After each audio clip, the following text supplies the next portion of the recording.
Pilot copies.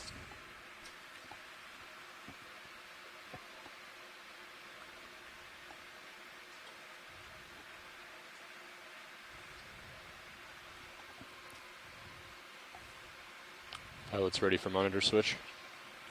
Yep. Yep, we're ready. Okay.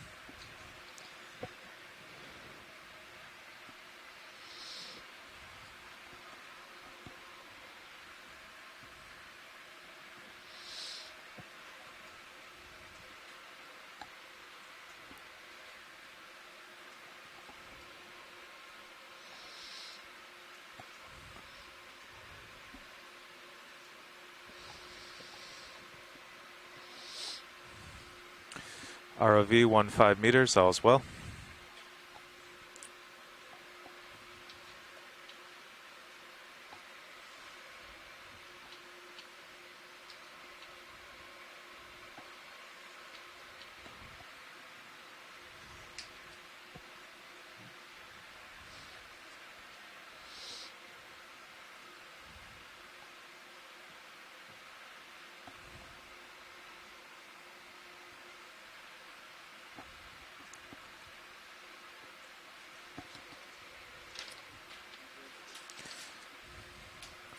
ROV 20 meters, all's well.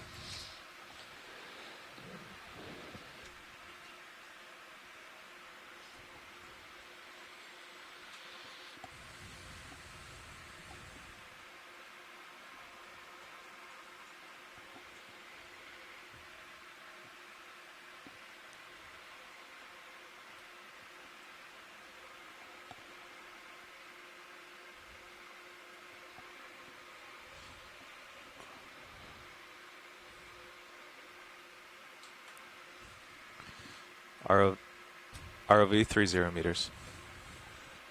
Go ahead, Desi.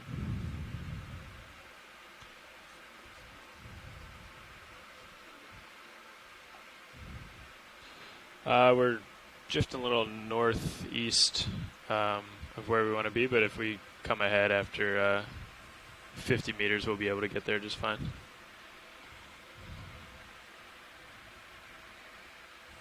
Okay, copy that.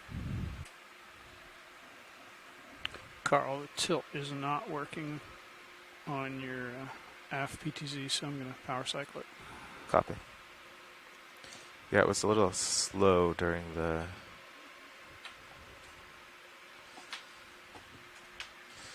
ROV 50 meters and holding.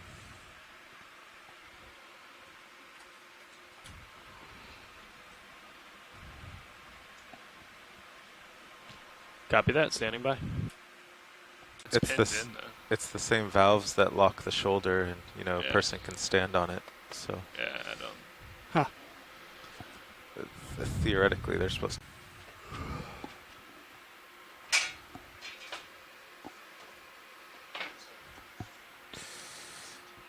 TD screen. Dan wants to get some video of me in the pilot's chair. So I don't actually have to fly, I just have to sit there. Okay, I'll put it in autos. Yeah, just put it all in autos. Let me sit in the chair for like 30 seconds. No, around 10 or whatever the normal switch is. Once we're on bottom, you can. That's the take one we over usually for see. 2 Thank you. hours. Down a touch. Up a touch.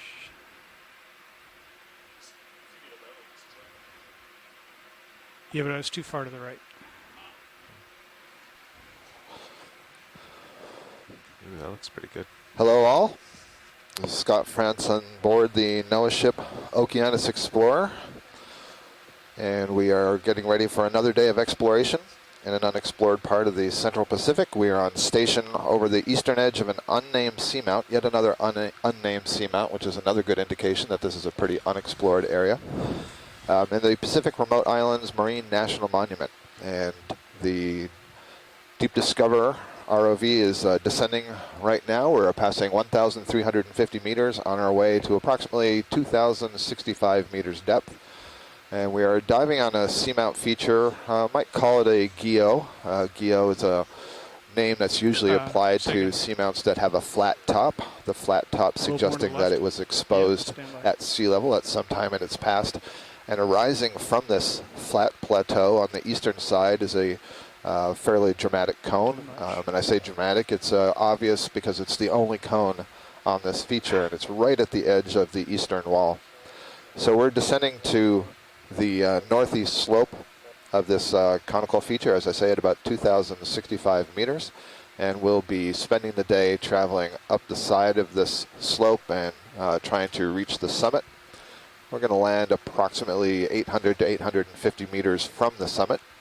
So we have a bit of a long transect today to try to reach that. And we're interested in the question of whether this conical feature is accelerating currents at the edge of this seamount, such that we'll find areas that are conducive to high densities of sessile animals, the sort of thing that we've been very interested in exploring over the last several dives down here, basically sponges, corals, and the various associates, both invertebrate and vertebrate, the fish that associate with these communities.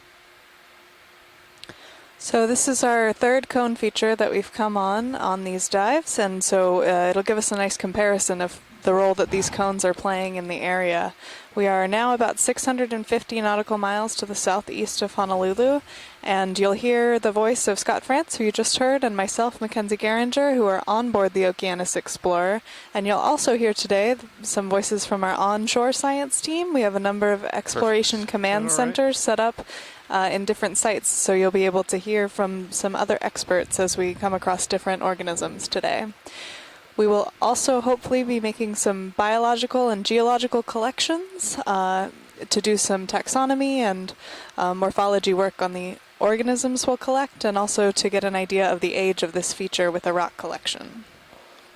We're also being joined today by a class, BSC 6936, an ocean exploration class that has been set up at the Exploration Command Center at Harbor Branch Oceanographic Institute at the Florida Atlantic University. So we welcome the students who are participating in this class, and I have to say that I wish I had the opportunity to take such a class when I was a student.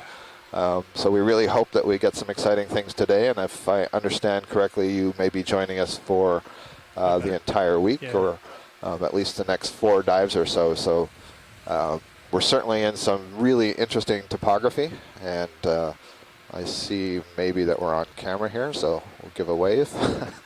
And if you have any questions, send those through the event log, and we'll do our best during the course of the dive to keep up with those. It does get a little busy back here in the back row sometimes.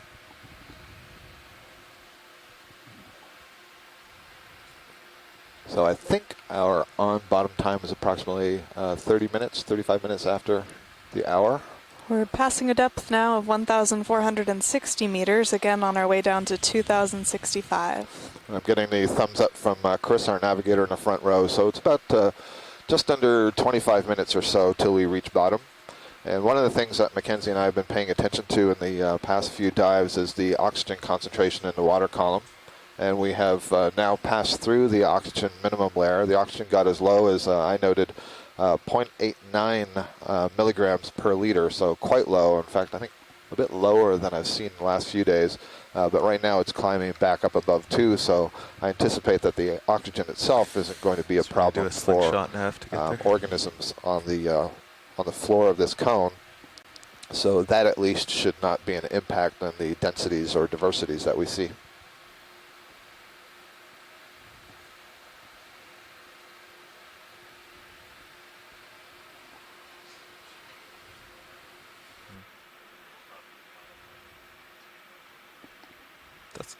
That's fine.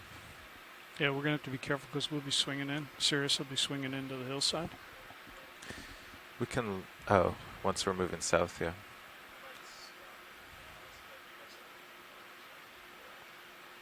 Oh, I see.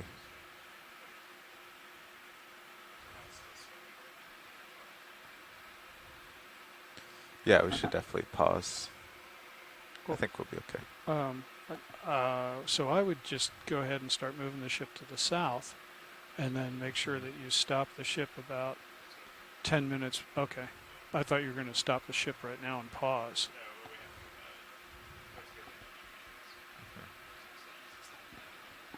Yep. And then head south, yeah.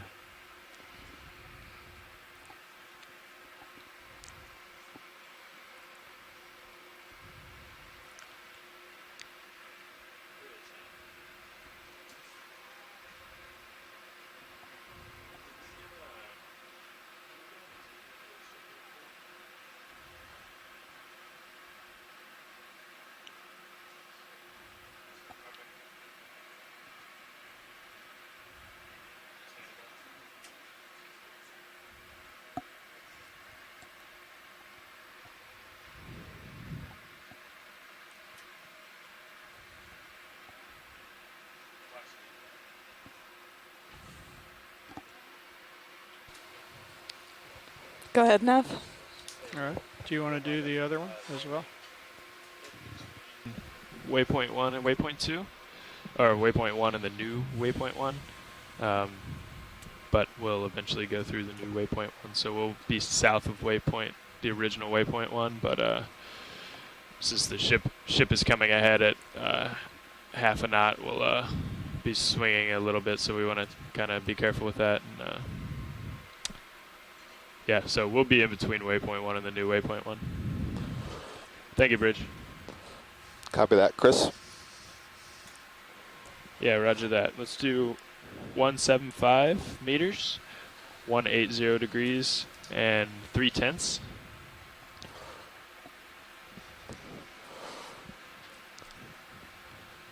Copy that. Thank you.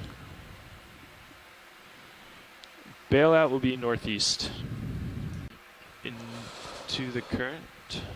So if any of you on shore are listening along and can hear the chatter among the pilots and navigator and the back row here, we refer to the back row, I mean the scientists that are sitting at the monitors just behind the ROV pilots.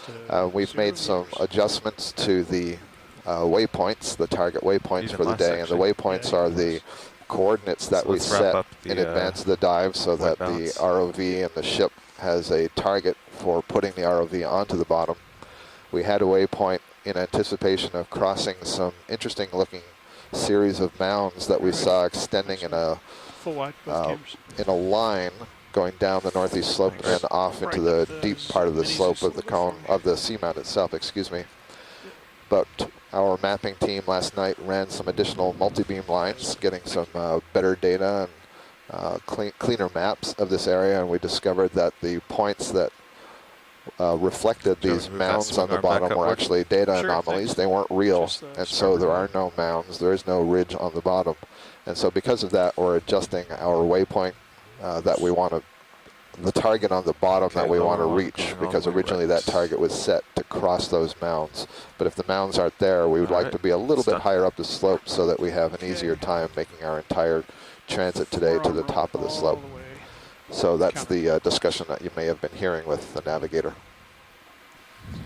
And I guess that's a good time to point out that Lindsay McKenna and the rest of our mapping team have been working all night Take my HD back. on every night of this cruise. So we're exploring not only on the dives during the day, but also mapping the area, getting really good data to get an idea of some of the topography of these undersea seamount features. I'll follow up. I think it was yesterday. Was it yesterday or the day before, Roland, that we did the discussion with Lindsay on the multi-beam? Oh, yeah. That's 2 what I days was gonna ago.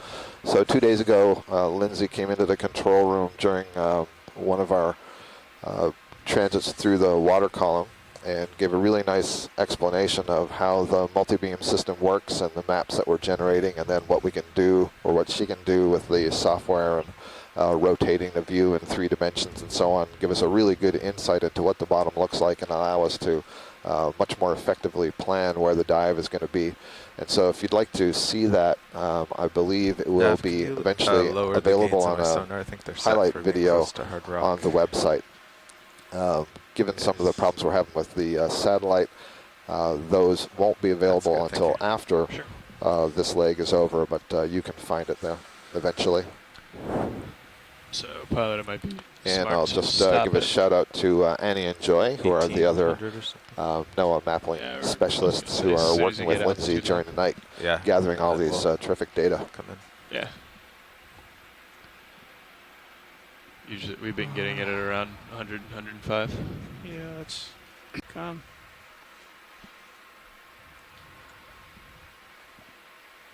Okay, looking straight down at you. Great.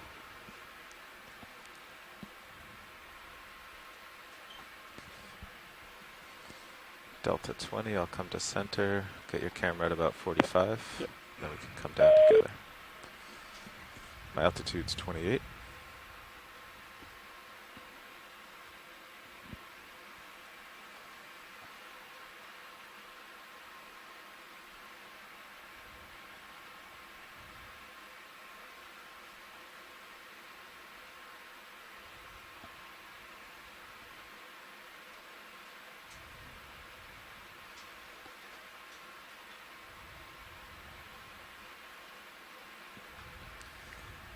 45-degree look down. All right, ready to go down? Yes, you bet.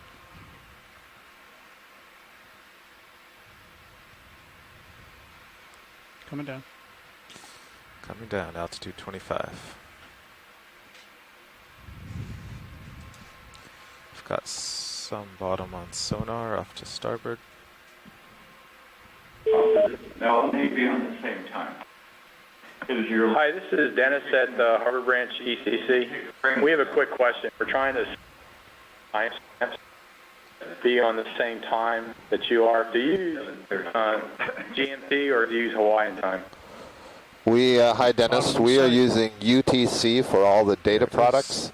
On the ship, we are operating on Hawaii time. Does that answer your question? Right, so that's 1931 and so on right now. Got it.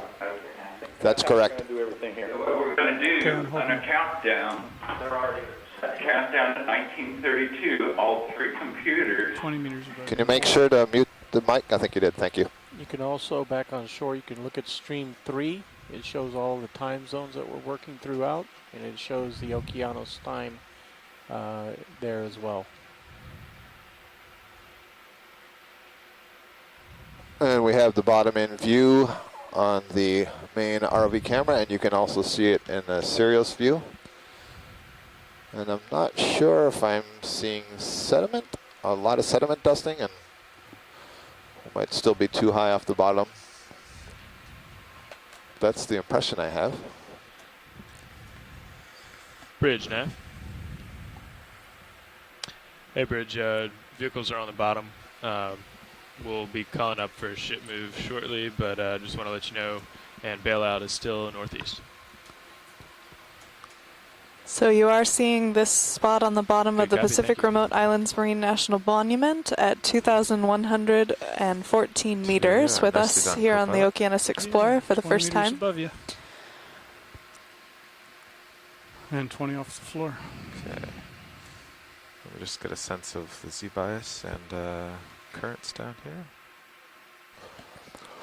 Yeah, I would say from first impression here that this is more heavily sedimented 2097 wire out. at the landing site than most of the places that we 2097 have indicated. visited on this leg 4 of our expedition. We're only seeing the tops of some of the either the bedrock underneath, or these are loose rocks in the sediment. And you can see a little bit of disturbance in the sediment here and there, but otherwise it looks like there's this sort of beigey green coating over the sediments that we would suggest is the organics that are settling out of the water column onto the sediments. The sediments themselves would be quite pale to white in color.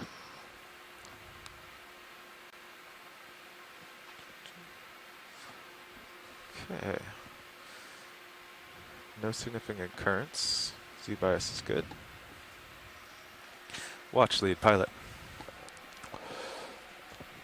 Go ahead, pilot. It's watch lead. Yeah, sorry about interrupting you before. We're approaching bottom pretty quickly and swinging. Just wanted to get ourselves situated. So No now worries we're, at all. Now we're all set and faced up the hill. Do you just want to give us a general overview of the plan? Certainly will. So our interest today, we are on a conical feature that is poking out of a relatively flat plateau, and I'm assuming what we're seeing here is we're pretty close to the base of that slope, and so we've got quite a lot of sediment accumulation. We're going to rise towards the summit of the cone, and we expect that the higher we get, the more accelerated the currents may be over the bottom, and so there may be greater densities of sessile fauna. That's what we hope to see. We would, at this point, before seeing anything, our objective is to get to the summit. So I realize that's probably a bit of a distance, maybe 900 meters or so. So at certain times, we'll have to be moving more quickly than slowly. However, initially, we will want to move at least slowly enough that we can make some initial identifications so that as we're passing quickly over things, we can identify them on the fly. And then we will want to take a couple of rock samples, and I'll see if we can get some input from geologists about whether they're interested from them here low on the slope of this cone, or if we want to wait till we get a little higher. I think it's certain we don't want to get anything that might be carbonate around the base. Okay. Thank you, watch lead. Absolutely, and I'll just add what I was saying earlier when I heard your discussion. I just wanted to note that if you guys saw some kind of feature that you wanted to follow up the slope, that was perfectly fine with us. We're more interested in just getting up the slope, however you would like to get us up there. Okay, so we can just follow local interesting highs. And Absolutely. all right, copy Understood.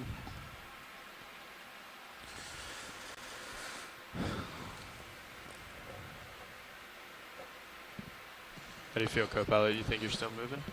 And Mackenzie, I'm not seeing any sessile fauna right I've settled in the in pretty view well. The view now. on, Not even any sponges, no D2 hasn't C-pins. changed. We're only Not about enough. 2 Can you meters lower the above the gains on bottom, my, so I wouldn't say that it's Sure. because I'm gonna lower the we're range too too. far from anything. Sure. We are seeing a few ripples in the sediment, but certainly not the ripples What's our indicative general of really move? South? fast currents flowing over the area. So we'll see if that changes as we continue Southwest. upslope here. For the folks on shore who are tuning Correct. in, we have 3 different video streams coming to shore. One of them on stream 1 is the main camera feed on the ROV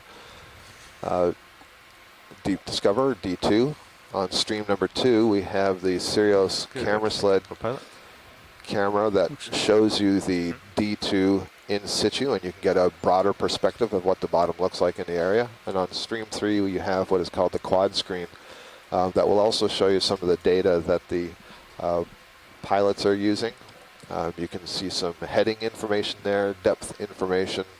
You can see what's referred to here as the HIPAC screen. So it shows you the bottom topography and the vessels in context to the bottom topography and our I'm ready. progress up the slope. So Okay. check out those different wanna try to get streams it as we progress through the dive. And if you hear us Yeah, refer to certain so things, you can co-pilot, jump if you wanna between start turning the to starboard, so videos you, to get a better picture. And I think uphill. especially that quad stream and the Sirius view kind of give you an idea of the complexity of the setup here and the intricacies that it takes to get some images from over 1.5 miles underwater.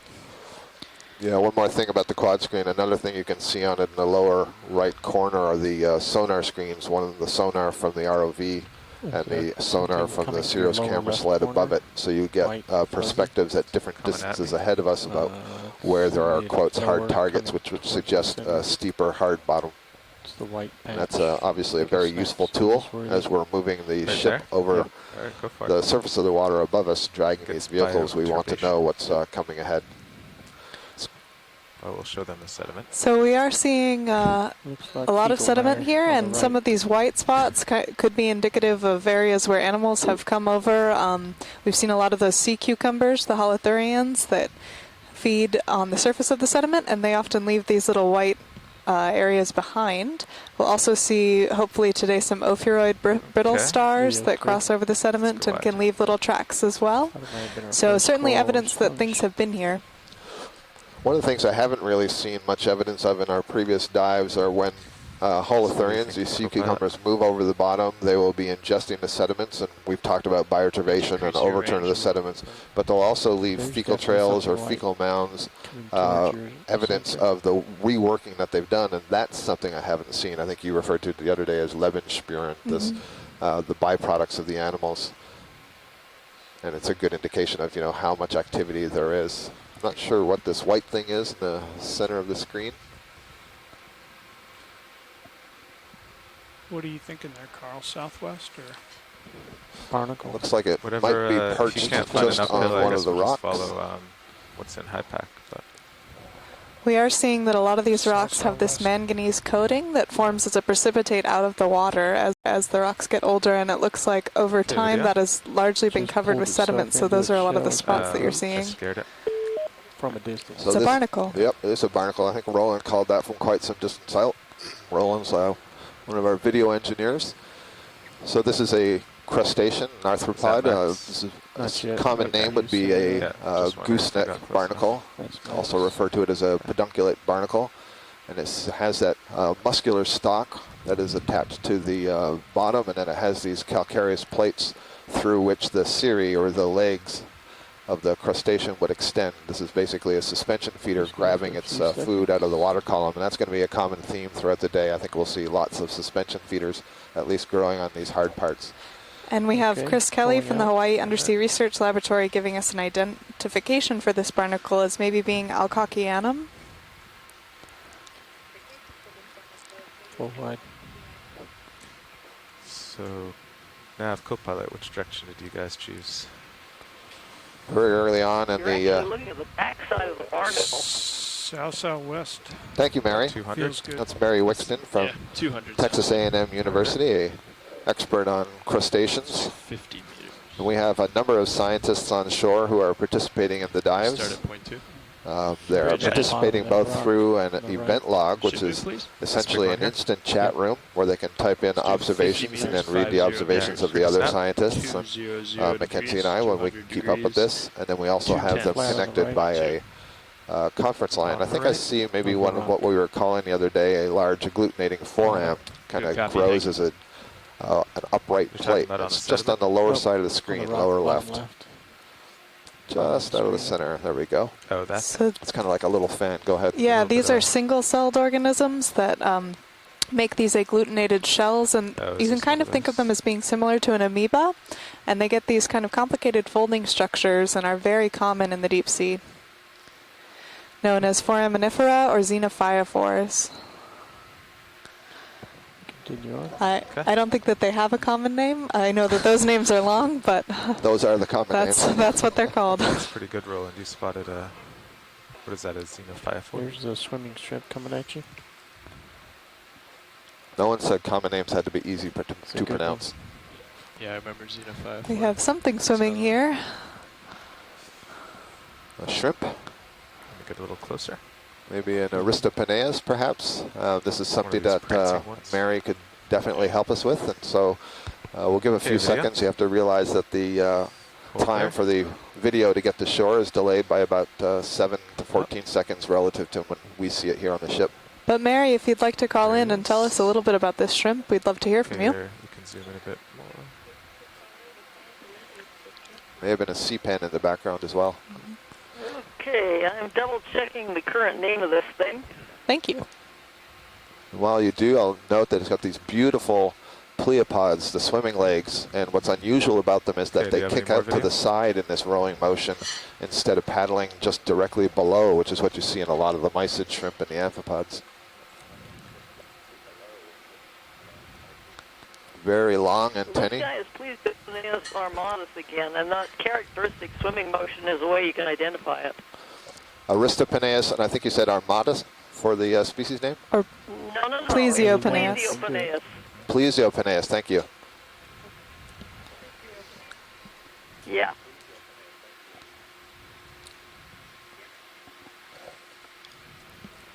This is one of the biggest of the deep sea shrimp. Going to the head. And about how widely distributed are they in terms of depth and geography? It's a fast one. They're considered to be abyssal. You usually Okay, we find can them from move on. 2,500 meters down. So a little shallow here at Maybe a 2,100 little shallow meters. at the beginning of the You day. can also see the very large antennal scales at the base of the antenna, those things that look like ear flaps sticking out the front of the head. Thanks, Mary. That's right. They're considered to be distributed worldwide, but nobody's ever done any genetics on these things, so there may actually be different populations. Ah, another question ripe for plucking. We'll come up on this biogeography theme a lot today of where organisms are and how much they're circulating within the different currents. In particular on these seamount features, we're interested in how the communities compare to one another. So this is our third seamount that we've been looking at a cone Okay, on, Carl, and so we'll moving be able towards to you. compare a little Okay. bit of the community that we see here Video snap to zoom some on that we've this. seen a little bit farther to the That was west. just a rock. Okay. I mean, it's amazing.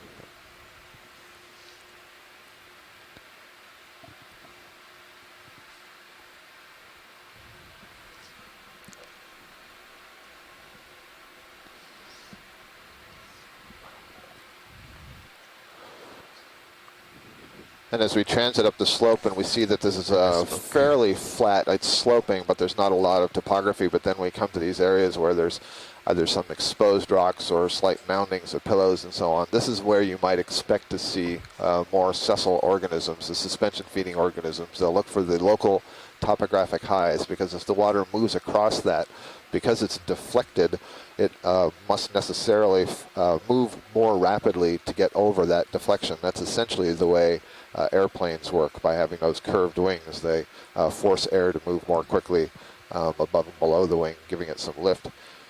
So suspension feeders want to get up into that more rapidly moving water. Since they're dependent on food particles in the water, the faster food particles are moving past them, the more food they may collect.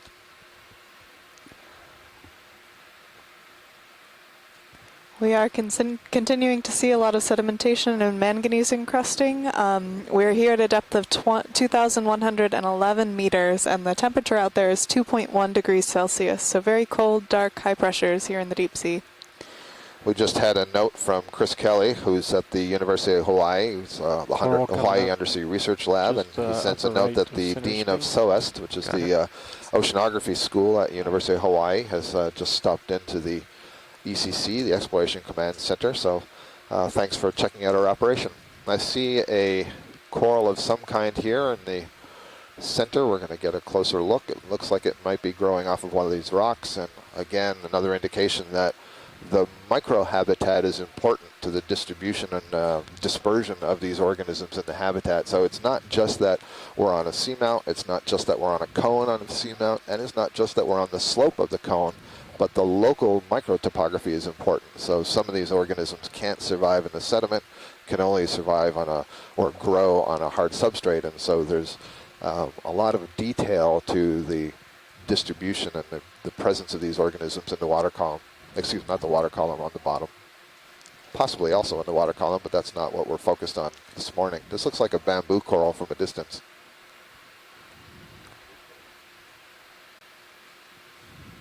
I can see it has at least 3 branches associated with it. Sure enough, this is a bamboo coral. And we can identify it as a bamboo coral because it has this skeletal structure. Oh, just behind it also is kind of interesting. There's a very tiny little sponge. It almost looks like a lollipop with spines.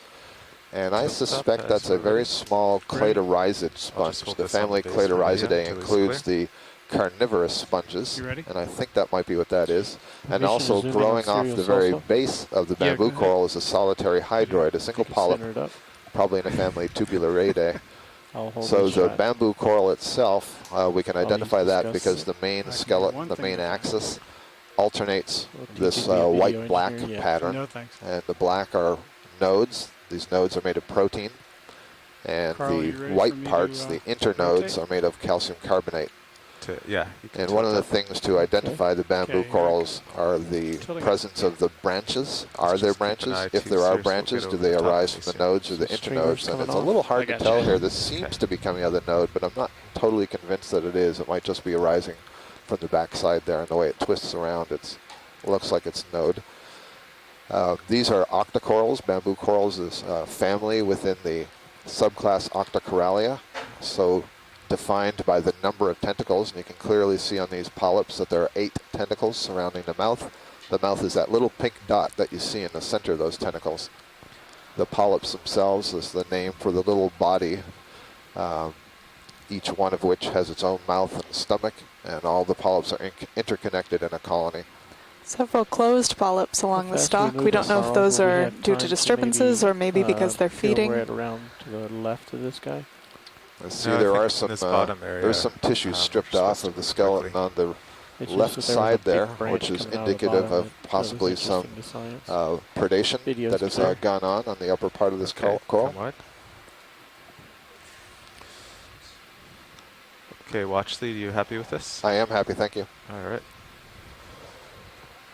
Okay, you have your camera. So on that one rock, we saw at least 3 different organisms, 3 different animals, full wide on series, a sponge, and then 2 cnidarians, a hydroid and the bamboo coral. Chris Kelly also suggested that there might have been a benthic ctenophore on there. Oh, I didn't notice that. Great. I also didn't see it, but we'll be able to go back to look at the footage later. Yeah. Tina Molitsova, who's a biologist at the Shirshov Institute in Moscow, has suggested that where that bare skeleton was may have been a place where a crinoid was sitting. And the cirri, the grasping structures of the crinoid, would irritate the tissue of the bamboo coral, possibly causing it to die away. So we'll keep an Closer eye than out it as we seems on that continue up view. this cone for crinoids. These are feather stars. They're a member of the phylum Echinodermata, relative of your sea stars and sea urchins. That's an interesting idea that Tina has proposed, and I hadn't thought of it before, and if that would be the case, it would open up the skeleton for colonization by other organisms. And we see very often when there is bare 200. skeleton, when the tissue is gone, Pretty close. things like hydrozoans and Okay. barnacles and Ready for another one? Yeah. trying to think of some other examples how of long what has it settles been there. Oh, stopped? zoanthids and anemones. All of these may I mean, we settle can as larvae onto the pretty bare flat. skeleton.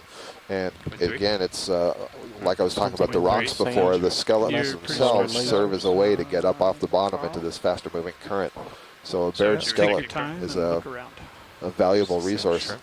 There's that There's the Aristopenaeus sponge swimming on again. the right. This might be, yeah, that same Plesiopenaeus armatus that we saw earlier. Chris, How yeah, come you I might as keep well calling us it moving. Aristopenaeus? I Well, think there's it's a different group of lasers. shrimps that are also common in the deep sea, so we won't give you Yeah. a hard Right time above for it. lasers. Thank you.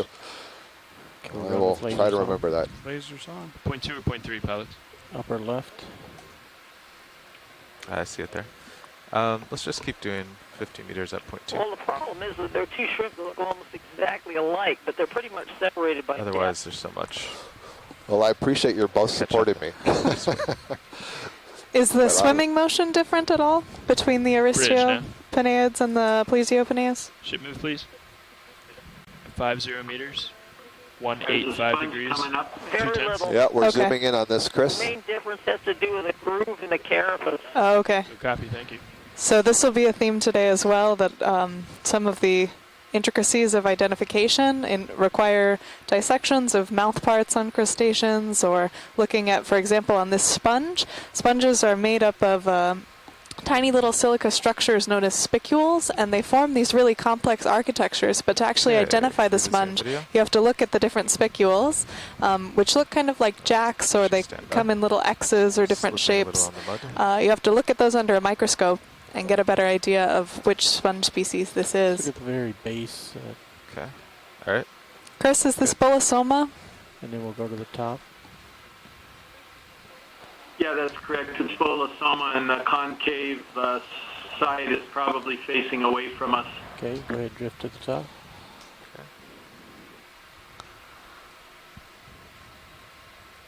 Seems dark. Yeah, maybe we. Well, past couple days we've been flying with the upper swing arms in all the way. Yeah, the swing arm. in is Oftentimes best on for these sponges we're samples. able to see a lot of Swing arm associate fauna, out such as fills the- little crustaceans known as Flying, copepods or amphipods. There's something white up on the top of the osculum, this opening here. I can't That quite comes tell what in. it is though, but it could Okay. be one of these barnacles or copepods, amphipods. So you mean Go this to very full small screen. thing on the right Yeah. side? Yeah, it's very small. We've got lasers too. Yeah, we got that earlier. I turned them Okay. off. Okay, Very full good. screen. All right. Tilt down.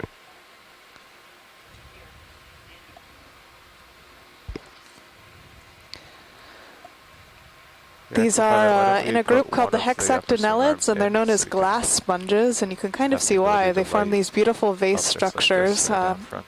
that are Actually, I silica, think but this look is like lit glass. pretty well. If you look in the HD2 camera, you can see it's very evenly lit. Oh, really? If you make it too bright in the front, then I can't see the distance. Oh, okay. Well, never mind So then. maybe as we It's just continue the up this color of that cone, we'll also sponge. see some more of Okay. those glass sponges, and you can get an appreciation for the real All right. diversity of that Clear group. video? Yeah, you say swing arms in are better for samples, but every time we sit down and look at something, it's always right in front of us too. Yeah. My request for the arms up during samples is just more to light the boxes. Normally down, I've got plenty of light immediately in front. Like if you look at the main HD camera now, it's plenty very bright at the very bottom. And if I bring my blacks down to the bottom, which is right there, you can see the very top of the screen is very dark while the very bottom's super bright. So my goal is to try to get the center of the image, the average.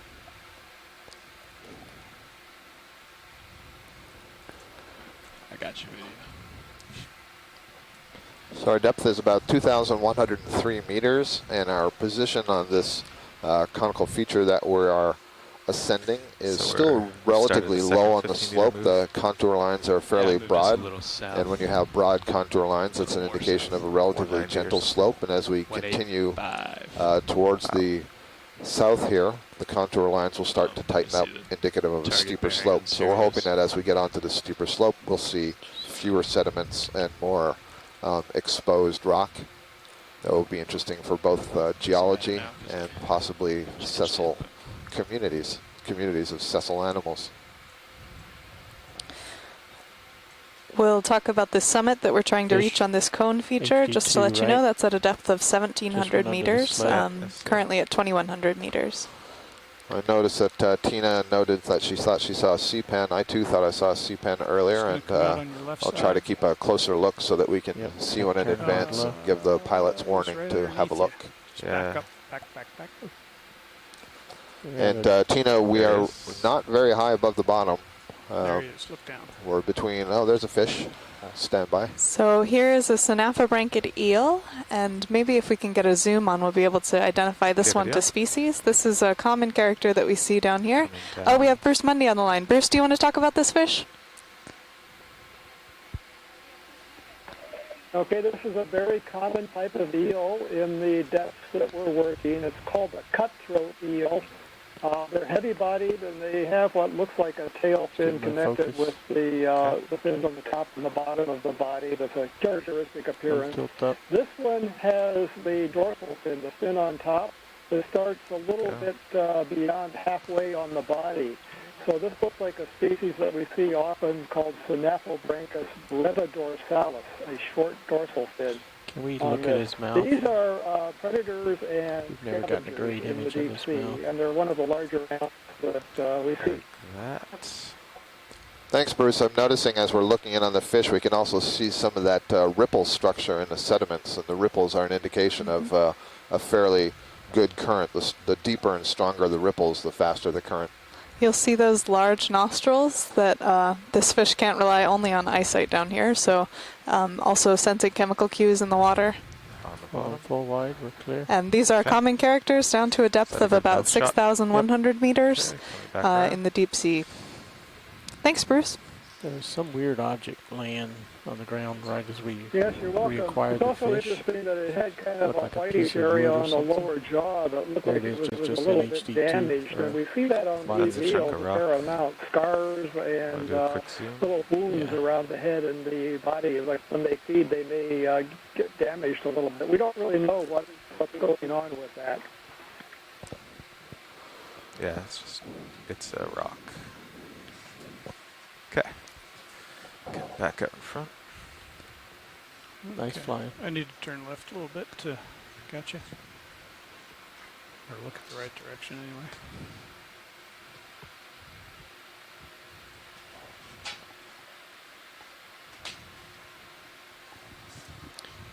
Does the vehicle carry the thermal probe on the vehicle still? Yeah. It's just not it's just strapped inside the frame because there's no thermal activity. Yeah, but you could grab it. No. No, No. that's what I meant. Yeah. Do you have the grabbability? Should be fine. Exposed lava. He'd have to back up to it and stick the CTD into the lava. Yeah. Yeah. I think the geologists were pretty sure that this area in the Northwest Hawaiian Islands hadn't been active in a long time. Is this that anomaly that they came over? There's a C-pin coming layers left. All right, so we see a little stalk here on the left center of the screen. That may be a Your mic's not open. All right, Bobby, keep us moving along. Another 50.2. Sounds good to me. Or it may be a black Has the coral ship that's had a chance growing to on a very stop yet? small rock. We collected one like this the other day. That's kind of my feeling right now. Way to go today. Yeah. While we're down here on this stuff, we should just keep moving. Yeah, it looks like it could no, be just pretty flat. perennipathys or heteropathies. Bridge, RV nav. From my view. Okay, video. Yeah, Chris, I'm thinking how much longer in the heteropathies. It looks kind of thick in the middle. Yeah, sure enough. So Well, this is a add black coral. a new and you ship can move. see that the black 50 coral meters, has bearing its holdfast 200, on a 0.2 rather knots. small rock. I won't go so far as to say a pebble, maybe a It's, cobble would the be a good base. description. Good copy. And Thanks, this is Bridge. a colonial animal, also in the Cnidaria, the Anthozoa, Excellent. but it is in a Okay. different subclass from the octocorals that we saw earlier. This has got some very unusual tentacles Move at the this in. base. If there's any more zoom, then it would be nice to look at the maximum base. zoom. Okay, thank you. You can Alright. see that Can there's we some look at very the top? elongated tentacles, Actually, kind I of was wondering unusual. if you could get a little closer so we can look at those tentacles. The let's see, this is a Okay. black coral. It's in the Just order jump. Antipatheria in the subclass Lower Hexacorallia, so it's tentacles are different. fundamentally different from the octocorals, the bamboo Let's coral try to that we keep saw it quick. earlier. And just today there was a weblog posted on the website if you want to get Okay, more tilts it down. insight into the Okay, level of figures it. comparison, the level of evolutionary difference between some of these corals as compared to mammals. So we believe this is in the genus Heteropathes. There we go. And a couple of dives ago, we made a Okay. collection where we were able to scoop the cobble up from underneath it and get the rock and the coral Excellent. together. So what I'm looking at is there's a main stem Now that you in see profile, let me going know from the how, rock upwards, move and then this. there's some side branching to that. But at the lower part of the main stem, there's some extremely You got another elongate minute. tentacles, Okay. which are a little bit unusual.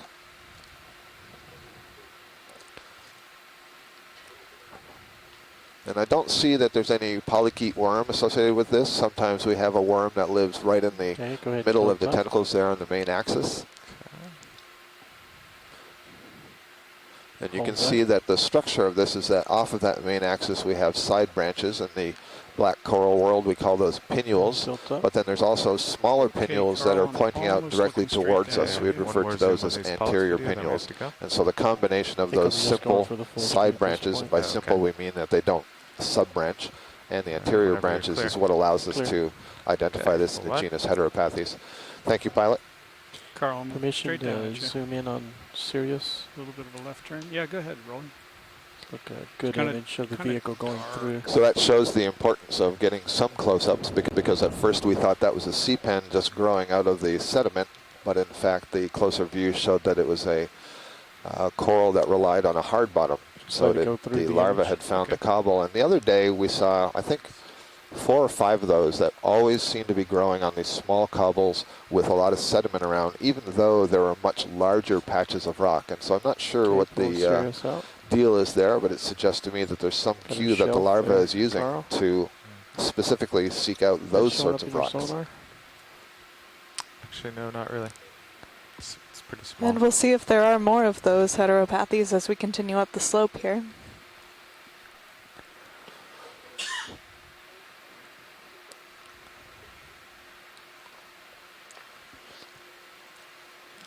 So it looks like maybe a bit of a step in the slope here, that there's been some breakup of the main pavement.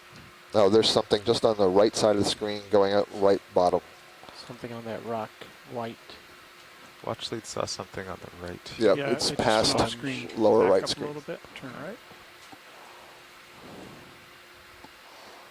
There's a beige. It may have been a sponge, vertical- it may have been a coral. It looked like it was unbranched and it was kind of beige, white beige. Yeah, There it is in the center. bottom. Ah. Looks like a little sponge Yeah, my thought right now is it might be a coming dead down to it. sponge. We'll see if the skeleton of the sponge, even though it's dead, it could provide a substrate for other organisms. We often see hydroids, brittle stars, crinoids, crabs, all using dead sponge skeletons to perch on.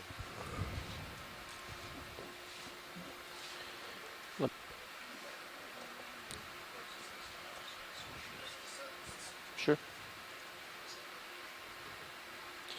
There's also an enemy off to the right, Carl. So it is definitely the skeleton of a sponge. Tilt And it I can down. see at There least we a go. couple of arms of brittle stars waving around from the inside. Chris Kelly, I would Wow, guess that that this might be the pilot just skeleton of a took my camera. Walteria sponge based on the spines that are arising Got your camera. from the side of what looks like a series Go of up to the columns. Chris has chimed in the event log, also agreeing that this is a dead Walteria. Great. Chris, you've taught us quite well. There's something pink in there. I'm not sure what that is. There's definitely hydrozoans, hydrozoan polyps that are growing off of this, some of the spikes of the sponge. You can see the very small polyps in their tentacles on both the left and the right sides. The ones on the upper left, I can actually see their tentacles moving around a bit. So these are another type of cnidarian. They're in the class Hydrozoa. So I see a lot of terrain on the Maybe there is. starboard in their center. Maybe we Not should, sure if there's some amphipods on there. at the end of this move, stop and realign. A brittle star arm, too. Uh-huh. I did see a couple arthropods in there. And I saw there's like a pteropod shell on the anything else you wanna sediment. see? No, that's good for us. Thank you. There's on the right. Yeah, you thought you saw an anemone somewhere, huh? Gonna have to spin. The pilot, you could get up and turn right and see what those features are. Actually, it's just right of the laser. All right, So, we're gonna- Carl, I'm looking straight down at you. It's time for you to Yeah. push ahead, please. So one thing to keep in mind as you're watching on shore is that push we straight have ahead, you two should come right into vehicles the in the sonar water targets. that are tethered to the Straight ahead from Okeanos here. Explorer, the Yeah. surface Okay, vessel. turn right.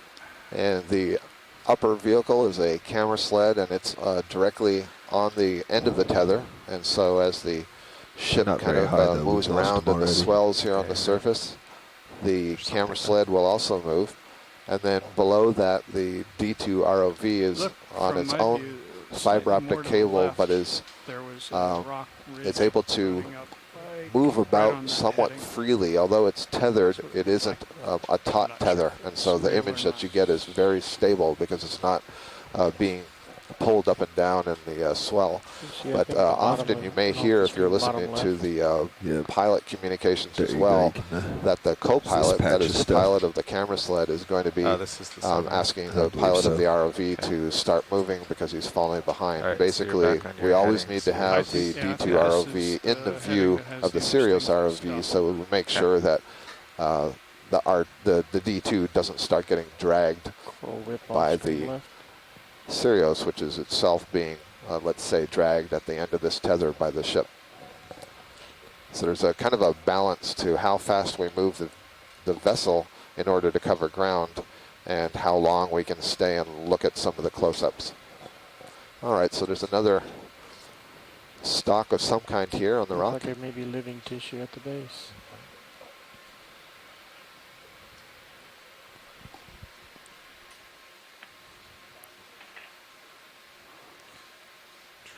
Okay, free to zoom. Maybe not. Nothing living here. Yet another skeleton. This is, I think, the bamboo coral again. I see a couple of branches. There's clearly the nodes, but there's no tissue on this skeleton. So again, the skeleton, Okay. although the bamboo coral is dead, the Clear that. skeleton could serve as a Can go wide. perching point for other organisms, but I Co-pilot didn't now. actually see much in the way of associates on that one. Go ahead. We've Just a quick seen question. even where these This skeletons ridge, can be coming up this colonized ridge by of groups of zoanthids that almost recreate the polyp I heard feeding bits structure of about the it original not being coral. believable, but Yeah. were you aiming for those? If there just so happens to be a ridge, were you aiming for that, or are you just No. going towards waypoint 2? I was just going towards waypoint 2. All right. Ashley was saying that the Well, we're Coral supposed to whip right. follow any local interesting terrain or highs. There is a stock just off to the right. tail nav. Possible sponge top This is center. either a bamboo coral or it could be a primnoid whip, and I'm basing that on the relative size of the polyps and the straightness of that stock, but we'll get a closer look at it here in But just a for second. this first, Ship is just about to its ship move completion. like half hour, we can let it stop once in a while because they want to ID every new species. Something translucent. Keep- 2 rocks left of the Keep coral. rushing. And now that we're a little bit closer, I'm beginning to wonder. Okay, video. Yeah, we'll hold it here. and No, let I you was guys, right. Yep. So this is settle a on since we just had primnoid 150 octocoral, meters. family Primnoidae. Has an anemone growing off the lower part of the stock. And as we move up the stock, you'll see that the polyps Okay, are co-pilot, arranged would you in take my camera whorls. That tilt is, up to the this? polyps are arranged in groups of 3 or 4. I believe on this particular species it's 3. And you'll see that the polyps kind of stick off somewhat, almost perpendicular to the axis. But there is an anemone that has taken advantage of the lower part of the stalk to grow. There we go.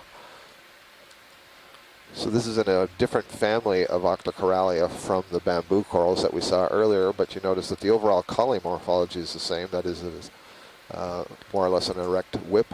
I guess actually the whip we saw earlier had some branches, so we haven't seen a whip like bamboo today. And one of the ways you can tell a primnoid is that the polyps themselves look really scaly, and that's due to the appearance of the sclerites.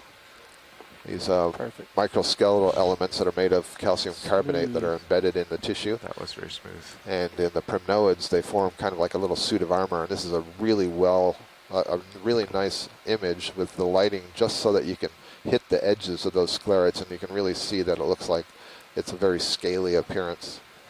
And that is presumably to provide some protection to the soft tissue. Okay. Thank you. I think there was a sponge upper center as you came into this. Well, we think that may be Candidella gigantea, a species that has been collected several times up here in the Hawaiian Islands area. Snap there?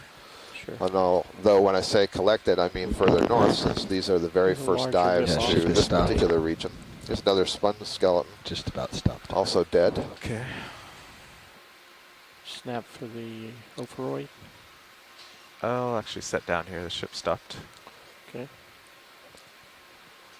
Let's see yet another, looks like possibly a coral stalk in the background. I'm not 100% certain. Okay. We can go in video. Yep, so this is another, sorry, go ahead, Mackenzie. Oh, you'll see another, a number of Ophiroid brittle stars that have colonized this dead, we think, Walteria sponge. Take tilt. As well as, yep. A larger hydrozoan, looks like maybe 2 different kinds of Never video once. hydroids. Actually, I wonder if those are barnacles, the ones that have the larger fan. Looks like a hydroid from here. It does look like there might be a shell. So there's lots of small tubularia-like hydroids. Tilt up. Going up.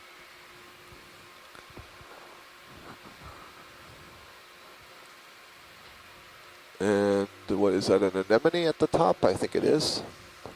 Yes. I might slightly lose you. You'll notice all of these filter-feeding organisms taking advantage of the height that this dead sponge stalk has left, because that allows them to get into the faster-moving water that's not being dragged along the bottom.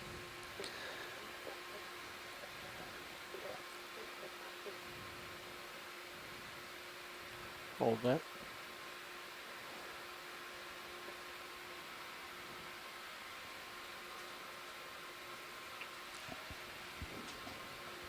So that's about all we can show you science on this one. Is that full zoom? That is maximum zoom. Okay, thanks. Yeah, I'd like to move on just to the distance on the right. There's another stalk. Go ahead, Mackenzie. Oh, I was going to say, moving on to that whip on the right. Yep. Okay, watch lead. Where was this? Ah, I see it. In the screen now on the right? Correct. Okay. That structure you're looking at was not a barnacle, or if it was dead. The tentacles were wrong. Thank you, Mary. Yeah, I agree with you. I think it was just a different kind of a hydroid, a larger one. At first, I couldn't tell if we were looking at it from the forward side, but it was not right. Those were not cirri, which is the name of the legs of the barnacle.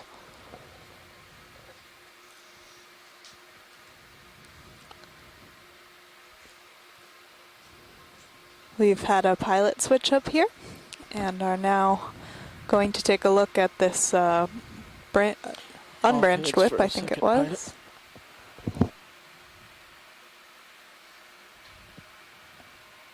Okay. Hi, watch leads. Hi. Morning, Jeff.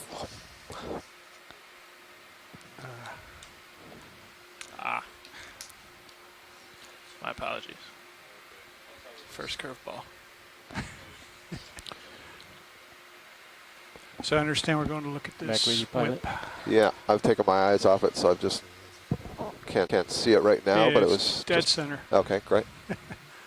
And pilot have come 180 around to look at you. The pilots and the video team develop a I'm very sharp eye really for far behind. these things after Yeah, but we're not moving. a lot of Okay. experience looking at the seafloor. There it is. Yep. Looks like there's something perched on the top of it. Something that is not, Maybe a crinoid I on the top. suspect, yeah, maybe not part of the original stem. Okay, video, let's go partial. See if we can get that. Possible barnacle. on Chris, the I lower ask you to section. take my tilt, please. Sure. Unless this is a really, The whole thing is a stocked crinoid? right, a really Yeah. tall stock crinoid, but I'm Go ahead. Let's Any- go to I'm the thinking top. that's a bamboo coral with a, I don't know. No, Am I that's close a stock enough, crinoid. or do I That's need a whole closer? stock of a You need to crinoid. be closer. So this is a Okay. cool Not observation. floating. Yeah. Oh, okay. I'm These slipping are the backwards. sea There we go. lilies. They're crinoids Stand by. in the phylum Echinodermata, a relative of your sea cucumbers and sea stars. And they use those tentacle-like structures at the top to collect particles that are in the water column and channel them down into the mouth in the center. Tilt down a little. Chris. Just to add, Don't it's think so. probably more appropriate to call those arms and tentacles because they're not soft. Right. They're actually very rigid, and they have what's called ossicles on the inside of those arms. The ossicles are fused calcium carbonate particles, but arising from the arms are tube feet, and those are soft and can flick particles out of the air. Boy, this is a really tall one. We have a discussion of whether or not this would be an interesting collection. We did collect a stocked crinoid No. yesterday, but it was different. Just center it up. Yep. It's hard to say this early in the dive. Yep. Trying to rotate. Scott was mentioning those ossified structures, the hard parts of this crinoid, and that Okay, means video, that the crinoids actually have a really beautiful fossil record Coming up slightly. and a much larger diversity than the 600 or so species that are alive today. I'm slipping. Hang on. So Chris Kelly is letting us know that on the second leg of this expedition they saw what he thinks to be this type and wanted to grab it but didn't have time.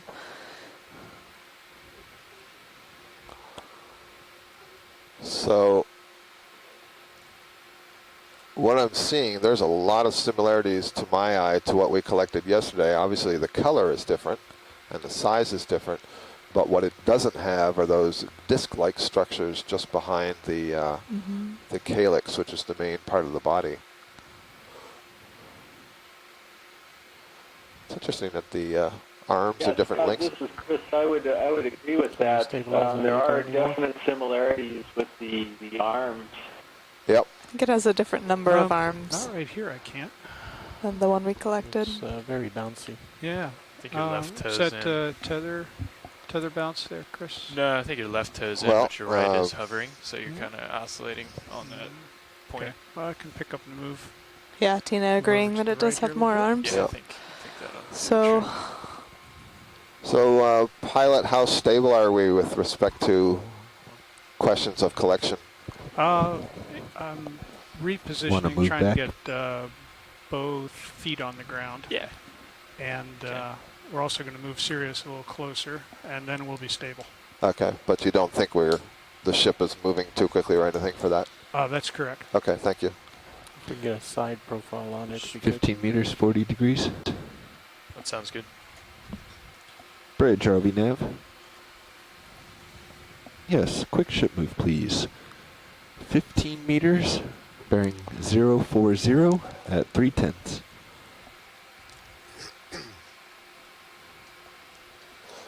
Good copy.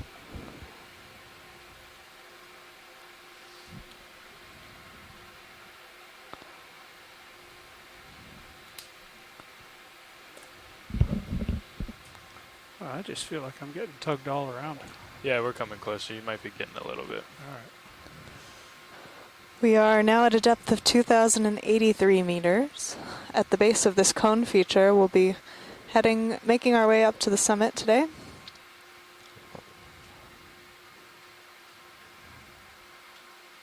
Yeah, that's a little tug. Now that you've spun around. Bottom temperature right now 2.2 Give it a degrees little Celsius. altitudinal.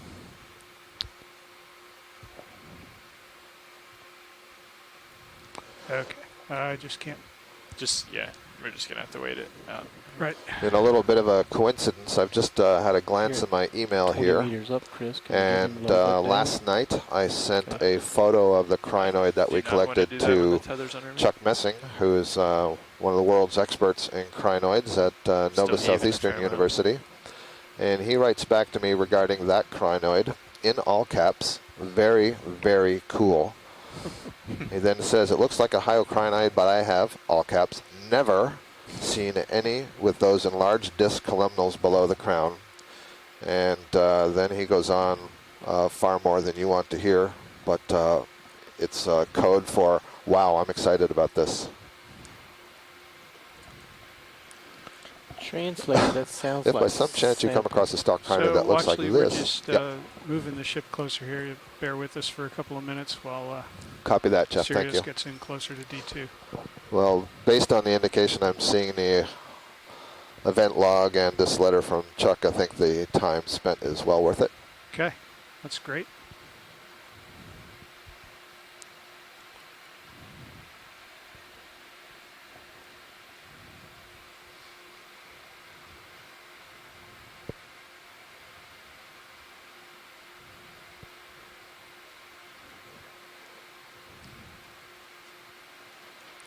Chuck Messing says, with few exceptions, most crinoids you collect from greater than 1,000 meters are likely to be either new species or a much better specimen than anything dredged from those depths. Looking pretty stable This may now, if be, you wanna while we're look at moving the top ship into position, a again. good time to talk about some of the advantages of having this remotely know, operated Roy, when I vehicle, have Deep my hands free, Discover. I'll do You'll know that a lot of the older collections were made using trawls, and many of these Patience, organisms are very easily damaged, especially a lot of the parts that would be useful, again, for taxonomy. You need a lot of detail I still have your camera, and by the really way. undamaged organisms. So having a vehicle that can go down and kind of pluck a stocked crinoid or something like one of these corals is extremely valuable. Trying to get a happy place here where I can take my hands off the sticks. And that's not it.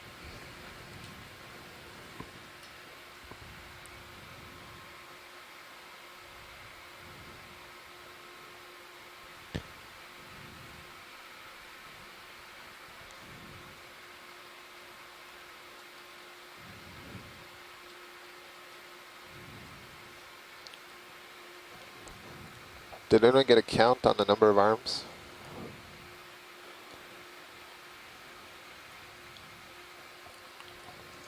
Give you a count here in a second. Okay. And in particular, the number of arms as they arise from the body, because they may branch after they arise from the body. Looks like there's 10 in my camera. Okay. Wow. I just can't find a stable spot.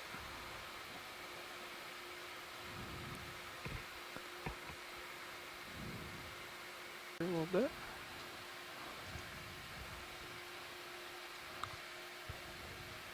Okay, Carl, let's zoom in on that. We are, in addition to looking at the morphology of the organisms that we're collecting, Look taking at the base to start with. DNA samples. Coming right. So if I could just note something about the stock here as we're imaging it. So this is part of that live animal, and I was noting that these crinoids have this interesting connective tissue Your set points that there, becomes but your skids must be very resisting stiff. too much. And you notice that the stock here, it's not a skeleton have to in lift the up sense touch. of a coral has a skeleton. Instead, it's a series of jointed ossicles, and yet it's remained perfectly rigid. And I believe that's because this connective tissue has remained stiffened. It's under neuronal control, and that would allow it to If bend. it lets go, it's going to whip around now. Excuse So me. it's set to pretty far over. Okay, So let's spin a Tina little more. Molitsova pointing out these structures at the base that sort of extend. These are known as rhizoids, and one of the identifying Excellent. features that are used to determine which species and which genus of crinoid these groups would be in. Yeah, so that'll be good to get a nice image of those that we can provide along with the specimen. Okay, go ahead and It's tilt really up. quite tall. Mm-hmm. A really nice view of Did we those get something ossicles, with those lasers bone on so that we- structures. Yep. Nope. When need to get lasers. I down think to the base. details of the rest of the stock do are that less when we get important the hole. than the base.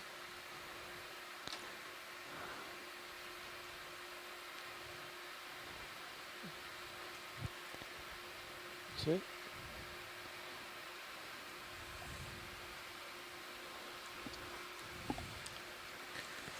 So one shot with lasers on the base.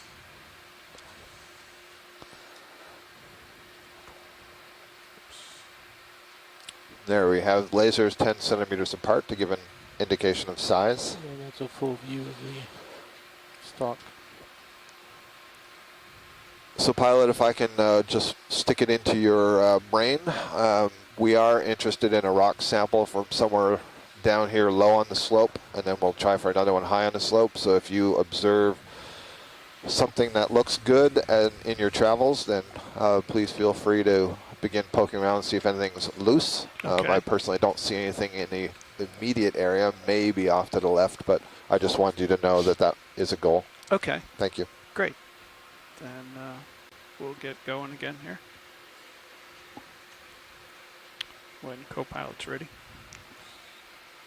You can get Our up and viewers start will notice moving. that it's a delicate balance of getting through this transect to the summit, as well as getting some collections both for our biological generally team, gonna go straight ahead. including the stocked crinoid that we co-pilot just came around and collected, looked and the at you. geological team that are interested in getting a better idea of the 200 age is and our chemical rough move. composition of this cone feature that we're diving on here about 630 nautical miles to the southeast of Honolulu.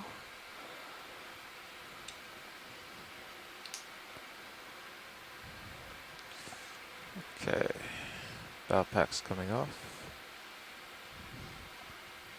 And HPU coming off. Do you want to push those lowers further in? Further in? Like pointing towards the front of the vehicle? Do you want to push them further in? See how they're angled backwards? They're just aiming out into the light rather than in front of the vehicle. Yeah, you're right. Can do that. Up to you. Uh, I'll wait till he's out ahead and then play with them. yeah, Rolly was trying to spread the light pool as much as possible. Yes. So that's why they're out there.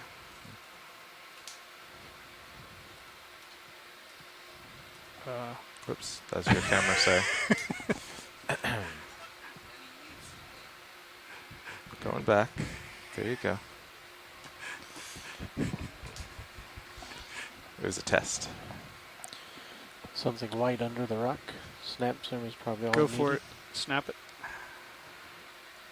Okay, wrong rock. Top of the screen. Okay. There you go. Looks like another dead So bamboo while coral. you're under me here, I'm going to spin around. You can see one to node get my there. heading to about 200. Okay. Full wide.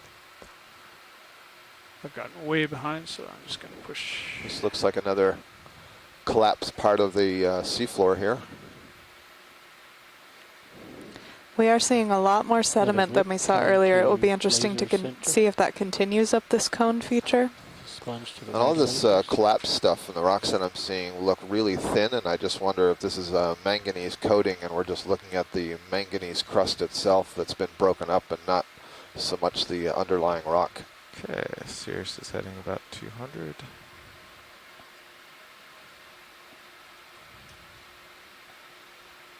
Yeah, well, actually, there certainly do seem to be loose pieces that I could pick up, but they do also appear to be this pavement rather than a I completely agree with you, Jeff. integral. Fish. Center screen, laser right. Zoom fish. Oh, this is a new one. Lasers on. This is something different. Bruce, do we have you on the line? Okay.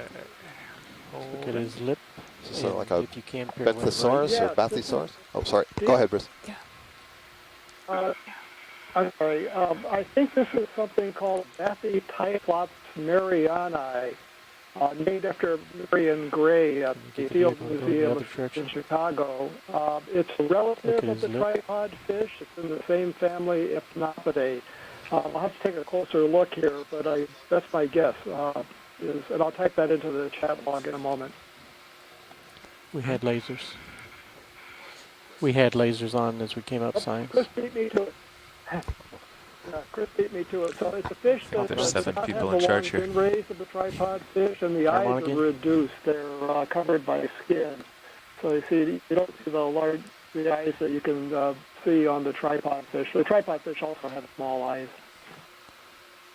Thanks, Bruce. Again, describing this relative of those hypnopids, the tripod fish that we see that stand on their pectoral fins and kind of form what looks like a tripod on the seafloor. You see the lateral line down the center? That's in many fishes used for sensing vibrations in the water. Excellent. That covering over the eye is interesting. Now you head. Yeah, exactly. The head and the eyes are covered with skin. There are related fish called ipnops, the fish that give the family the name, that have plate-like transparent structures on top of the head that where the eyes would be, and they can probably sense a little bit of light, maybe flashes from bioluminescence, but not much else. So these are abyssal fish that have the eyes greatly reduced. The other interesting thing about this group of fish is the larval stages occur right up at the sea surface. We catch them sometimes in nets that we tow just in the upper meter or two of the water column. So these spawn at depth, the eggs lift up, the larvae hatch out of the eggs, and the larvae feed, and they function at the sea surface, and then they make this extreme migration down to the abyssal depths, or bathyal depths at 2,000 to 5,000 meters as they grow. That's a great point, Bruce, as we're talking about dispersal and how some of these organisms are interspersed amongst these different seamount communities, that a lot of them do have larval stages that go all the way up to the top of the ocean. Thanks, so we're Jeff. getting different means of dispersal. Thank you, Bruce. That was Bruce Mundy from the NOAA IRC out in Pearl Harbor. Okay. I'm actually at 215 now. I'll just chime in with one last observation. There's one genus of these fish that are more slender and pale that I keep hoping we'll see on these sides, called Bathymicron. Another hypnopid. And they're only known in Hawaii from the larvae that have been collected up near the sea surface. Is there something pink on the rock just to the left of the lasers? I think it's black coral. There is. This looks like a Bathypathes black coral. Zoom in on that. And yes, indeed, that is what it is. I think we saw a number of these colonies yesterday. Do we need more than Thank that? you. Nope. Okay. We have an ID. It's a nice angular rock there on the left. I was going to look at that. Looked like it had your name on it. Maybe our geologists watching have already spotted this rock, and the ROV team did as well. We'll see if it's something that can be I can't tell if it's a rock or if it's like a little plate that is just giving us the appearance of a thicker rock. Well, we're going to find out. Slightly different color. Yep. Maybe it's just been flipped over, or let's zoom on the front part. Looks like where the bubbly stuff is not there. No, that's so I thought that was a shadow underneath, but sure enough, that's the face. Go ahead, Rolly. So Kimberly, as we zoom in here, maybe you can give us an idea as to whether this would be a good rock to collect. It's certainly a decent size. Might be a bit flat. It's interesting that the bubbly part seems to be flaked off in this section.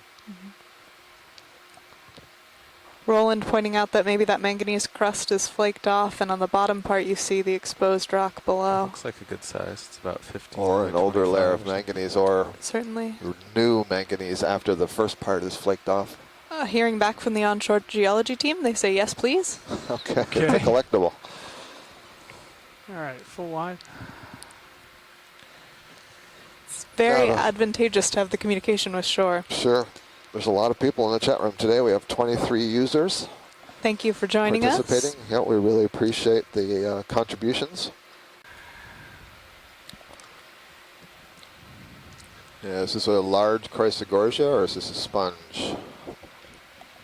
Looks coralish. Or is it a fan on edge?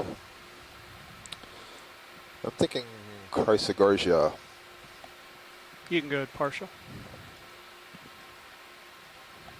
Yes, it is. So this is a bottle brush coral. It belongs to the family Chrysogorgiidae in the Octocoralia. Oh, and we it's of just the turned them off at genus the same time. Chrysogorgia, and there are many of the species in this So, genus squat take on launch this during the bottle center. brush appearance. And Alright, you do it. as is very typical for the Chrysogorgia, this has a chirostylid squat lobster in the branches. Perhaps it has more than one, but we can certainly see one just coming Co-pilot, into you view ready in to the get upper things part of the moving? screen there. Yeah. Should we do a bunch of 40-meter moves? 50 meters? Sounds good. You can Let's see the not string eyes them together. reflecting back at 50 us right in the meters center. at 200. Then you can Okay. see the two long arms.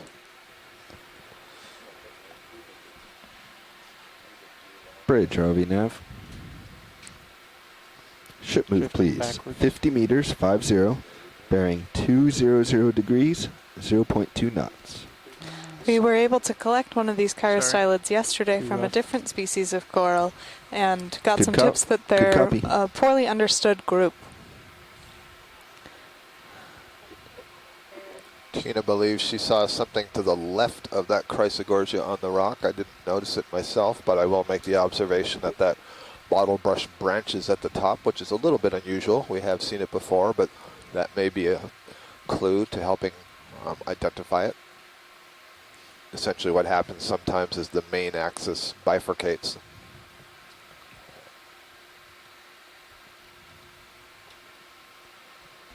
Really, want to My go colleagues partial and I again? think See that if we there see may be something more else than on one the rock. species of these things involved, these little squat lobsters, and probably the color and associations are characteristic, but we know so little about them, and what we do know is based on very broken, dead stuff.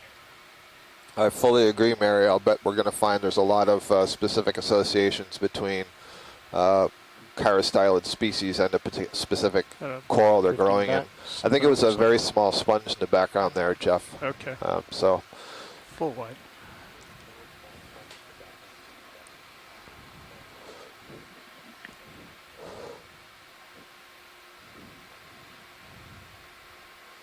See, getting a reflection on the top edge of one species of coral or one species of sponge, whereas there are other associates which are much more generalists, and they will essentially be using the corals or the sponge simply as a way to get up off the bottom, and there's not that much attention to the particular species that it's on. And so you just heard the voice of Mary Wixton from Texas A&M University raising this question that while we're identifying that that is a chirostylid crab, that is a fairly broad identification to family, and it may be that there are many different species in each of the corals, and we wouldn't know that until we were able to make many collections of the crabs and the coral themselves and make the detailed comparison. This is a Brisingid asteroid that we're seeing. I think this is our first of the day. This is, yeah. So another echinoderm, again, sea star. Also one of these organisms that's using tube feet to filter organisms out, or organisms and particles out of the water. Oftentimes you'll see them with their legs held up into the water. This one looks a little bit farther down. You can see it's had some damage there, a lot of those legs broken. In fact, Brisingids are really interesting because the arms themselves have many spines arising from the sides of those arms. And then if you look in detail at the spines themselves, they're covered with tissue, and on that tissue are these small claw-like structures that can grab things out of the water column. They've been described alternately as little bits of Velcro or like little crab claws, and they can grab perhaps passing copepods or mysids or other such crustaceans, and then the tube feet will transfer those to the mouth, which is underneath that central disc. In fact, I see on that arm that's raised on the left, I see something pink in it, and I wonder if it's captured something. Want to take a closer look? If that's possible. Sure. Thank you. And you'll notice a difference in these guys. The mouth is on the bottom, whereas in those crinoids that we're seeing, the mouth is on the top. An easy way to identify between the two. Watch lead, nav. Go ahead, Nav. Yeah, about the discussion before about getting to the top. We have 4 hours and 25 minutes left in today's dive. And at our current ship speed, to get to the top will take 2 hours and 10 minutes. So we should have plenty of time to get there. Carl, can you A lot of these tilt as echinoderms needed can here? regenerate their arms after they've been damaged. Oftentimes you'll see and to the hear that the tube feet are much longer at the base, and then they're shorter where I think the arm has broken off, and you'll see that evidence of regrowth there. Yeah, you can certainly see it on the right. Now, of course, this thing I wanted to see is on the back side of where this arm is curled up. So we can't see it, and it may be, all it is just the curled tip of the arm itself. But that position sure makes me think that it might have something in there.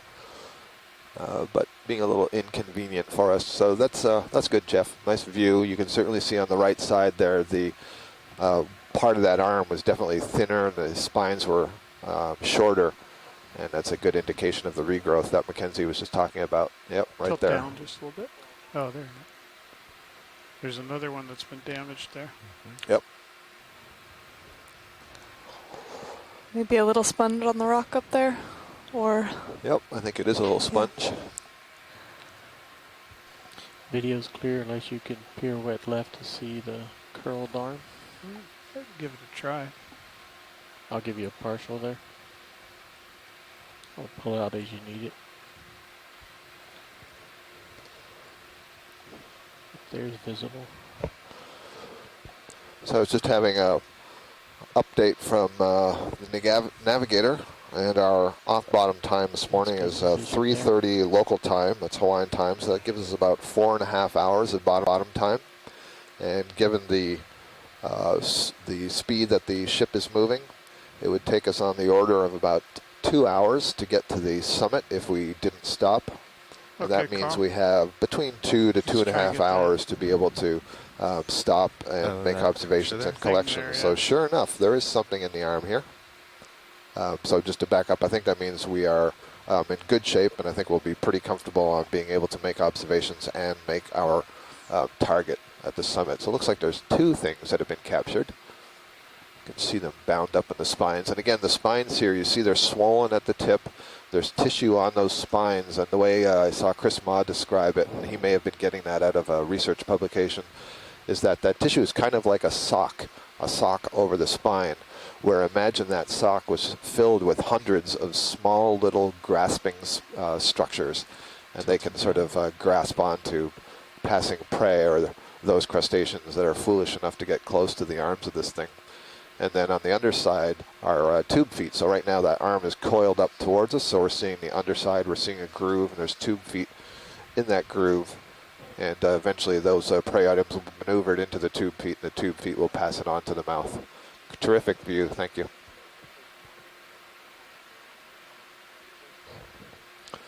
The aplecophoran, yeah. So yesterday, I'm hearing from Roland, our video engineer, that at least on one of these spines, it looks like these are coiled up worms on the tube. And yesterday we saw aplecophoran worm-like animals that are predators of corals. And these do have a similarity to those, but I can't tell from this distance if that's what we're seeing. Video's clear. But I would agree with Roland that those are not crustaceans. At least not the one that was further down the arm. Full wide. Okay. Picking up. Turning left and pushing ahead. My camera's at 60. We're in a good cruising position. Good. I agree that they're not crustaceans. Usually in starfish, they're either parasitic and internal, or else they're quite obviously shrimp-like. Thank you, Mary. Oh, we're coming up pretty. here at Ctenophore in the water. Yeah. These are really lovely. They have in a different group than your Cnidarian jellyfish, and they have these long tentacles that they use for fishing. We'll see if we can get those in view. Ctenophores are the largest animal, the largest metazoan that still swims or locomotes using cilia. The cilia are arranged in bands, and then those bands are arranged in rows. So there are typically 8 rows of these beating cilia that are all coordinated. And as they beat, they reflect light, and that's what you see, these sort of rainbow flashes. That's the reflection of the light from the D2 ROV off the beating rows of cilia. Now, there's maybe something interesting there. No, I was going to say that there are also capable of bioluminescence, but that light is usually blue and is internal, so I think you are just seeing the reflection. Vehicle. Look at your He's about nip to touch cam. your lens. And this one was oriented, Right. let's see, looks like it's mouth Focus is upwards. full in.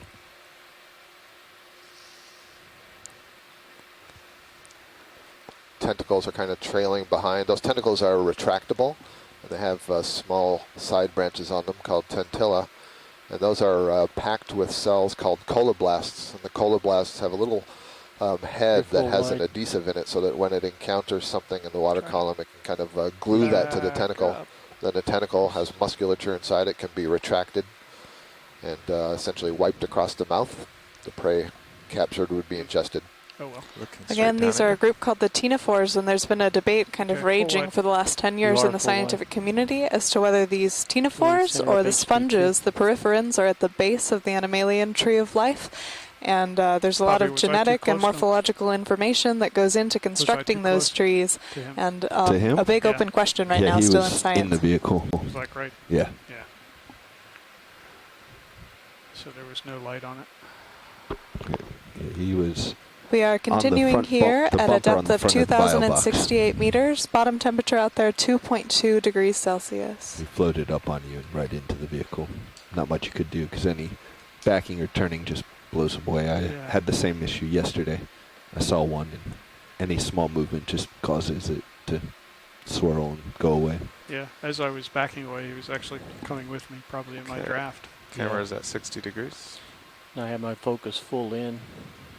Yeah.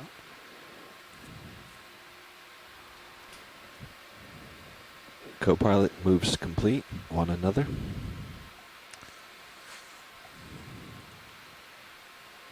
Yeah, let's keep it going. Going. I don't see anything changing in the sonar. I guess as long as we're ready to back up if we see something to stop. Potential Are you ready, co-pilot? On the right. It's your call. I'm ready. Right edge of the screen. Safety-wise, it's fine. It's just you can get 100 meters back, and then if you need to take a sample, you got to. You're the one in charge for this decision. You're the navigator.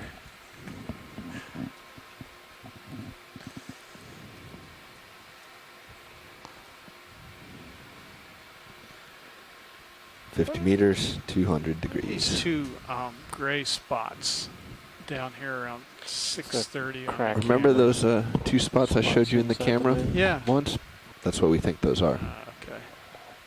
Or that's what I think they are. And that's how I first noticed. I saw them between two dives. I said, wait a minute, we've cleaned that lens. They're still there. So I went and saw that Take the time to remind those of you watching at home that you can see Bridge the main ROV ROV view in Stream 1 on the Okeanos Explorer website, and then in Stream 2 you'll be able to see ship move, a view please. from the Sirius 50 companion meters, vehicle 50, looking down at the bearing ROV, and it gives you a 200 really degrees nice at context for the 2 tenths. environment. Coming up now on another coral whip. Good I copy, believe you thanks, are Bridge. correct. It is quite erect. You notice that it's not curving at all, which means ship move in. Could be one of a few things. Could be a sponge stock. It could be Candidella primnoid coral, which is my first guess. All the way it's moving back and forth, that looks to me more like a sponge spicule. Okay, video. And it could be a bamboo coral. Yeah, Nav, I think we paused long enough Yeah, there. I think that's a to actually sponge. let Sirius catch So that up. looks like a sponge with no If the body ship or head stops, to you it. wait like 2 minutes. By the time they're moving again, you don't get too far behind. Interesting that there's nothing Very small fish. at the hanging base. on to it. Small fish, huh? Can you see that, pilot? Yeah, I did.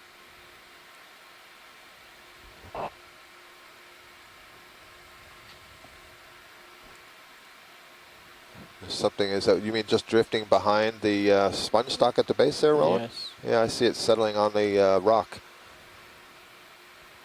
It's very small. It's just to the left of that laser. Now you passed it. Now Survey just off 2 screen. nav.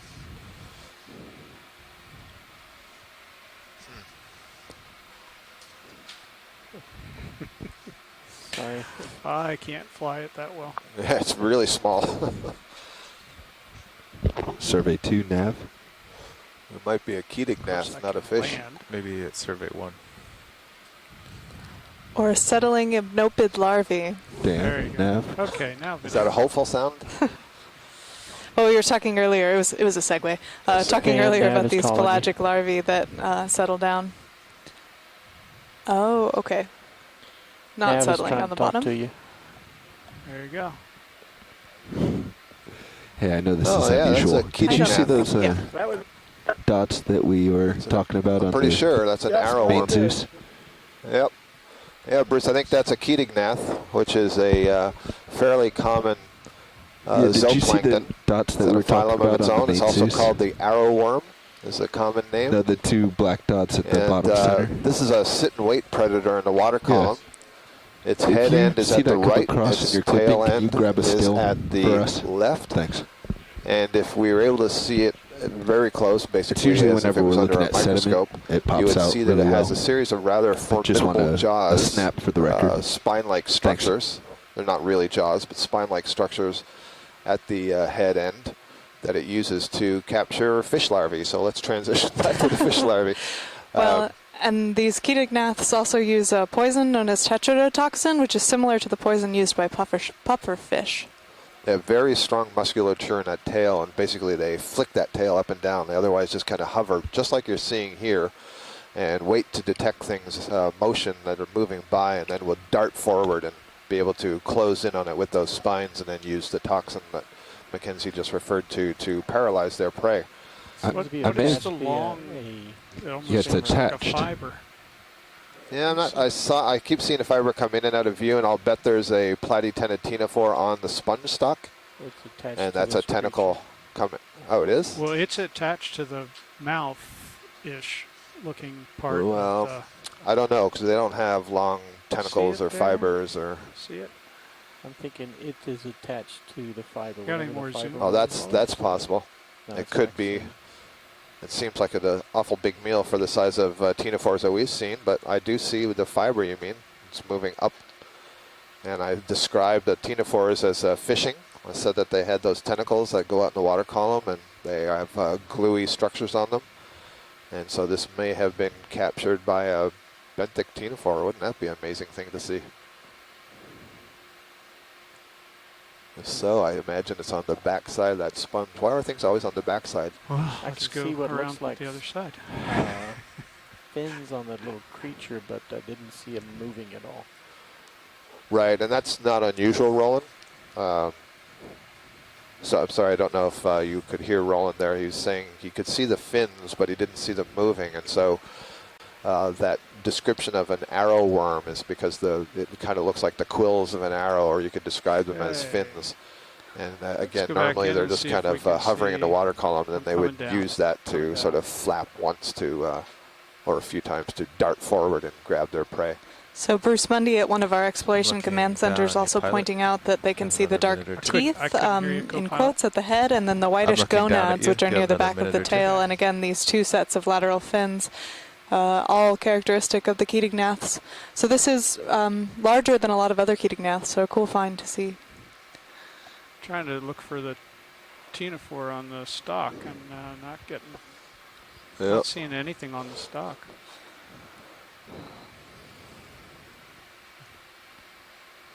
But I you am see- not either. You can see the angle of the line. Sure.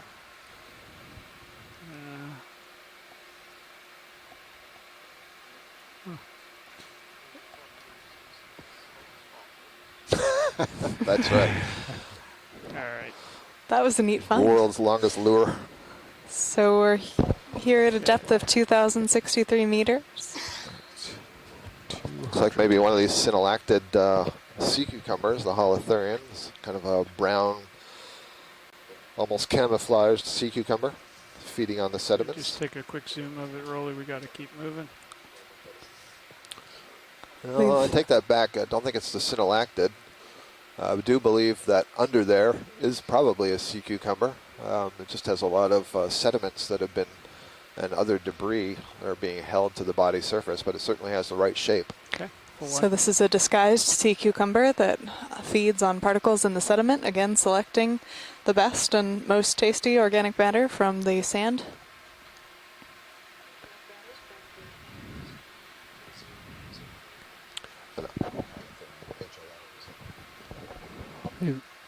Hey, video.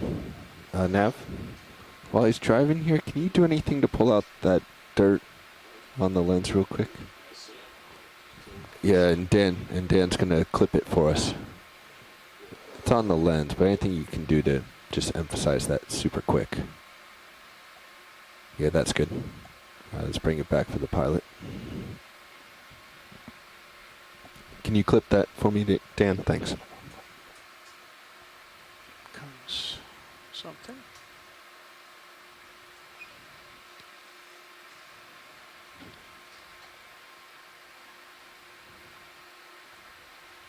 Piece of rock.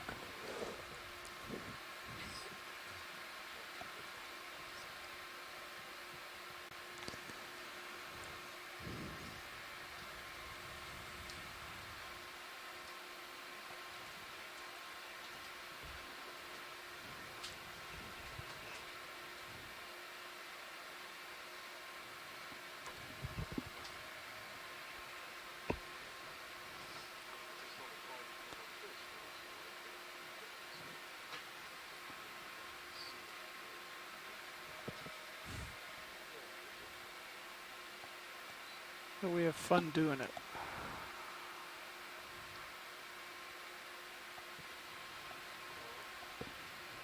Center? Coral or sponge stock. Yep. Okay. I'm still looking backwards at you. Oh, you are? Snapping Yeah. at it. Okay, yeah. Quick zoom. I'll drive right over it. Yep. Dead sponge stock, like the other two we recorded. Okay. Yes, indeed. Looks like a skeleton of a Walteria. I think we've seen 3 or 4 of these skeletons of Walteria, but I don't think we've seen a live one today. Not yet, so we'll see if maybe in the more favorable current environment up this slope here that we might come across some of those Walteria glass sponges that are absolutely beautiful. My impression is that the slope is starting to increase somewhat. It looks like we're seeing a little bit more uphill, a little bit more steepness to the slope. Obviously, it's still very smooth. We are likely to notice less and less sedimentation, this sand Ship is here, on as we station. continue up. Again, indicative of that current flow that's passing over this cone feature. At least we hope. We hope. We don't know what the current speeds are here. Yeah, again, this But, is an unexplored area. Thank you for joining us as we check it out.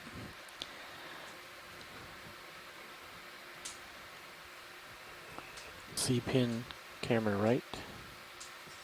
I'm sorry, it's not. I don't know what it is. Some type of coral. Yeah. I'm not sure if this is an umbellapathes or. Okay. That's what I'm sort of thinking. No, this is a black coral. Now this might be Bathypathes patula, and you can see that it's got somewhat different structure from what we've been seeing earlier. It has a long stalk. And a curled decapod over in the right. head. I'm being a little bit hesitant because I want to make sure that this is not Abyssopathes, which is one of the things we're really quite interested in. And Tina had described that to me the other day as being kind of like a little basket on the bottom. You can see that the pinnules, which are the side branches, alternate here. You have one on one side and then one on the other, and so on. And nope, there's no branching at the top. So I'm going to say that maybe Bathypathes patula. Thank you for that view. A good time here to say that those black corals are getting their names from the black skeleton on the inside, but the polyps can come in a wide variety of colors. Scott has informed me, even greens.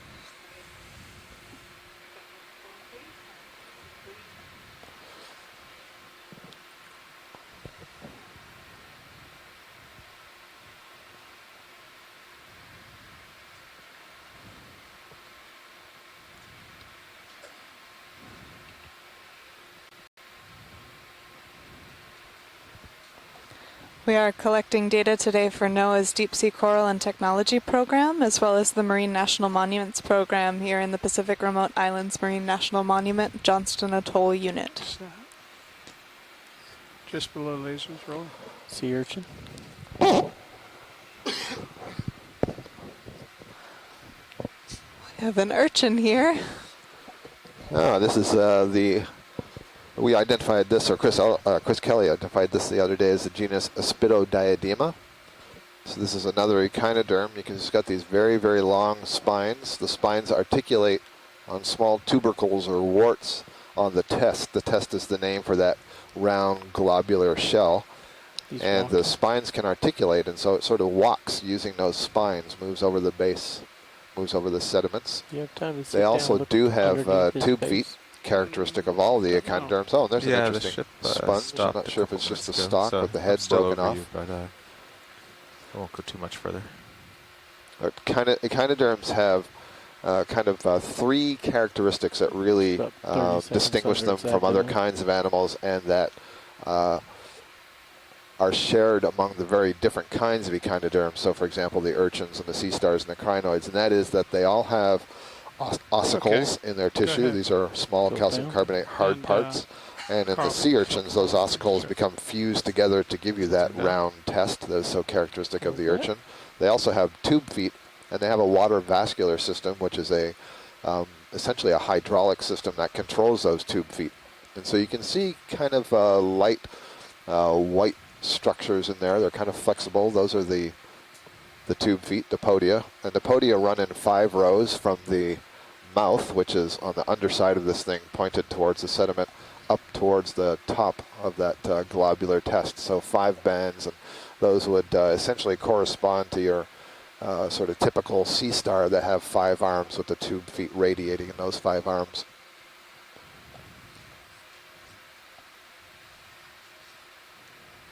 This is an amazing action shot.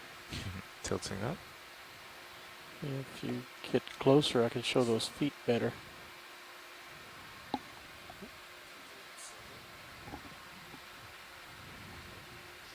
You'll have to rewatch that in slow-mo to see the action. Yeah. Are there any brooding urchins?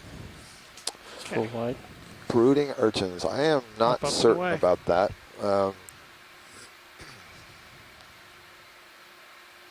I'm not sure where they would brood the eggs, you know? I don't know if it So, would work. So these are releasing gametes again through the mouth cavity up into the water, and oftentimes in corals and in these echinoderms, those are happen at very specific times. So, for example, in corals off of Hawaii, there's a species that spawns 3 days after the full moon, like clockwork every time. So these are relying on cues in water temperature or maybe lunar light, and in the deep sea this would be very hard to study. But changes in the ocean climate around them can really affect the timing of those events. And that kind of coordinated timing is really important for an animal which is going to throw its gametes out into the water column, because it wouldn't be too useful evolutionarily if you were going to release the eggs 1 month and then release the sperm the next month, because they would never be able to find each other and fertilize the egg. And so if you have evolved and have these coordinated cues, you increase the likelihood that some fraction of those eggs is going to be fertilized by the sperm. Hello, Chris Ma here. Hi, Chris. How are you doing? You want to tell us about the urchin? Hi, Mackenzie. Yes, that's a remarkable one. Aspidodiadema hawaiiensis. It uses the long spines to walk around like that robot from Johnny Quest. Just a great animal. I love to call in whenever it's on. But I also wanted to answer your question, which is, do sea urchins brood? And brooding, of course, is where you have juvenile animals being kept by an adult in a special chamber or near the adult, rearing them up to adults.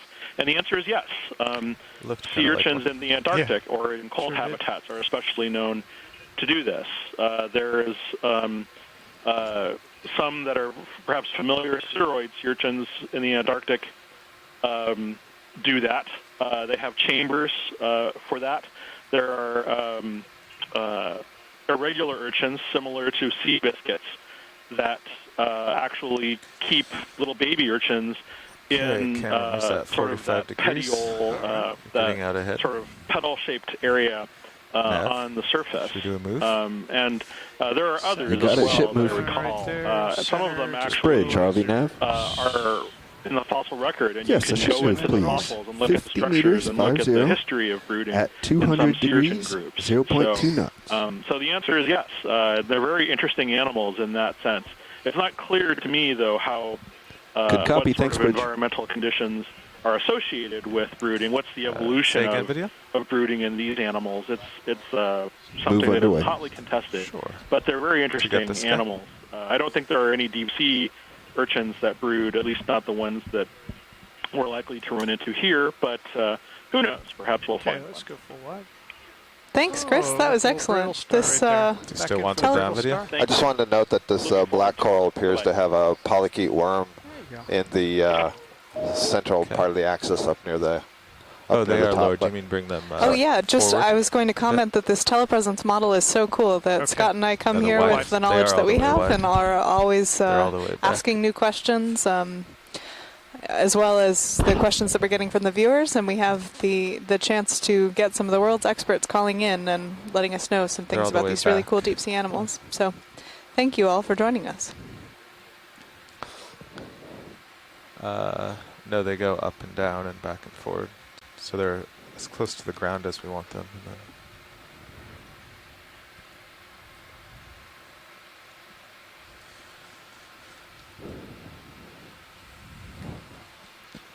then Are you saying it's too bright video? he wanted it spread out more. Yeah, I think we've seen two different species of Bathypathes black coral today. The one we were just looking at, we've seen a couple of times, and then we saw that one that had a much longer stalk with no pinnules at the base, and it sort of came to a point. So I think that's part of the problem. Near the tip, and there's another genus I guess we should keep in mind called Schizopathes that I think has that general growth morphology. So maybe I'll do a little search here and see if that may have been an alternate possibility for that last one. We've seen. Okay, full wide. So our move at a lot more dead sponges than live. our 50-meter move at 200 is underway. So our pilot commenting on the number of dead sponge stocks that we've seen today. Then you'll have time to look at it. We have certainly seen more dead than alive, and we'll see if that changes as we continue up.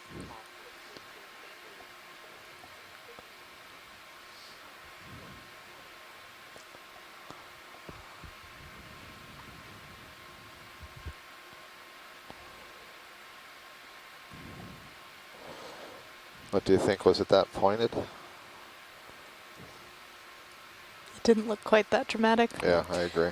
So We've we'll got stick with Bathypathes. some images here trying to get some IDs on those corals, and again, we are able to send the images around by email to different experts after the dive and try and get more detailed IDs. And then Chris Kelly at the Hawaii Undersea Research Laboratory will actually be annotating these dives, going through and making lists of the quantity and which organisms were seen on these different cones, so we can get a really nice scientific comparison.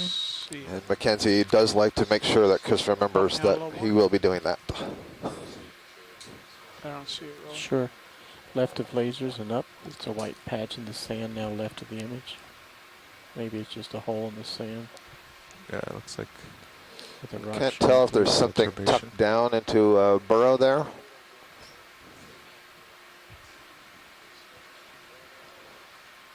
Mackenzie earlier was referring to the discoloration of the sediment being evidence for some reworking. And it looks like it's just maybe a rock. Yep, this looks like a rock in the sand. Yep. Back there, it looked like it was something floating. I thought it might have been something that was emerging from a burrow.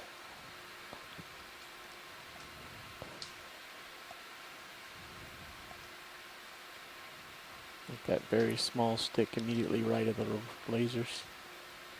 Two rocks in the sand. Very small. So Tina Molitsova was noting earlier when we were making the rock collection that she was seeing these very small things stick out of the sand, and she was wondering if they were sea pens. I thought they were so small they might be polychaetes or tubes of some kind of amphipod or something, but we'll see if it's got a feather on the top. It's a little tube. So the question is that little plume that we see a plume of a worm? And I believe it is. I think this is probably a polychaete worm. There are many, many polychaetes that build tubes, called tubiculous polychaetes, that have modified the head end. I think it may have retracted already. It did. Yeah. that modify the head end into a series of tentacle-like structures, and they themselves become suspension feeders. So it's another indication that this is a really important way to get your food in the ocean. Yep. It has evolved multiple times. Clear. And these polychaetes can build tubes. Sometimes they build it out of things that you find in the environment, mud grains, sand grains. Other times it's mucus or some other materials that are secreted by the worm. And the tube itself is built for some distance into the bottom. And then, as you saw there briefly, the fan part of the worm, the head and the tentacles, can emerge and try to collect things from the water column. So in general, those are referred to as fan worms. I believe that's the first one we've had a close look at. It is. Okay, come in with me. Very sharp eyes. Now this, though, is a sea pen with a brittle star on it. Nice. So sea pen is also a form of octocoral. You can see the large polyps there, 8 tentacles. It's adapted to live in soft sediment, so instead of having a holdfast or a disc that is glued to the rock, at the base of these colonies there is an inflated structure called a peduncle, and that allows them to be living in soft sediments. And I am going to suggest that this is possibly the genus Cophobelemnon, but that's just a suggestion.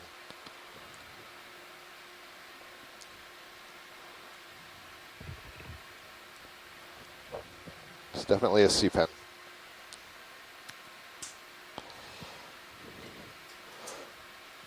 It's interesting. I see Chris Kelly is back here, and Chris, I'm not too used to seeing sea pens with brittle stars on them. Say again? I didn't know whether you were okaying zoom in or okay zooming out. Yeah, neither am I, Scott. That's a pretty unusual observation, and I don't recognize that sea pen either. Yeah, I was, you could tell, a little bit hesitant about giving it a name. Yeah, got to push ahead. Well, I can't dispute it, that's for sure, because I don't have anything better. Very large sea cucumber holothurian here. Hey, hold that, hold it. You can see all of the white in the middle are sediments that have been ingested, this sand. And we got to go. Head end is sort of tucked down there between the lasers right now, and these are deposit feeders, so they would ingest the sand. Yeah, go ahead. Was that a Bathypathes coral that we went over on the left? Yep, there's a Bathypathes just to the left front of that sea cucumber. So as a deposit feeder, they would ingest materials that have sunk through the water column and settled onto the bottom. And they typically would ingest sediments along with it. And so Mackenzie referred to that bright white that you can see in the internal organs. That's a reflection of all the sediment that is packed away in the intestine. And so the intestine is pretty efficient at digesting out the organic particles and then just releasing the non-organic or inorganic sediment particles. There are some holothurians that are known to be a little bit more selective, so they don't just indiscriminately take a full, oh yeah, let's have a look at this, might be a crinoid. They don't just literally take a indiscriminate bite of the sediment, but will select certain particles from the sediment to preferentially feed on. Zoom in. So from one echinoderm that looks like a long cucumber to another echinoderm, a feather star. This is a crinoid. Earlier we collected a crinoid that was called a sea lily because it was a stalked crinoid. This is one of the unstalked versions. It's in the group Comatulida. We refer to them as comatulid crinoids, or the popular name would be feather star.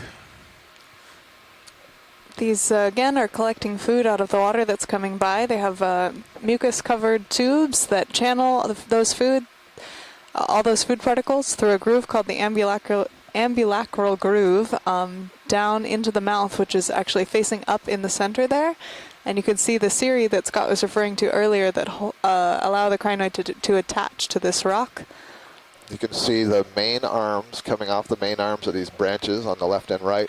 And this is a really nice view to see. On those branches there were what looked like small side branches, combs. Those were the tube feet that are in those side pinnules that kick the particles down into the ambulacral groove where they get channeled down to the mouth.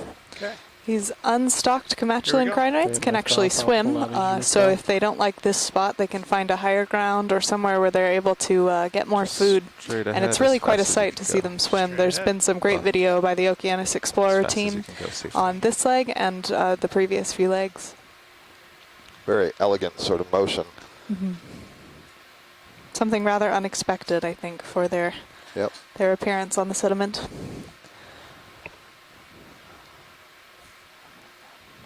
Or just to name, when somebody thinks of a sea star or a starfish, they don't think of it swimming through the water column. That is not a sea star. It's a crinoid, but I brought that up because it's called feather star, so you might not expect the feather star to swim. And they are, again, a relative of those sea stars in the Echinoderm phylum. We've come across on a bit more rubbly area, though a lot of this looks encrusted into the substrate.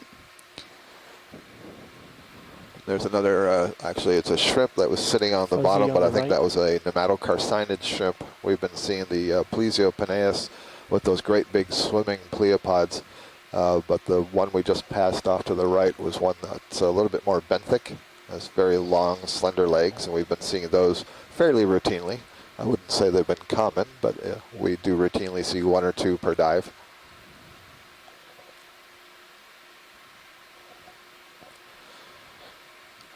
And again, so far on this dive, obviously the densities of organisms has been relatively low. We're wondering as we scale up the side here if the densities might increase as the flow being deflected around this feature might increase. We're at a depth now of 2,025 meters, again making our way this afternoon up to that summit of about 1,700 meters.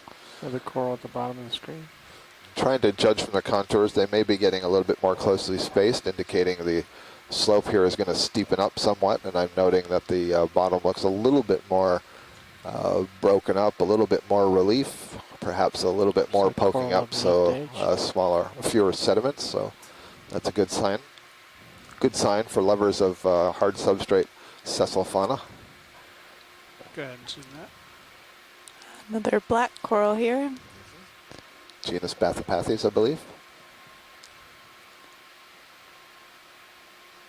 Kimberly Galvez, I think she said she was at the University of Miami. Rasmus, the Rosenstiel School for Marine and Atmospheric Sciences, notes that this is amazing pillared lava features.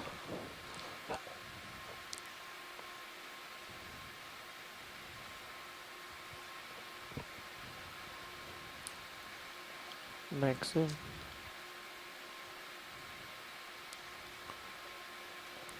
These pinnules are very clearly alternating with one another, and there is a species called Bathypathes alternata, and so perhaps this is that species.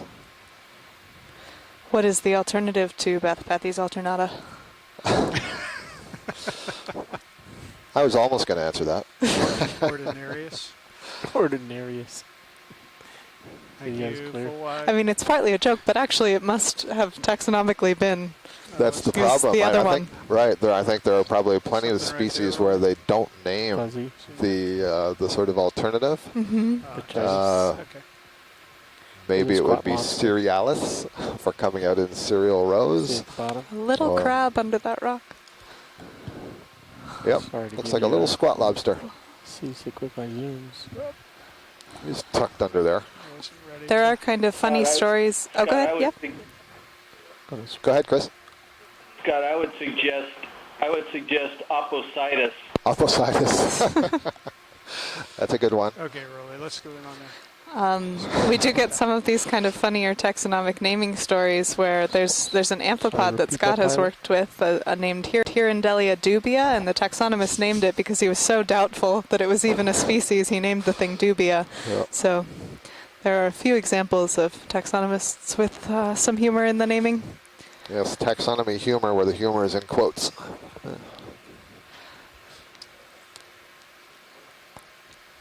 Mary, if you're still on the line and are able to see the video right now, if you can offer any observations, I believe it's a Galatheid crab of some kind.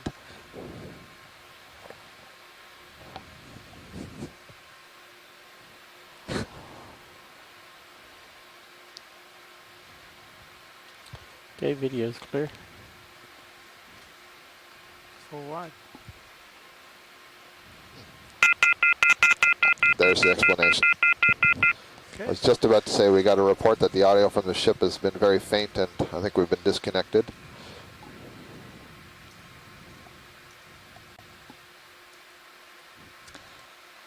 If you are still with us, Chris Kelly was chiming in with a genus name, maybe, of Munidae.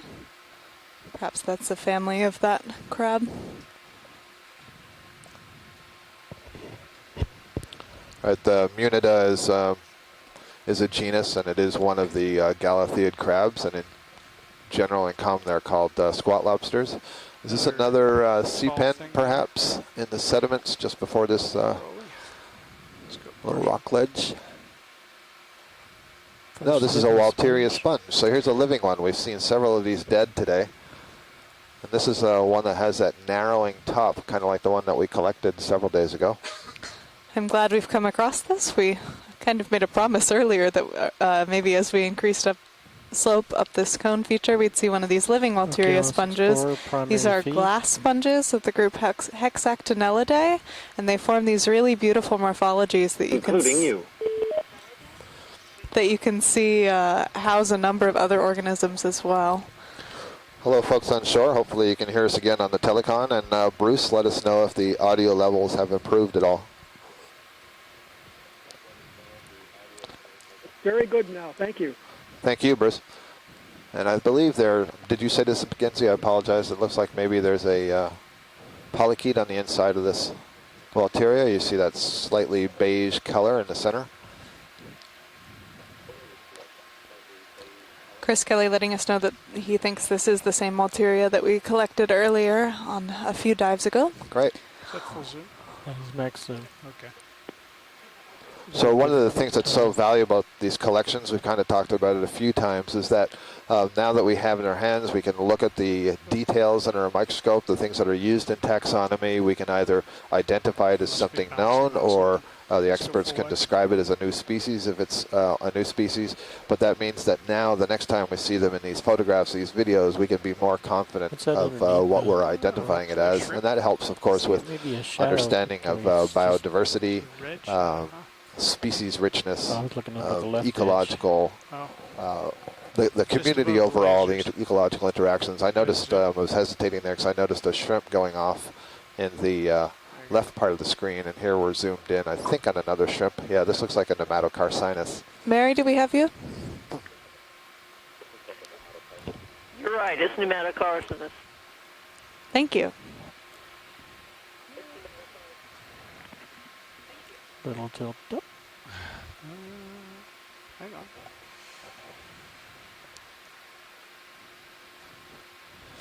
So, Mary, are the nematocarcinids, are they categorized as benthic shrimp? Would they spend most of their time walking around, or do they spend a considerable amount of time swimming around? Well, they're considered to be benthic, but notice those very thin legs, why they're called thread leg shrimp. And if you weren't very careful and tried to collect them, you'd think they were swimmers because the legs are so thin. Thank you for that. So the thread-legged shrimp, that's a really good name, really good common name for these. You can see how very narrow they are. You were stable there for a second. That's the translation. Great. Right. Get a preview, perhaps, of what it is that you're going to see. Or important things to look for in this particular species that you're looking at. We have a coral whip here, I think. Yeah, exactly. Where is this? Boy, you would think it's a coral whip, and yet it looks more like a sponge spicule, but it's awfully long, and it's kind of curved back and forth, and there's unfortunately nothing on it. Maybe if we could get a quick look at the base. Okay. I didn't see anything like nodes. Yeah, I didn't 50 meters, I don't know if any, 200 Chris, knots. you're on the line, I don't know if any sponge could have a spicule that jogged like that in the center, so it makes more sense that it would be a coral of some kind. Good copy, thanks. I need to get another look at it, Scott, so I'm going to wait till we get a closer look. Yeah. Copy that. Rolly, let's go on the base. I think I see a node, Scott. Okay, yeah, I mean, it sure is growing like a coral skeleton.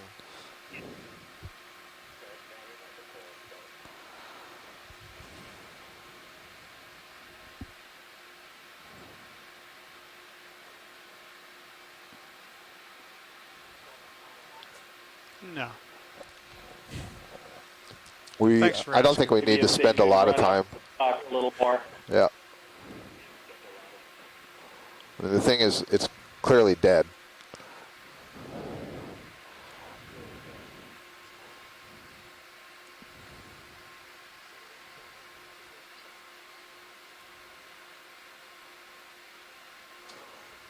Yeah, there's one dark spot there, although it's a kind of a funky looking spot, but that must be a node. Yep, there's a node right there. So it's clearly a bamboo coral skeleton, and there's no tissue on the skeleton any longer. So this is now dead. This would be classified in the genus Lepidisis. Thanks, Jeff. Yep.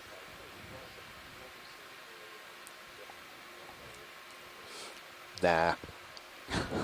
Those corals that have the sea stars feeding on them, they'll do a nice job cleaning it off for us.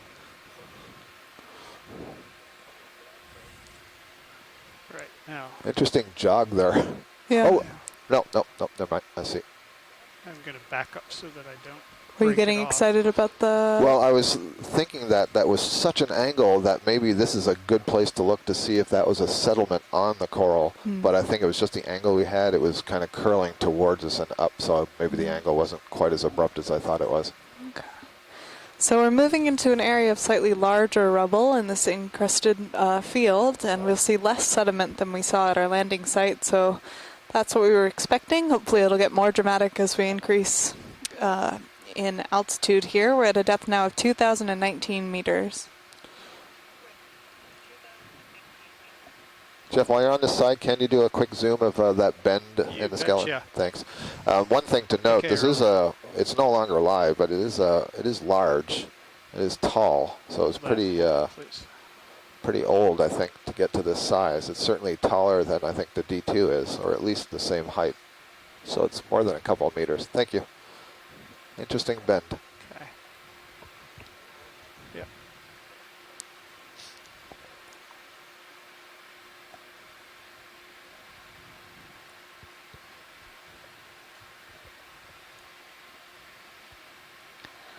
Bottom temperature out there is 2.2 degrees Celsius.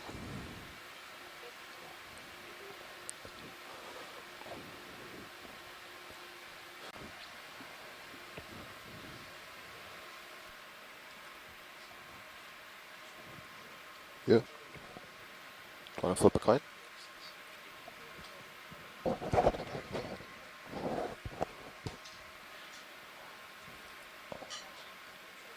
Yeah.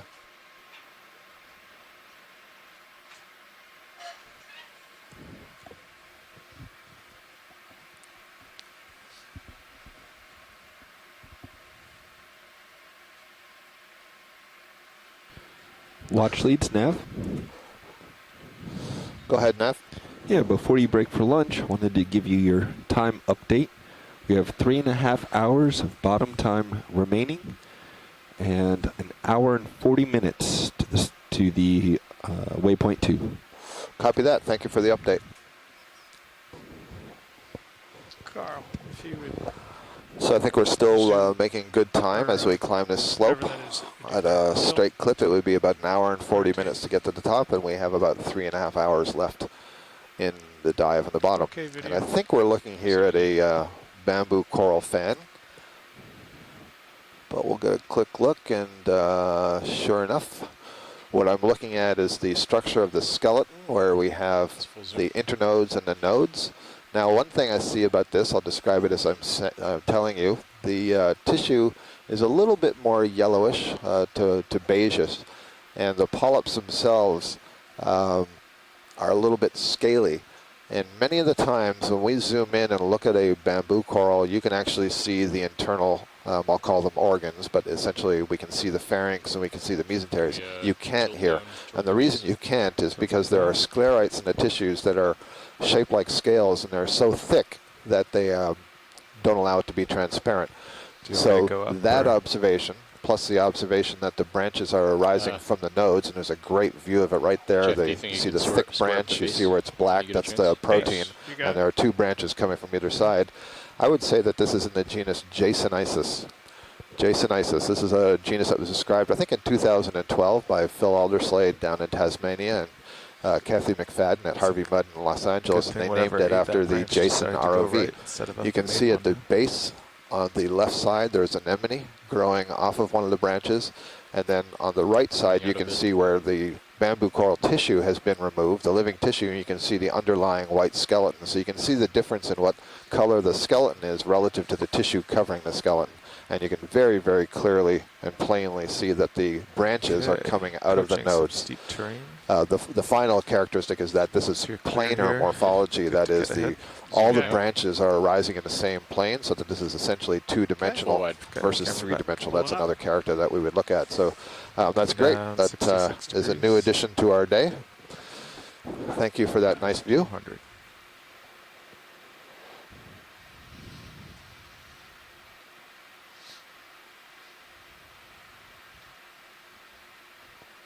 Usually in some form of an enclosed basin, like, for example, the Mediterranean Sea or the Red Sea. Also, the Sulu Sea down in Indonesia has warmer temperatures at great depth. Something pink. Zoom partial. Zooming in. Looks like another Bathypathes. So this has been a relatively common species that we've seen today. This is a black coral.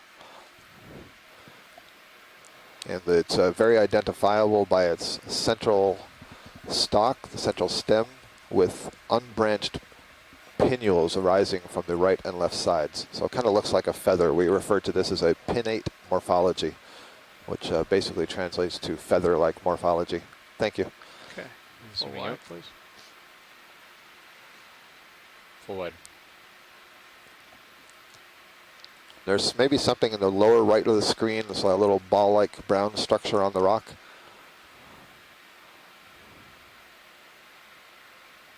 Quick zoom video. Zooming in. It's, That's the urchin. urchin again. Yeah. It's an Oh urchin. my goodness, that's another one of these Aspidodydiema. Look how long the spines are, and there's a beautiful blue, I think, Yeah. scale worm crawling up to it. So that might be a photo opportunity here. Do we have time? Carl? Yeah. If All after you get it, you move ahead. All right. Okay, we're standing by Ship for is zoom. stopped. Thank you, Neff. I saw the globular part of this sea urchin. I hadn't seen the spines from above. But, oh, there goes the worm. Huh.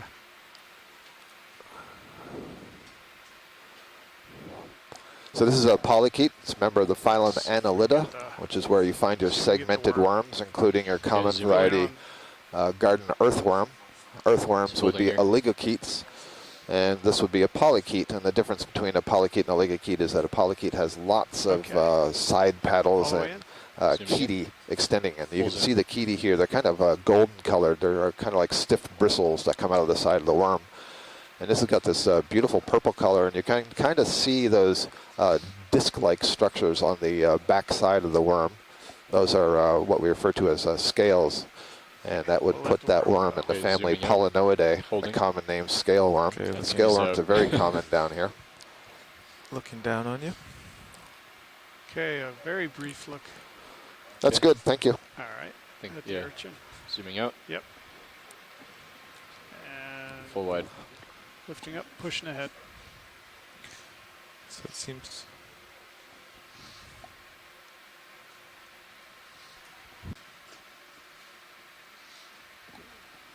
It's another Bathypathes black coral. Yeah, quick look at it. Okay, zooming in. Holding. Again, these seem to be the most abundant of the sessile fauna that we've seen today, perhaps any of the animals that we've seen today. I haven't been counting, but I know we've seen a number of these colonies. Again, you can see the pinnules on the right and left side, they alternate, and this is why we suggested the identification Bathypathes alternata. Zooming out. Sorry, pretty quiet, Jeff. Oh, okay. Sorry.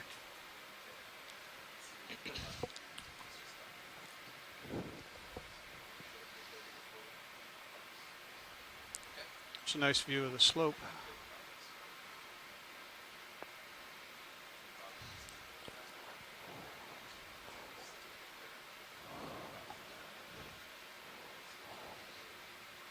As we go further. Okay.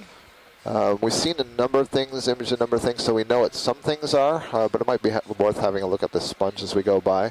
I suspect we're going to see a number of things we haven't seen yet today, and so we'll want to get at least a brief view of them to identify. We'll try to keep the train rolling, and I will jump on and off as needed. Video zoom, please. Great. Zooming in. And Nav. Yes, pilot.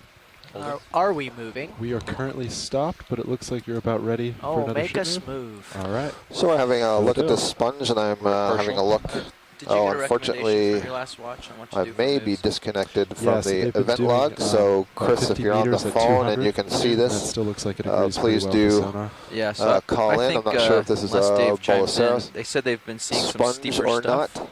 So why don't we reduce that Get to a 40 or 30? That a was little the bit tighter recommendation close-up, from the Dave. last Yeah, co-pilot go ahead, before he Chris. left. Chris. So we can try that if it feels like I it's too can conservative. barely see it, but yeah, it's Bolosoma species A. Bolosoma, thank you. Holding. And I've mentioned a couple of times today that we have a group of students from the Florida Atlantic University who are doing an ocean exploration course, and this week they are 30 meters participating at by 200 telepresence in our degrees at dives, 0.2 knots. in our series of dives.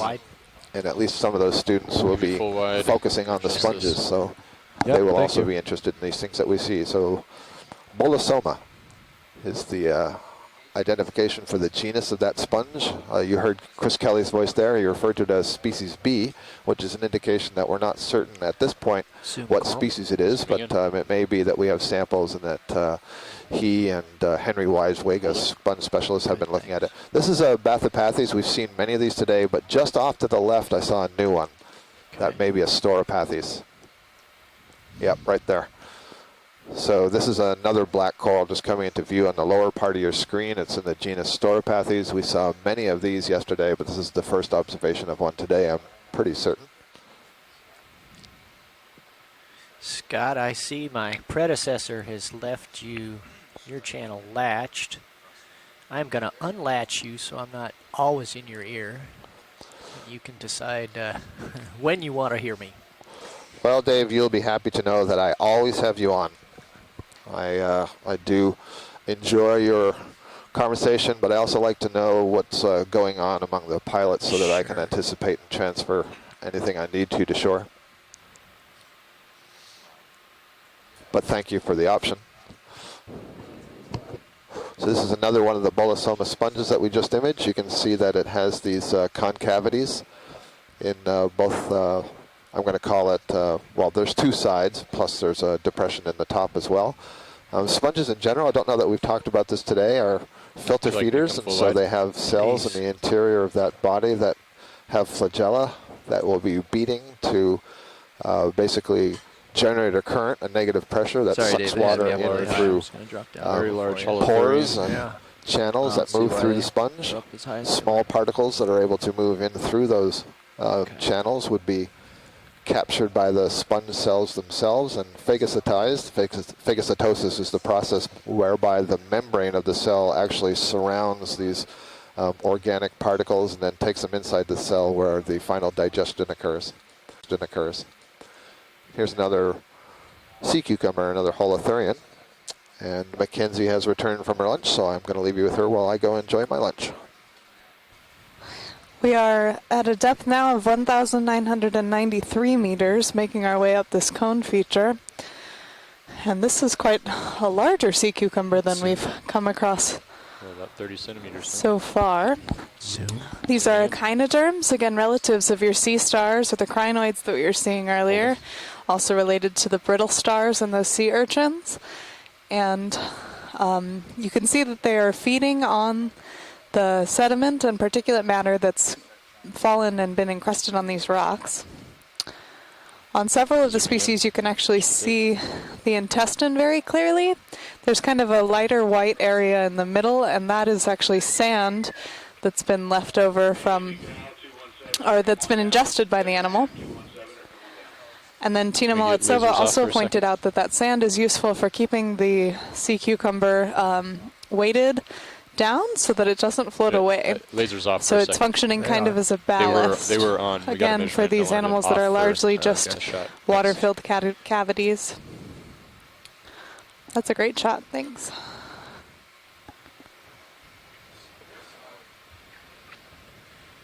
Okay, that'll do. Thanks. Wide, please. And wide. We're gonna switch video. Okay.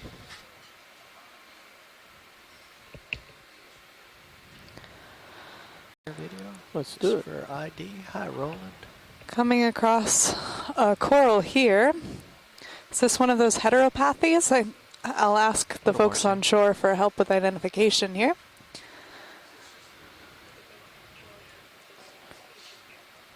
A little more zoom. Let's This is a black coral. You can see the internal structure there is the skeleton, and that's where the black corals get this common name. The polyps can come in a number of different colors, though. This one is a kind of a peach color.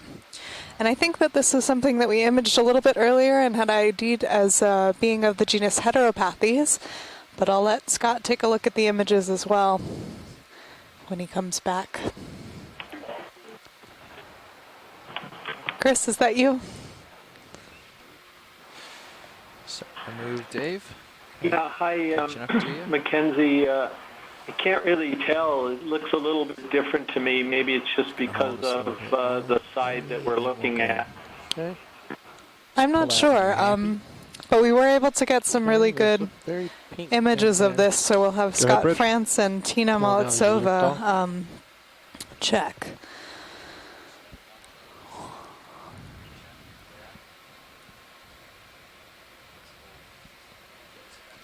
Thanks, Roland. We know it's not an octocoral, again, from those polyp when you structures turn, would that we're that be seeing. around the A-frame?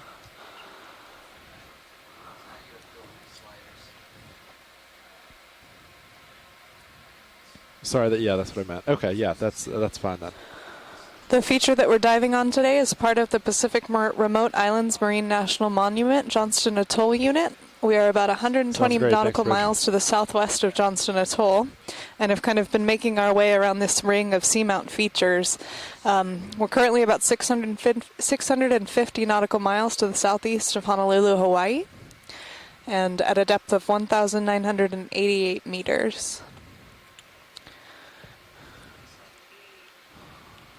So, Nav, in the absence of any input when we approach the end of a move, we'll repeat the same one. The intention is to Mackenzie, have you documented Metallogorgia or Umbellapathes so far at specifically this get site excited today? about. Not at this site. Okay, We I'll saw put a lot another of those bit in. Metallogorgia corals yesterday, and a ship few itself about a minute Umbellapathes. The ago. Umbellapathes were really common the day before ready? yesterday, That move? but not yet. You saw one of the Umbellapathes, Chris? That's very different, Dave. Bridge, this is Yeah, Nav. I think so, but I couldn't really get a good look Hey, at can I it. It put could another have ship been move in? Metallogorgia too. Okay. Well, we haven't can I seen get either of another those, so 30 that would be meters? interesting. At 200 degrees at Sit for this 0.2 one, or knots. is it just a dead? Zoom in here. Let's see what this is, Roland. I guess it's Thank you, Bridge. This might be it's a the busted base of a sponge stalk or a coral, probably a sponge. But what's happening right at the edge there? That's kind of curious. This is what's known as a holdfast. It's the attachment point used by sponges and corals to hang on to the rocks. A little more zoom. Yeah, hold there. Let me just, I'll get a grip on it here in a second. This one has died or broken off.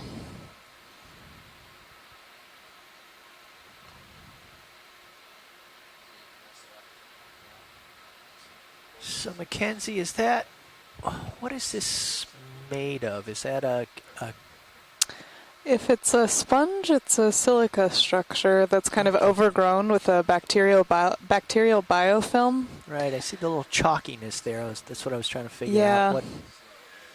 What was it? And if it's a coral, it's calcium carbonate. Yeah, because it looks chalky, so that would suggest carbonate. Yeah. But we got any more zoom, Rolly? No, you're at max. Okay. Well, I think we can continue to make our way up as well. Video thinks I will carbonate. not stare at this any longer, but Thanks, Dave. it's just curious. The train has not stopped rolling. Okay. We're still at the submarine races. Here's the left coral whip. Left says roll. I suspect it's a natural growth pattern. Squat lobster between the rocks. Zoom. We've got another one of these squat lobsters here. These are Galatheid crabs, and oftentimes we see similar ones associated with the corals. We saw one like this earlier. Very small knobby sponges at the top of this rock. And I think we had a genus name of Munida for this. Yep. Okay, wide. That's correct. You can see the pigmented eyes characteristic.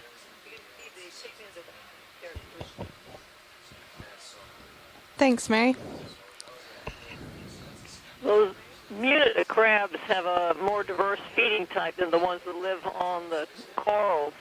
They can actually tear things apart, or they can just scrape the bottom with their mouth parts and just take whatever small particles they can get. Okay. Do they also have those dactyl structures that allow the back legs of the crab to attach to the corals?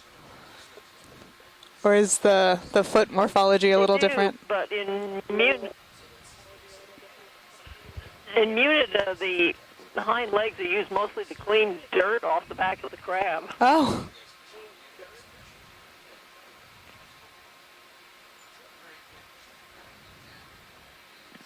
Hey, Mary, does whether a crab has got a pigmented eye or a non-pigmented eye, does that have physiological consequences or relevance?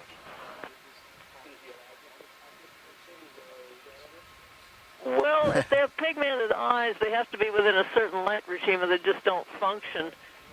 There are a few deep-sea shrimp that actually can detect heat, and they don't have workable eyes, but they'll all maintain the eye stalks because there are a lot of endocrine organs there that have to do with shedding the shell.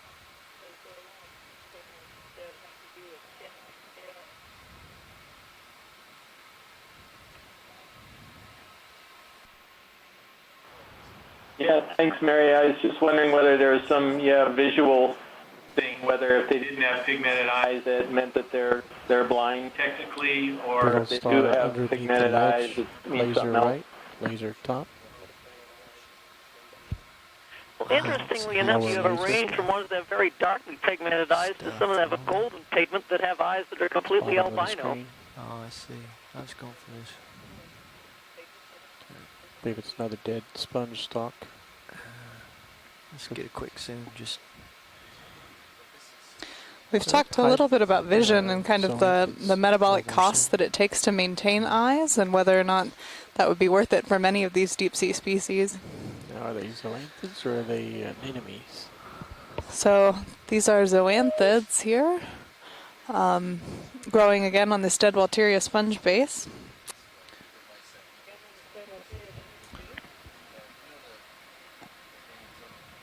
And maybe an anemone, the yellow one, might be a different species.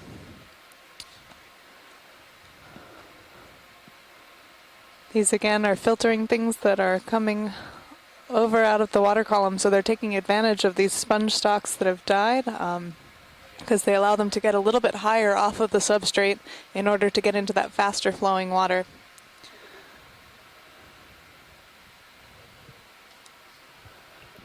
Okay, video's clear. okay. That's good for science, thanks. Just come wide. There's another coral just upper right of this rock. Same one we've been seeing, but science should identify. Yeah. Bathopathes or There's a long, storopathes. long whip at the top left of your image. Top left. Oh yeah, headed there. We're flying over So one of these far, each of these Bathopathes is corals just and then a another whip. skeleton. The ones that we've seen of these so far have Yeah, only can I put another ship been the please? skeleton. We've got an ophiuroid bailing out there. This is a brittle 30 star. meters at 200 degrees at 0.2 knots. I think this might be another skeleton. Thank you, Bridge.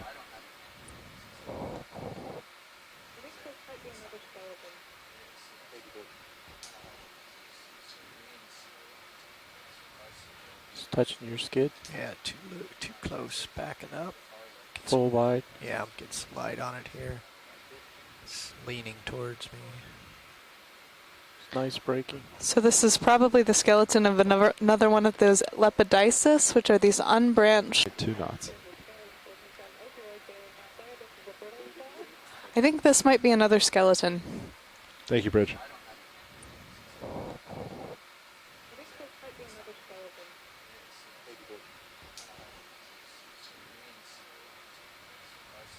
Just touching your skid. Yeah, too close. Backing up.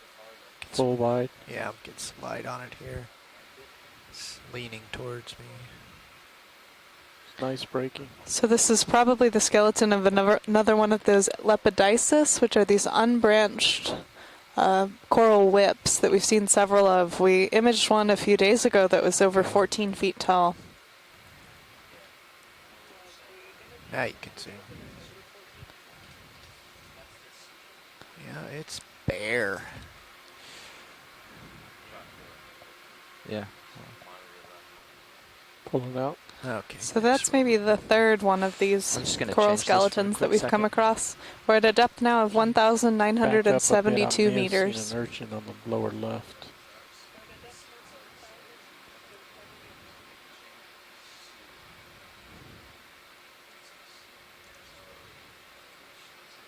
Is that an urchin or just something on mark on the rock? I don't see it at the moment.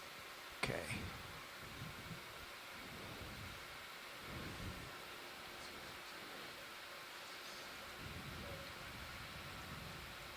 Another sponge stalk on the lower. Another whip coming in on the lower left, branched actually. Center.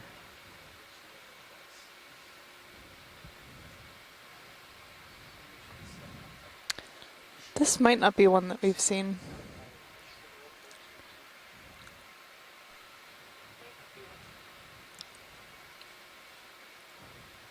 Can start a zoom.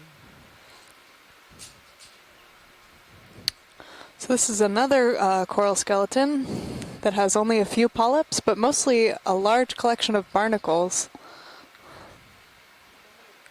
And you'll see they have these feeding structures extended. They're filtering small particles out of the water. A common theme we've been coming across today. So these are crustaceans. Mary, would you like to talk a little bit about the barnacles?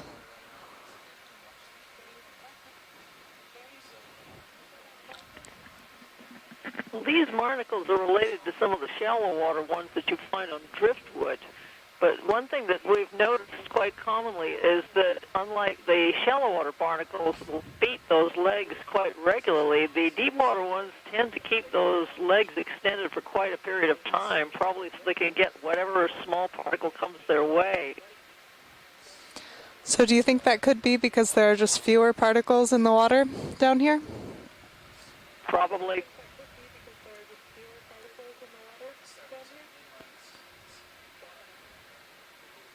And I think you might notice this one doesn't have as many plates as that first big barnacle we saw when we first started the dive. It belongs to a different family.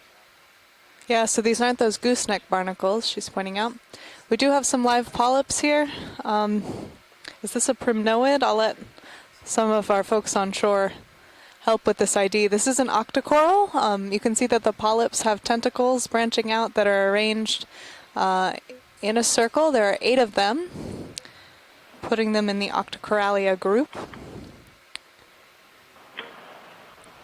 And so Mackenzie, this is the same bamboo coral that we imaged a few minutes ago. This is going to be a Jasonisis with the very opaque stalks on the polyps.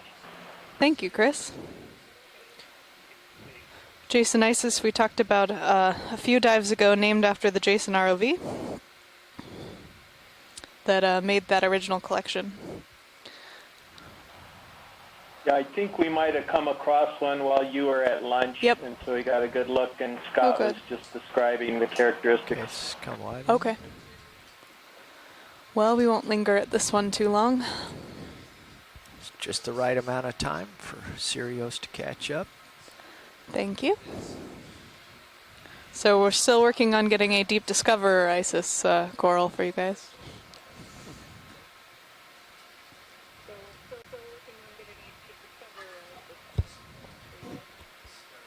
You got a lovely picture of those barnacles. They're very rarely photographed alive. Yeah, it's very cool to see all of the little legs Something extended. white at the base of that stick you're headed for.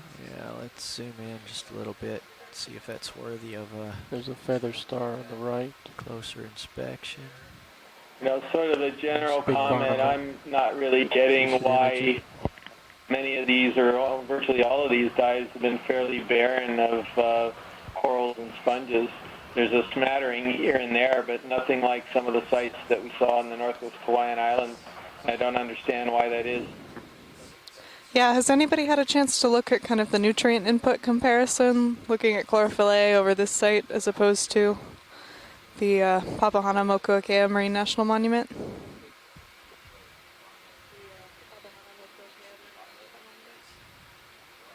Drifting back pretty far. Yeah, I'm out of here, Rolly. Thanks. Okay. I think we're still north of the equatorial countercurrent that supposedly is responsible for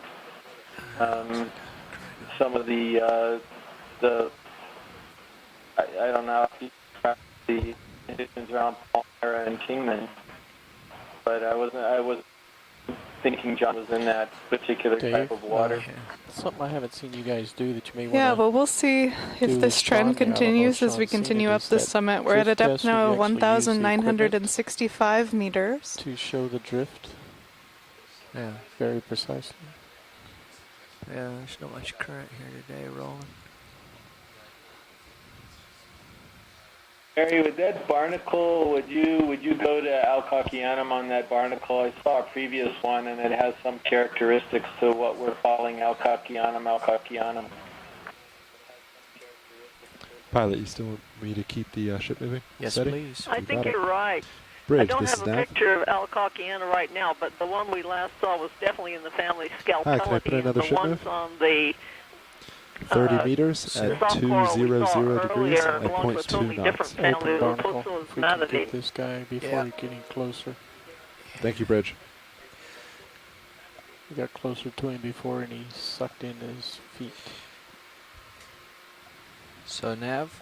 Like So there it goes. So this was another one of those gooseneck barnacles that had the feet out. Just you know, if and you're gonna do it's the continuous extending moves, I'll again. be trying to keep an eye on my sonar, but just make sure you take a look at it So before this you is call that one other in. group that Mary was See referring anything to big out earlier. here, come on. Then Oh, good. yeah, just making You sure can tell you're keeping an eye on that. Yeah, I've been staying Because active. the more and more continuous don't moves scale pellets you because get, they a have little bit scales farther on your the layback stalk, gets, whereas the other family the does more not time we scale need to over the stop. stalk.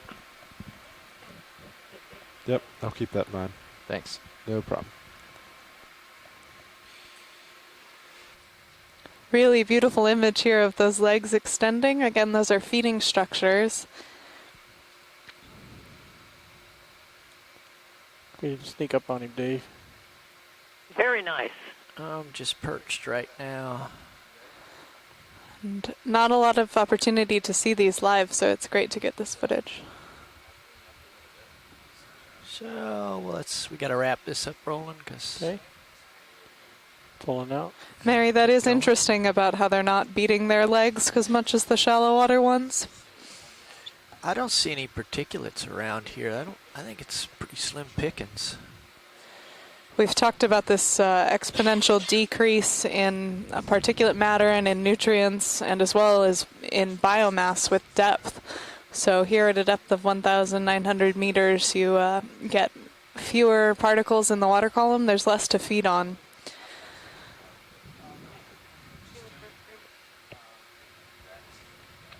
And as you go deeper than these depths, you'll see a decrease in these filter feeding organisms and a community shift towards things that are scavenging or are picking things off the sediment because it's just not practical to be filter feeding at those greater depths.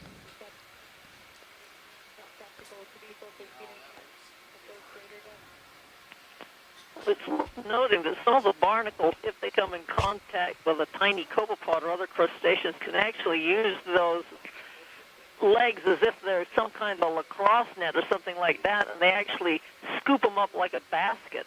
Wow. But, of course, there's no way to know that when you're just looking at one barnacle. Is that from stomach contents and observations? They've actually been seen doing it. They take their legs and just form kind of a basket and glom whatever it is. Very cool. So a predatory rather than filter feeding barnacle. Let's zoom. There's something in that overhang there, Rolly. Well, I suspect most of the time they'll just take whatever they can get. Yeah. Another deep sea theme is this decrease in selectivity.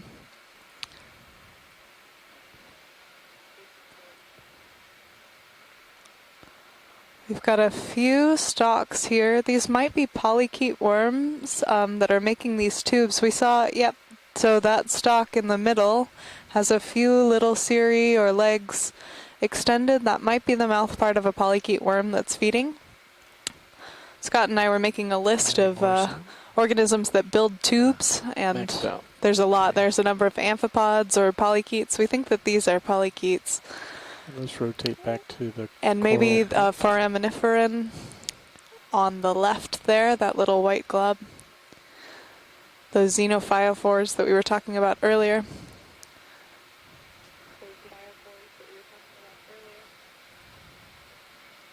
And this is an octocoral, again like some of the ones that we were seeing earlier, but just 2 small polyps.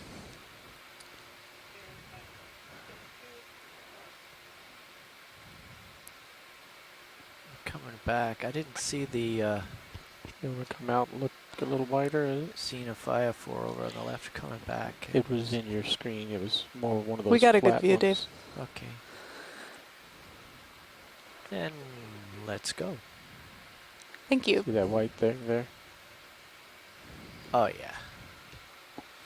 Sometimes they just look like a pile of tail trash. that just poked itself up.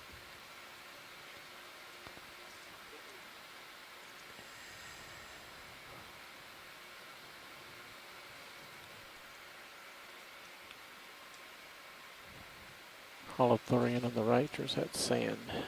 Sand. Disregard. We started this dive in an area of a lot of sediment, and we're seeing that decrease as we head up the slope, so maybe that will be a better environment for some of these sessile organisms that require the hard substrate to attach to.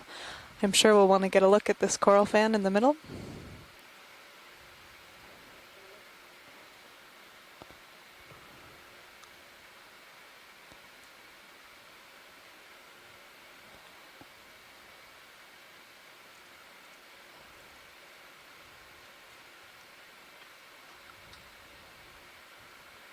Okay, Rolly. Okay.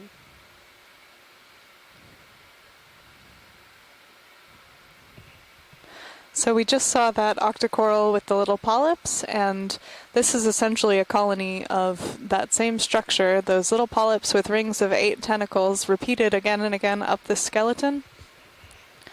And you'll see they also have little cirri on each side of those tentacles, helping them filter organisms out of the water. And we think that this is again that Jasonisis that we were seeing earlier, but this one is in much better condition.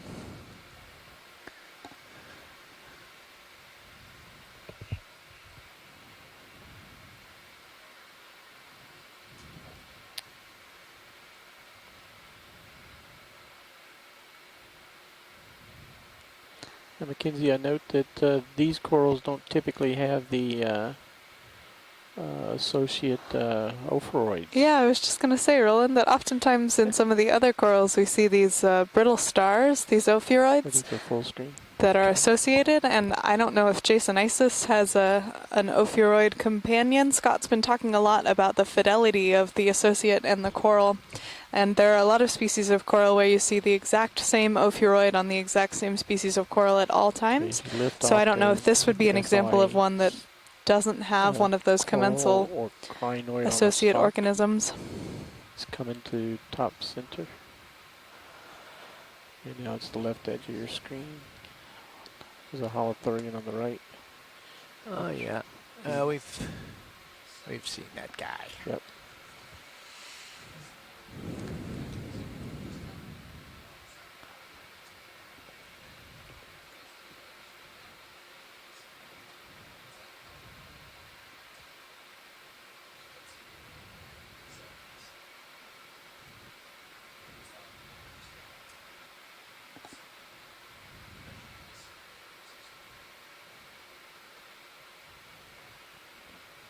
You have a boulder. Bridge, this is Neff. Dave, our pilot was noting the clarity of the water down here. We are not seeing a lot of particulate matter, and that may be one of the reasons that we're seeing so few fauna. At 200 degrees at 0.2 knots. Thank you. So I don't know why this appears different. Maybe it's not as sedimented. It sticks out a bit. It does seem darker. Yeah, let me scoot over and you can see it in the Sirius view. A sponge or coral on the lower left of that one you're looking at. Two of them. I guess it's just a little bit more of the same kind of lava extrusion. We'll remind those of you watching at home that you can see the main feed from feed 1, which is the D2 ROV, and then if you want to see what the D2 ROV looks like, you can check out feed 2 to check out the view from the Sirius vehicle that is looking down at the Deep Discoverer ROV in this field.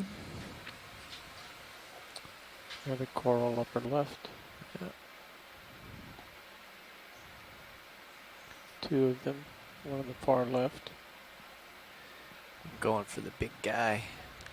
Not much as left an of him. associate.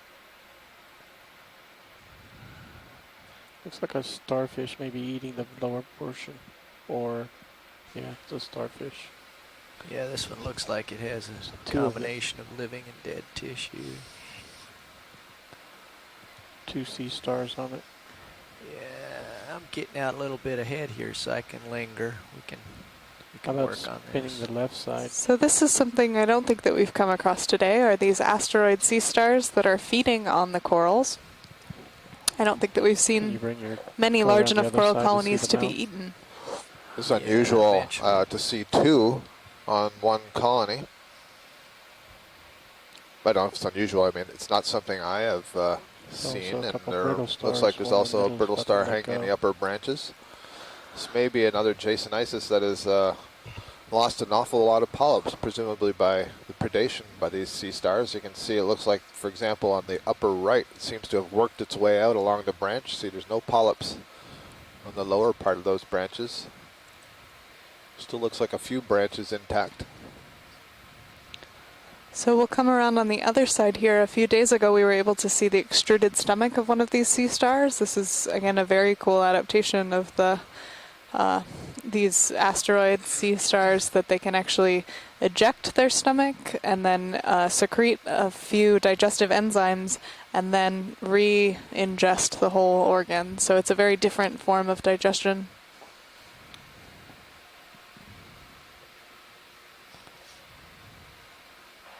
Hey, Scott, Les Watling just came in. Did you come up with an idea on this yet? We were a little distracted getting squared away here.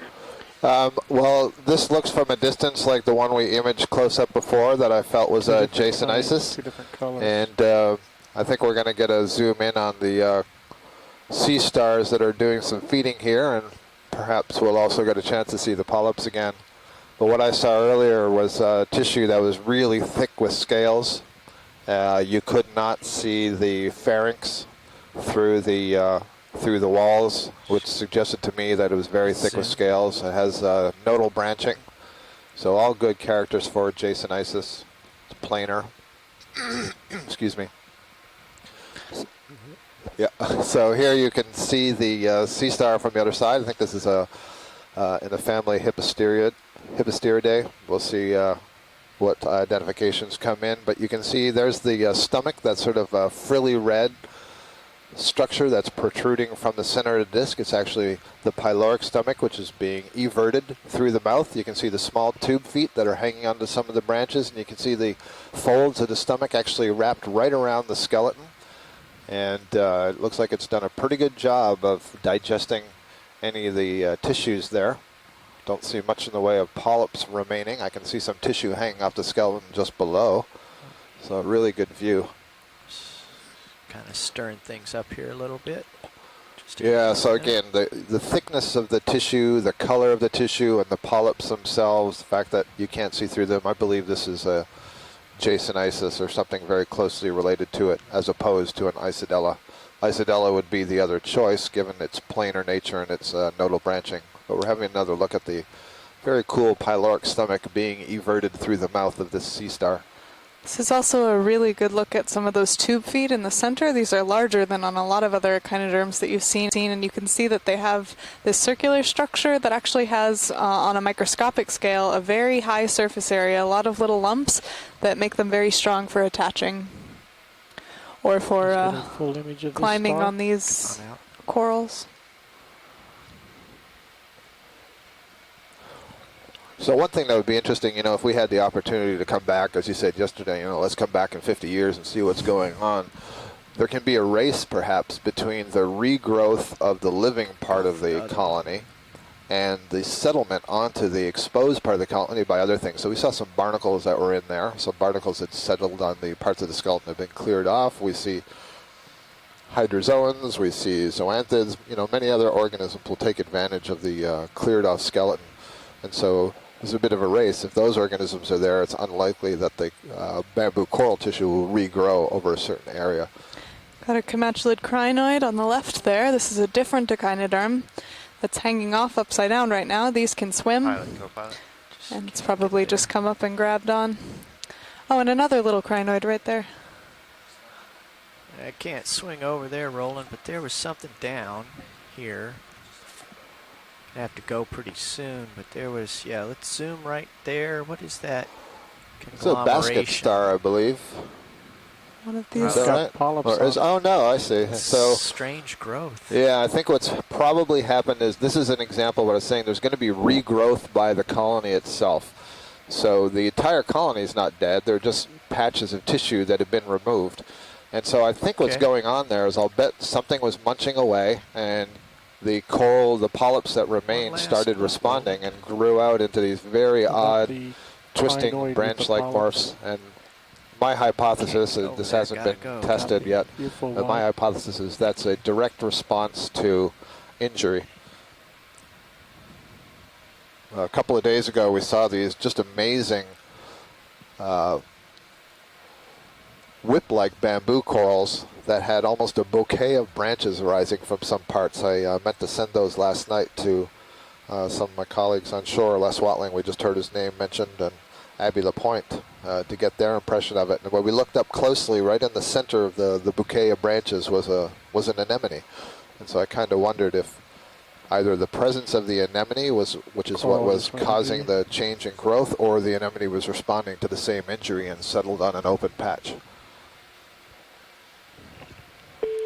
Whip skeleton to the left. Hi, Chris. This is Chris Ma from the Smithsonian. Go ahead. So Ridge, this is Nav. from what I could tell, the sea stars that you guys were looking at were indeed Hippasterines. It's actually a can I get a ship move, subfamily within the Goniasteridae. Oh, great, thank you. At 210 degrees. I at didn't get a 0.2 great knots. shot to see the top surface, which is where a lot of the characters are located. But they looked like Evoplosoma based on the body shape. And Evoplosoma is one of the more frequently encountered Goniasterid sea stars, which feeds on deep sea coral. It's a commonly seen predator in the Atlantic as well.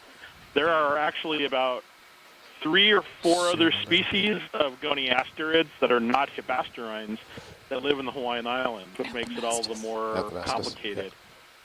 So it's always good to get a shot of the top surface if they look different, depending on whether they have spines or not, is one of the big characters. But that was a really wonderful shot of the stomach being extruded, and I've mentioned before the really great close-ups on the spine and so forth, on the furrow spines on the tube feet. So anyway, it looks like you've got a really nice Anthomastus here, or something similar to it, so I'll let you get to it. Thanks. Looking forward to the next one. Thanks, Chris. So indeed, this is an Anthomastus. This is a type of octocoral. You can very, very clearly and plainly see that there are 8 tentacles, pinnate tentacles, those little side branches on the tentacles extending from the distal end of the polyp, and you can see the polyp body extending back into that globular structure. That's the sort of upper end of the mass of the Co-pilot, colony.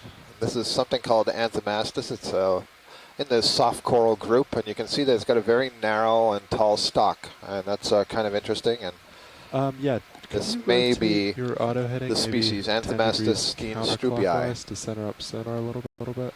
We've seen a couple of different species of these Anthomastus corals, but this is the first that we've seen, I believe, on today's dive, unless you saw anyone while I was gone. Well, we saw a few little polyps that we thought might be a young Anthomastus, but this is certainly the first full-grown. Sponge in the back.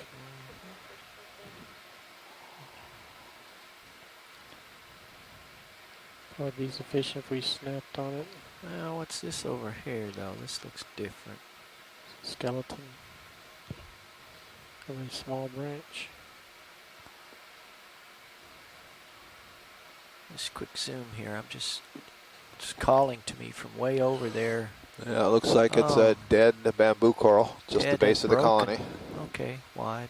Thanks, Roland. Sea stars are finished with that one. Don't suppose we can swing left to look at that sponge We're before you head on out. our way there, Chris.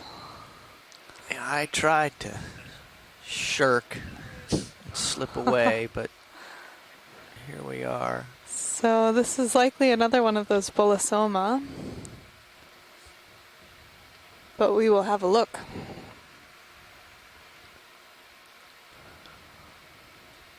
Let's get a zoom. Especially since if one of these class projects is on these glass sponges.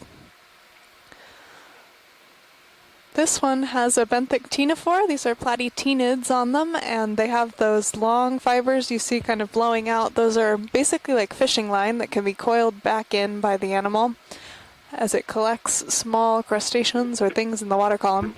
The other side of it? Yep. Sure. I'm not sure this has a concave surface. I wonder if we could see the other side. We can see the other side. We will go look. Looks like a cup shape. Tulip shape. Yeah, but the earlier ones, Roland, they had two concavities. Yep. Kind of perpendicular to each other. And I'm looking and not seeing it.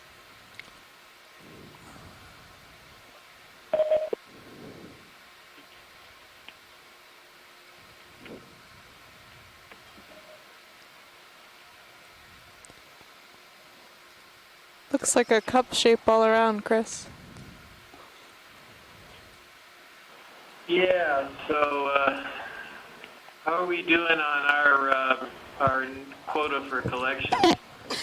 We've collected one crinoid today. We're currently at 1,900 meters. We're hoping to make the top of this summit at 1,700. This is something you would be interested in collecting? Yeah, this is something different for sure. Okay, nav and co-pilot. Chris, could we clip it not too far below the that main body so that it'll stow easily? We're going to need to bring the ship to an easy stop. Yeah, that would be fine, no problem there, because most of the specules and the live sponges in that guys body have to anyway. discuss that. Okay, I'm guessing that this is not going to be something Bridge, where is we could, that? kind of clip something off the upper edge. I imagine if we start tugging there, it's either going to knock down the can I bring whole the ship to an easy stop, stock or dislodge the body from the stock. Thank you. No, it should clip really easily. Should be just like clipping a flower and just putting it in the box. It'll be a soft head on that one, and then the stem will be fine. Right, yeah, sorry, what I meant is we're not going to be able to subsample it. We can't just take a clipping out of the body because it would probably just dislodge the head, and so instead we should just clip the stock is what I was trying to get through. Sorry, I wasn't very articulate there. Yeah, I got it. Yeah, no, it'd be good if we could get the whole ship backwards about 10 meters. Copy that. So you have a better view, so you don't get right over detail. All right, I'll put it in. Well, it's Bridge, this is Nav. certainly a Euclid color, and it's Hi, can I put a ship move in? just something that Can you move it backwards if it 10 had meters a lot at of 20 bumps and degrees at protrusions 0.2 knots? coming out of the side, I might go with Sacrocalyx, but it doesn't.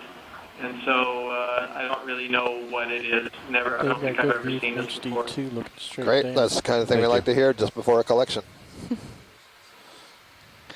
Chris, could you talk us through a little bit the spicule prep and some of the work that you do on the collection? Yeah, so I do the quick and dirty spicule examination, which is basically putting a very small amount of the tissue in bleach and rotating it on the rotator for 5 minutes or so, and that'll digest the tissue away where you can look at the microscopic parts that form the basis of the glass sponge taxonomy. When you're actually going to describe one of these, in a new species description, then you have to do scanning electron microscopy, and you have to do counts, and you have to do lots and lots of measurements. So there's quite a lot of work involved in describing a new species, but to actually look at it and determine the range of different spicules, which are the microscopic parts and their shapes, you can do that pretty quickly.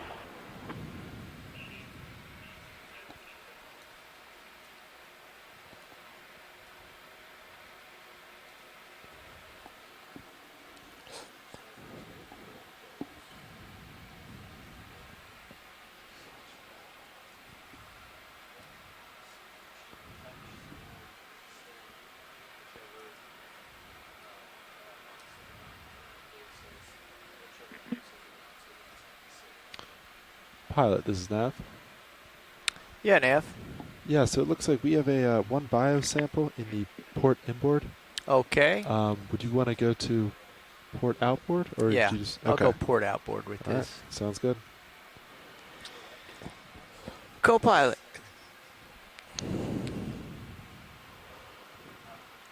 How's it going over there, Nick? Jeff hasn't stopped talking since you sat down. Yeah. All right. So, let's see if we can get the drawer. What I'm looking at is, you see where my left toe is, the corner over there? We're looking down with the HD2 camera here. And the question is, will the drawer open where I'm sitting or not? So you might try just a little ooching of the drawer outward to see what's going to happen here. Okay.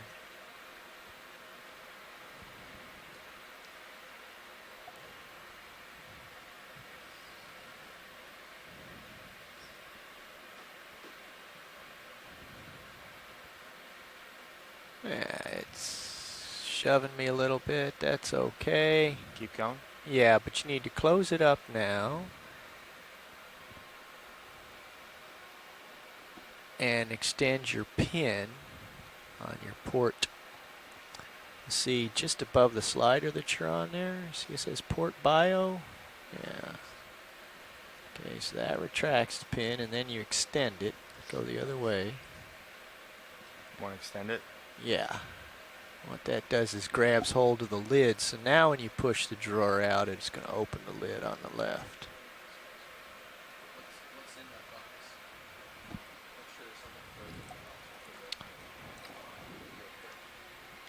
Open it real quick. Watch lead, this is Nav.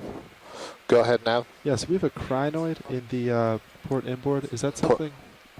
It's not a floater, I was told. It's not a floater. Oh, it's not a floater? The only thing I've been kind of watching back here is I'm wondering about the size of the head of this thing, and I can't remember how big the port outboard is. Port outboard's big. Yeah. Let's get I'll get the lasers on this thing while they're drawing around. Yeah, and I think, Roland, as I look at the drawers themselves, I think it'll fall in just fine. Yeah, that's no problem at all. You can see the crinoid sitting down there. It's nice and heavy. Okay. No problemo. Okay.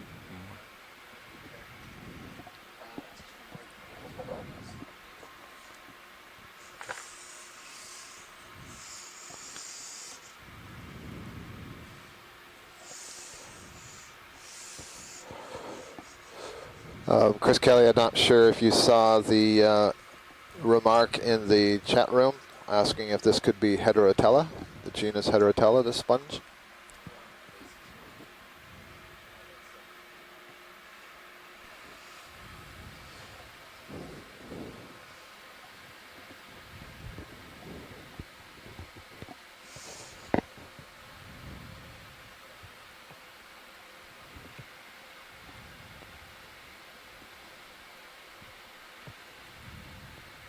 try to center that up. It is interesting that there's another very small sponge. Yeah, there's another little small sponge at the base. I don't know if that's the same one, same species, or something different. I don't know either, but it's kind of interesting that it's there. Yeah. So that's going to be what's called a basiphytus attachment, which means it's sort of gluing itself using an attachment plate to the surface, as opposed to a lophophytus attachment, which is sort of an anchorage, you know, a spicule mesh that anchors to the substrate. Chris, can you tell us how sponges reproduce? Okay, Woody, let's come wide, please. No. And Nav, you can get us moving. All right, I'll put it in. They are capable of both asexual and sexual reproduction. Bridge, so this is Nav. I don't know very much about the glass sponges, but I know in general Can I demo put a shipment, sponges, 30 meters they, at 210 degrees. they can produce sperm and eggs and release the sperm into the water column. And there can be either external fertilization, or the females can hang on to eggs and pull sperm in with the aquiferous system, basically the same system that they use to feed. Bridge. And they have various types of larvae on different species, and so at least that part of their reproduction is similar to any eukaryotic sexually reproducing organism. Oh, that's the...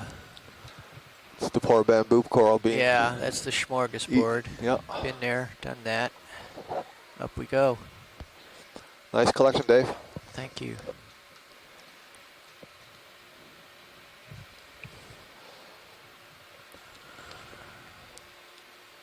We are at 1,918 meters, and I still don't think we're on the steepest part of this slope yet.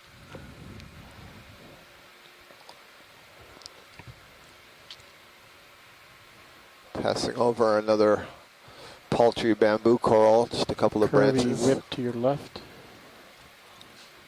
Now there's a spiral. I wonder if this is an Iridogorgia colony that has lost all of its side branches. Certainly is spiraling like that. I'm certainly interested to see if, as we continue up, we see a bit more healthy corals and sponges. We've seen a lot of skeletons. Yeah. This is such a tight spiral. I wonder if this is actually a Rodan Iridogorgia skeleton. I understand that Les Watling is maybe at the ECC, so he might have something to say about that. First curl down. Okay, a little zoom on.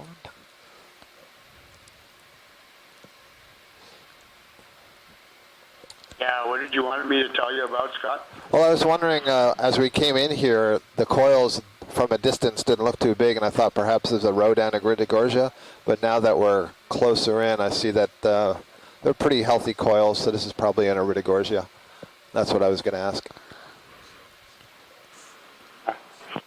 Looks like there are a number of snails that have climbed up this. Go ahead, Les. I was going to say, on this one, you can see that the branches come out all along one side, and it's the axis itself that's twisted. Yep. And in an Iridogorgia, the axis is wavy, and the branches come out in a spiral around that wavy axis. So do you think that might make that a Rodan Iridogorgia then? No, this one I'm pretty sure looks like an Iridogorgia magnus pyralis. Okay, good. Thanks. So we haven't seen any live of those colonies today. Yeah, go ahead, Les. Magnus pyralis because it has a really large distance in for each coil. We just passed over a fan to the left. I'm not 100% certain what it was, but we're past it. Here's another one of those. Yep. Oh yeah, another Anthomastus on the rock there. Yep, Steenstrupperi. There is a Bathypathes black coral, and that's a brown crinoid that's tucked in the rock to the right of the black coral. Hold there. You went way past it. Yeah, it was a crinoid, Roland. No, it was a different thing I was looking at. It was purple, but next to the Bathypathes. Yeah, that's what I was looking at too. It was a dark reddish purple. Yeah. Yeah. So we didn't see these Anthomastus where we landed. We've maybe a little Storapathes come up a little there. ways. Is this an Umbellapathes maybe? Not sure what I'm looking at here. This white thing that's kind of suspended above the rock.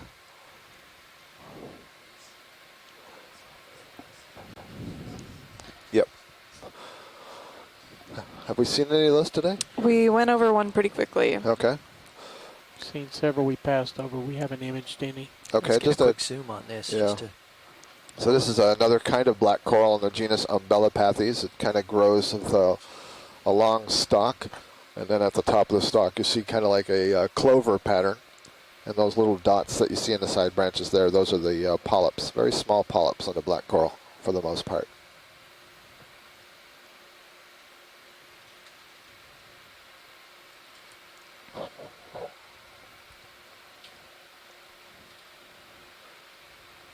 That's good for us.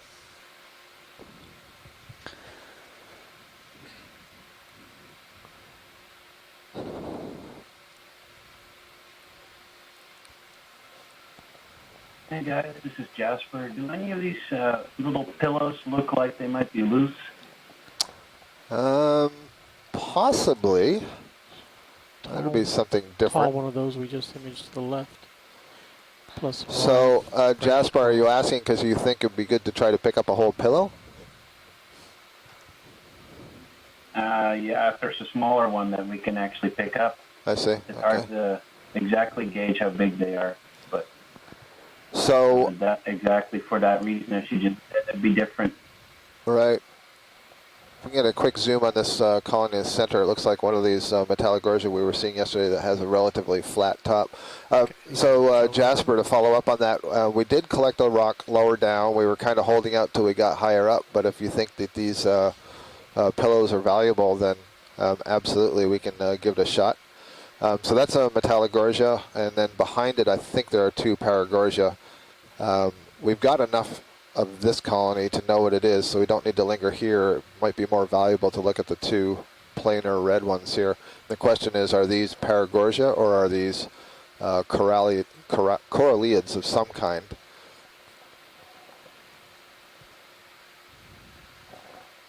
It's partial. That Metallogorgia was another kind of octocoral in the family of Chrysogorgiidae. We saw several of them yesterday, but we haven't seen many overall on the expedition, so yesterday was kind of interesting, so it's nice to see that it's here also. I'm beginning to think this may be a coralliid, maybe Hemicorallium again, and we'll see what... Yep, Chris Kelly is suggesting the same thing. Hemicorallium, possibly the species Loensi. You can see that it has a brittle star associated with it. And it seems like every time that we see these particular brittle stars, I can't remember their name. And I'll bet Les remembers their name, so we'll see if we get a ID coming in from Chris. We wanted to ask you earlier, Scott, if the Jasonisis coral species had an associated ophiuroid. The ones that we have seen today did not.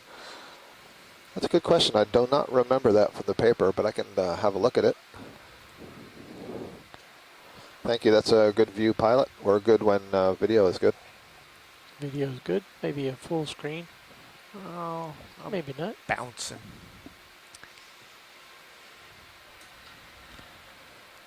Bridge, this is Nav.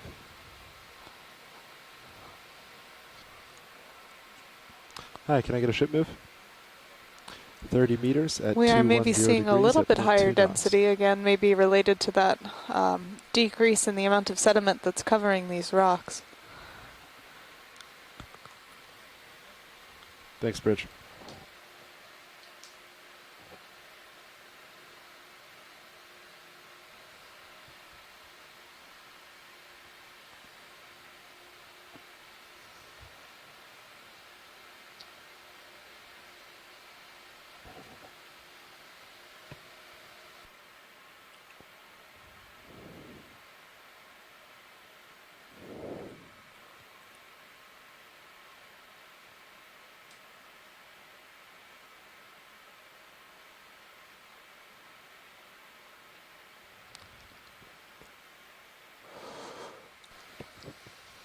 Another Metallogorgia and maybe a Trissopathes black coral on the rock just to the base. Definitely the suspension feeders are picking up in abundance, no question about that. Is that a decapod on the left?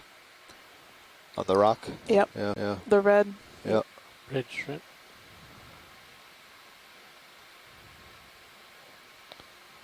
I do believe that is a Trisopathes black coral. That's a new one for today. I really like seeing these Metallogorgia colonies. These little pink parasols, as I call them. We talked quite a bit yesterday. I suppose it's worth mentioning again today that there's a brittle star Ophiuroid that lives right in the center of that colony. It's the genus or the species Ophiocrius oedipus, and it has a very, very tight relationship with Metallogorgia. That's the only place you find that brittle star is with that particular species of octocoral. And we've also never seen that octocoral live without a brittle star. So they're pretty tight mutualism there. Looks like he hung on too long. Yeah, so I wonder if this is another one of the Evoplosoma sea stars that we saw earlier feeding on one of the bamboo corals. And here you can see a bamboo coral skeleton underneath it. So perhaps it was feeding and either was dislodged or the skeleton broke.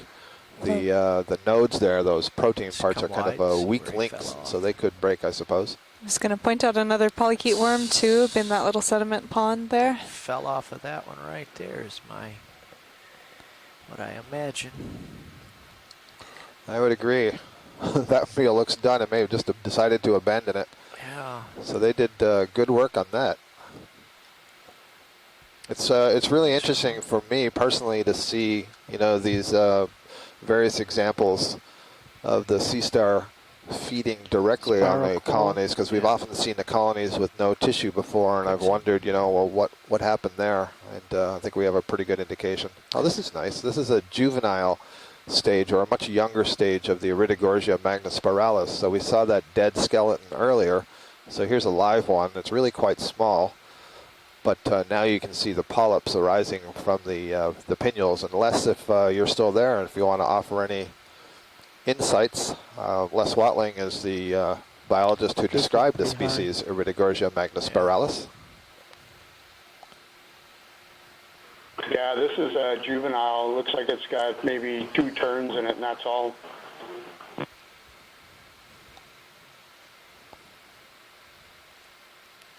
We've seen some very impressive colonies of these Iridogorgia that can get, I don't know the maximum size, but we've seen some that are at least 2 meters tall. I believe Les has a paper now. I'm trying to think, was it Iridogorgia? Les, was it the Iridogorgia that achieved that huge length of over 15 feet?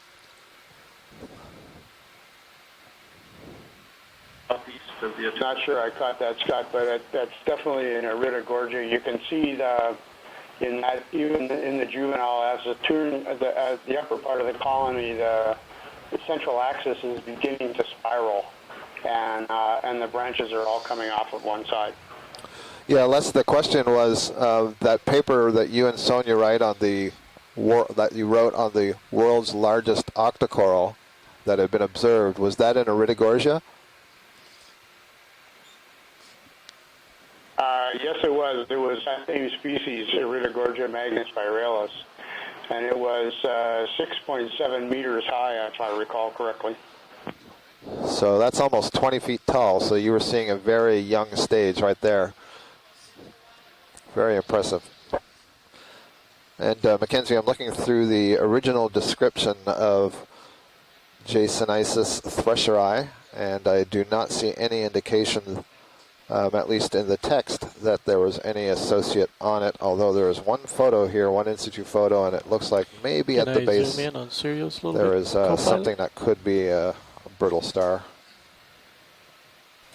Get a little imagery of the ROV. Or actually, I think it's an Evoplosoma. It looks like it's being eaten. Did you have a headset? How about that? Looks like bare skeleton down there. Okay, so yeah, ship's moving.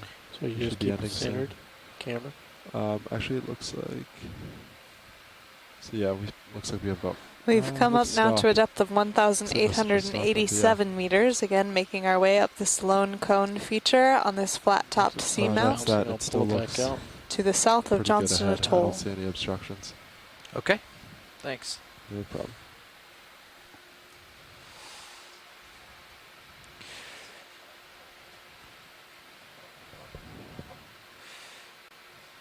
Watch anything in here in view that you want to see, or are we continuing on. Maybe under the rock. Okay. Straight ahead. Feather star under the rock, possibly. That might be another Corelliid, another Corallium, and an Anthomastus steenstrupii in the background. And then there was a yellow-ish coral that just went off frame to the left that I don't think that we've seen. Okay. Okay. This looks like, is it maybe a Brasingid? I have a hard time telling from a distance between the Brasingids and the crinoids, but as we get closer, we should be able to see. You're not the only one. Crinoid called it. Let's Okay. go for it. Come on in, video. Chris Kelly says Brasingid. Oh, but the pilot wins. It is This indeed is a crinoid. Well done, Jeff. Is that a... So I guess while we're having this guessing game about the difference between the crinoid and the Brasingid asteroid, those are two different classes of echinoderms. This is the crinoidea. And Mackenzie had noted earlier that the mouth is oriented upwards here. You can see those small filamentous structures just above the crinoid attaching to the rock. Those are called the cirri. And you can think of them as kind of like thread-like legs that hold them to the substrate. And so these obtain their food using their arms and channel those particles down grooves to the mouth, which is facing up. If we had seen, and maybe we will see later, a Brasingid asteroid, it would basically be reversed, where the mouth is against the substrate, the arms are curled up, and the tube feet are on the lower side. So they're essentially To the left, you said, or on top of the an example of convergent evolution. Maybe, to the left? yeah, That right one there? there. Yep. Okay. And this might be just another one of the black corals we've seen, but it looked a little yellower. Okay. Video, you want to snap in real quick? We'll see if I should settle in longer. Thanks. Storopathes? No, I think that's a Bathypathes. The Storopathes would have side branches. However, it could possibly be a Storopathes that simply hasn't yet begun its side branching, and the color might indicate that that's possibly the case. But to be conservative, I'm going to stick with Bathypathes here. Bathypathes. All right, I should run video. How about the crab in the background with the anemone? You can take a quick snap, but I don't want to spend There's too a much more Pagurid crab. This is a hermit crab that has an anemone settled onto the back, possibly directly. That's a Parapagurid, and that's a very common symbiosis in that family. Thanks, Mary. Go ahead and tell us some more. Well, notice the extremely long legs of the deep sea hermit crab. It's not the family that you would find in the tide pools. You pull out, and often there's a original shell that covers the soft abdomen of the crab, but then the anemone grows over the shell and will actually dissolve the shell and form a new covering for the hermit crab. That's a really neat picture. Mary, what is the scientific name of this one again, please? Well, the family name is the Parapaguridae. There are a couple of genera, and I'm not sure which one it is. It is spelled Parapaguridae. A lot of flares in the... Yeah, am I looking up? Looking up a little. Thanks, Mary. I may be able to find out what it is later on from a photo. Thank you. Here's another one of these Metallogores. We saw this yesterday that has still a couple of sprigs of branches lower on the stalk, which is an indication that this is a younger aged colony than the ones that don't have any branches on the stalk. Essentially, as they age and grow taller, they drop the branches lower down. I'm up. Another Anthomastus steenstrupii. Getting less noticeable. It does seem that we've increased community. I think so.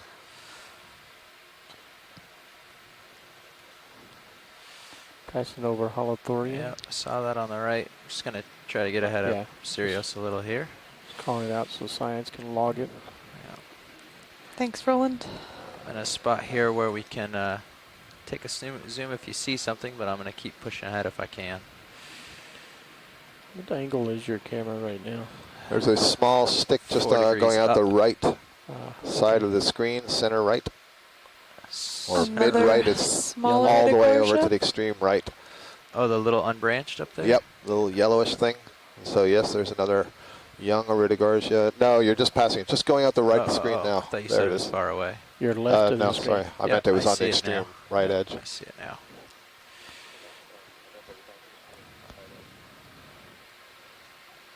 Okay, video. Come on in. That's Storopathes black coral. That's not what I was referring to, but that is the very similar Storopathes. to the last one we were looking at. Yeah, another one of those crabs. What I'm trying to down in get you to look at is off the screen to the right corner. To the right corner. Yeah, it's not on screen right now. You have to Military turn right? further right. Military right or?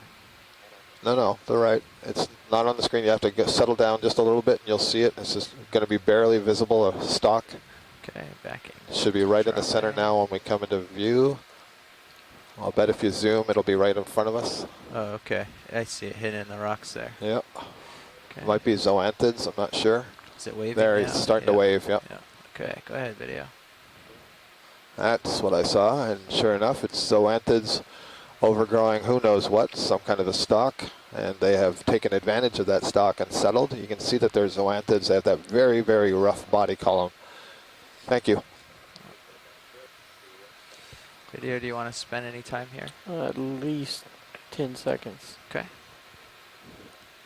So zoanthids, one name for them is a colonial anemone. They look very much like a sea anemone, but they're in a different order. The zoanthidia, the anemones, the true sea anemones are in the order Actiniaria. Thanks. They're both kinds of hexacorals. But anemones, when they asexually divide, don't remain attached together. Zoanthids have the capability of remaining attached, and so they form a colony. All right, pilot, are you ready for me to put a ship move in? Good eye, science. Yeah. All right. Thank you. Sounds good. Yeah, this is the unstuck I was looking at coming up Bridge, center this is screen that? now that I thought was what you were talking about. Looks like maybe the same thing. Check it out. You can do a snap. Hi, can I get a ship move? Oh, yeah. Okay, so we both saw the same thing 210 somewhere else. degrees at Good 0.2 stuff. knots. All right, thanks, video. It's interesting. They both look like they were growing on the same stalk. And yet there was a very nice big bamboo coral there, and I didn't see any zoanthids on it, just the skeleton. There was no tissue. Thank you. I have no idea, you know, how old those zoanthid polyps would be. Don't know when they colonized that substrate. We've been telling you something about, you know, here's a younger Metallogorgia, here's a younger Iridogorgia. They're very relative terms. We know where they are in the growth stage, but we don't really know how old they are. There have been various corals that have been aged. Essentially, you need to get a piece of the skeleton and drill through the skeleton, and there's some geochemical techniques that can be used on different layers of the skeleton. And for example, the decay of radioactive isotopes takes place at a very fixed amount of time, and so you can look at the appearance of one isotope and the disappearance of another and get some idea of how long they've been in place in the skeleton, which allows you to age it. This looks like it may be a Paragorgia. I was going to say zoanthids, but actually there's a another brittle star there. Looks like all of its polyps are closed or gone. They could be closed. They have a very smooth appearance. In these particular kinds of corals, the bubblegum corals, the polyps can completely retract into the tissue, and so they can appear very smooth. Sure enough, it is bubblegum. Good call, Roland. That's exactly what we're seeing here. So this is a bubblegum coral, the family Paragorgiidae. I'm not certain what genus it is. There's a few different genera. There are some zoanthids that are starting to grow in there. You see they're transparent. You can see they have a number of tentacles showing. So those are essentially parasites on the top of this red octocoral. And you're not seeing currently anyway any of the octocoral polyps extended from the colony itself. And there's this one brittle star. Very common for Paragorgia to have brittle stars in the arms. Sometimes they actually have the same color as the tissue of the Paragorgia itself. We don't believe that these brittle stars are feeding on the coral. Instead, they're feeding on stuff out of the water column, and they're using the coral as a way to get up off the bottom. They're probably cleaning particles off the coral itself. So Scott, if you'll indulge me for a moment, you called these zoanthids hexacorals. I did. Can you give us a definition for our viewers of what a coral is and isn't? Okay. One of the problems with the name coral is that it's a very general term, and it applies to a number of taxonomically very different things, but we can at least start with what we saw there, the zoanthid and the that Paragorgia. The Paragorgia belongs to the subclass Octocoralia. The zoanthid and black corals, for example, belong to the subclass Hexacoralia, and both of those are within the Anthozoa. So the Anthozoa translates as flower animal, and it's referring red to in the middle, purple on the outside. appearance of the polyp as a flower, in that it has this body with a number of tentacles surrounding it. Those are kind of like the petals of a flower. So an octocoral, all of the octocorals have 8 tentacles, and only 8 tentacles. And there are some other anatomical features that define them as such. And then the hexacorals have multiples of 6 tentacles and other anatomical features that aren't really important for this discussion. But the name coral was originally applied to a precious coral, a precious pink coral, and it is referring to the skeleton that the corals deposit. And in the case of the precious pink corals, it's very hard. It's cemented sclerites. Basically, it's a calcium carbonate. And I think most people are familiar with coral with a number of tentacles surrounding it. Those are kind of like the petals of a flower. So an octocoral, all of the octocorals have 8 tentacles, and only 8 tentacles. And there are some other anatomical features that define them as such. And then the hexacorals have multiples of 6 tentacles and other anatomical features that aren't really important for this discussion. But the name coral was originally applied to a precious coral, a precious pink coral, and it is referring to the skeleton that the corals deposit. And in the case of the precious pink corals, it's very hard. It's cemented sclerites. Basically, it's a calcium carbonate. And I think most people are familiar with coral applying to stony coral, those organisms that make up coral reefs in shallow tropical water. And that's yet another order, the order Scleractinia, and it is also a hexacoral. So in general, corals are anthozoans, but you can't say exclusively, because there's also hydrocorals, and they belong to the class Hydrozoa. Still another cnidarian. And I don't know if you were leading into it, but a lot of this is summarized in a new web posting that I think went up onto the website just this morning.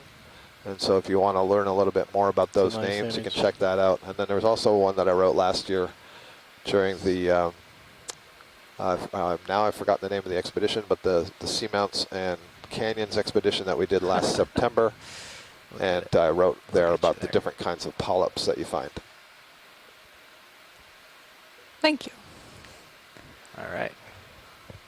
What is this whip behind the Metallogorgia? Looks like the stalk of a fallen sponge. over, yeah. It's, we're not sure yet. We were headed that way, and we saw this thinking it was a crab. Yeah, so this is the Ophiocreus oedipus. This is that brittle star that is found exclusively and only on this particular octocoral, and here you can see the nice 8 tentacles of each of the polyps of the octocoral. It's found exclusively on Metallogorgia melanotrichos, and this particular species of octocoral has been collected throughout the world, in the North Atlantic, the South Atlantic, in the Indian Ocean, and the South Pacific, and it always has one of these brittle stars in its branches, even when it's very young. So yeah, I'm pretty sure that's the stalk of a sponge, probably the sponge that we just collected. You want to just center on. May have broken off that base that you see in the upper right corner. On the sponge? Yeah, if they're in. I don't. That could have toehold, as you could probably tell. Sorry. Jump over. You can snap in if you want. Just one comment. Brittle star that you could point out is that the arms on that one are vastly swollen at the base, and that's where the eggs and or sperm, depending on whether it's a male or female, are developing. Thank you, Les, for that observation. So it looked like the brittle star, the ophiuroid that's in the branches of that particular colony, was reproductively mature. The swollen arms are an indication that the gametes that are produced are probably ready for release. Wash already. We've got a decapod shrimp swimming here.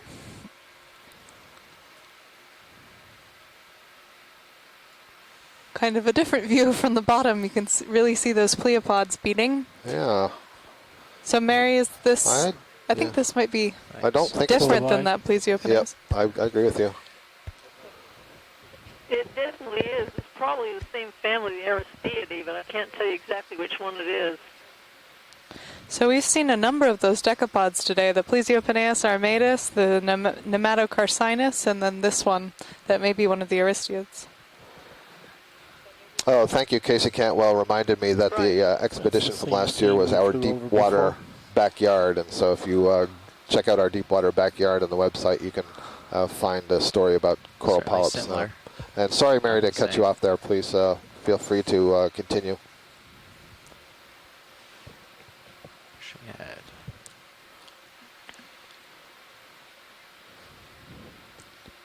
definitely more animals in total on this part of the Ship slope stopped. than any lower part of the slope, and Yeah, more this is suspension about a minute feeders ago. in particular. Keep going. Certainly, and we've come up here to a depth of 1,868 coming. meters, making our way up to a summit here at 1,700 meters. Ridge, Temperature out there still cold, 2.3 degrees Celsius. Site. Do they need a rock? Yeah, can I get a ship move? Commented on about a half hour ago. Yeah, 30 what meters hold at on. 200. If I could, Oh, sorry, cancel that bridge. The Oedipus name, part of the name for Ophiocrius Oedipus. I don't actually know why it was named that. These names I think these are all just pillow. pretty old, actually, from the 1800s, and a lot of times the taxonomists used classical These are all Greek or Roman mythology for names of species. So I'm not sure we'll ever be able to find that out. Thanks, Les. We were wondering for a couple of days.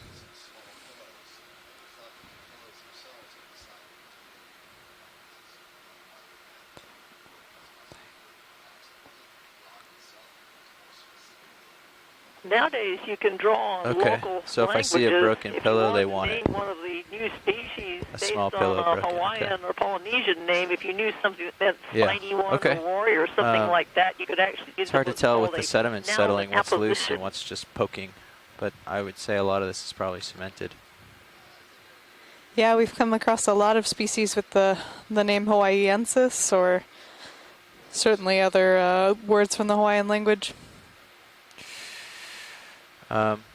Yeah, I'm going to tend to say that they're probably not loose.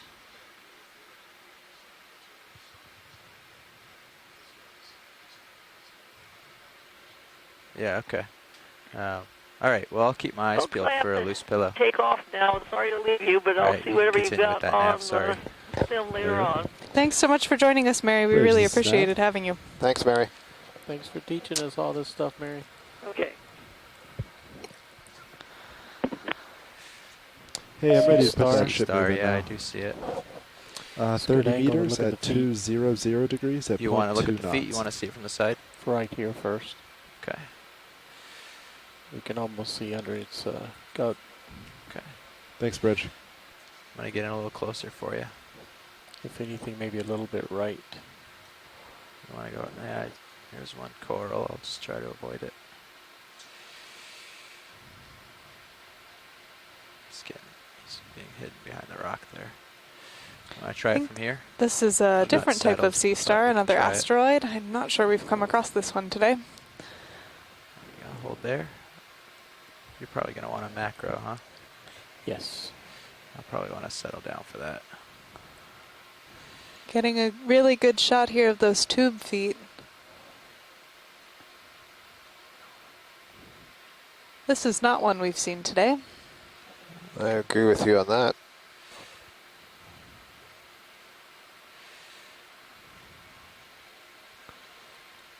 Also take note of that little worm on the right, just to the bottom of the image. This is Actinastus. Is this full zoom video? Did you get that? Actinastus. Actinastus, thank you. So are you, Roland just mentioned that he saw a small worm. Did you mean that thing that looked like it was coming out of a little tube? Yes. Okay, thank you. It's actually got different kind of head that I've ever seen on one of those guys. Right, so the question is, Just if it just wasn't trying to a get a worm, better there foothold are here. fan worms that we're clear have with it. kind of like I had one, a but, structure they use as lost sort it. of a plug, and that's when they good from retreat that angle. into the tube, It's they good can from kind that of angle? close off Correct. You want it from the top? the top of the tube. Sure. These a snap. Could get a still image of the body. Copy that. It's coming around. Actinastus.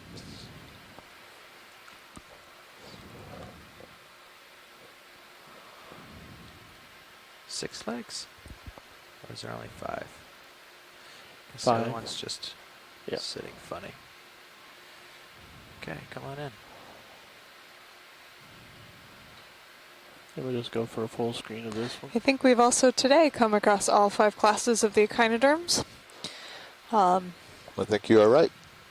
The sea urchins, the sea cucumbers, these sea stars here, the brittle stars, and the other one, the crinoids.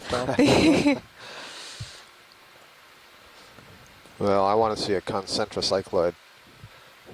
Tell us more about those, because that's not something that I think a lot of people have heard of. Looks like a pillow right well, there. so they're called sea daisies, and I think the latest analysis suggests they're not a separate class, not a 6 class, but instead an offshoot of, I think it's the Ophiuroidea, and they were originally found in the deep sea associated with wood, and they're very bizarre. They have no arms. They do have podia, tube feet, extending in kind of a ring around the outside of the disc. You can kind of think of it like a little cookie with petals around the edge, but very short petals. That looks like a bamboo coral that we just passed. If there's anything you want to take a longer look at, let me know. Will do, thank you, Jeff. Anthomastus steenstrupii. They're also really small. I believe they're only a couple centimeters across. They were associated with wood, and if I recall, I don't think they had a mouth. I think they may have been, may have to absorb dissolved organic matter, but I'd have to check on that. Are there any deep sea representatives? Like they're only deep sea as far as I know. Legs. But I have to check on that too. I've never seen one. So we've got an ophiuroid here on a skeleton, as well as a few crinoids. Yeah, I'm betting that this is a skeleton of a Metallogorgia, now dead. Several brittle stars. Yep, several brittle stars, crinoid, and yet another repeated example of height matters. And these are really good perching locations for organisms, for animals that are getting their food from the water column. Okay. Thanks. You can see they all have their arms raised to catch the flow that's wafting by the arms, hoping to get some food particles.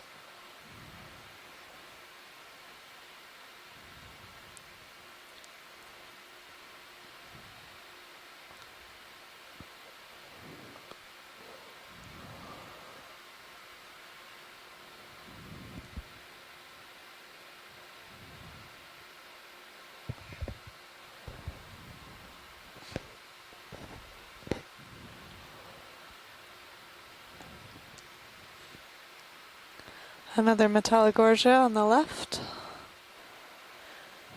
We didn't see those as we started this dive, so maybe they do have an optimum depth range, or maybe the current profile is better here. Passing another Anthomastus there on the left. Anthomastus are starting to give the Bathypathes a run for their money in terms of abundance. There's another young stage of the Metallogorgia, or at least younger stage. You see the side branches on the lower part of the stalk. Pilot, you want me to keep the ship moving still? Yeah. All right. Yeah, I'm pushed out pretty far, I think. Bridge, this is Nav. Keep them coming.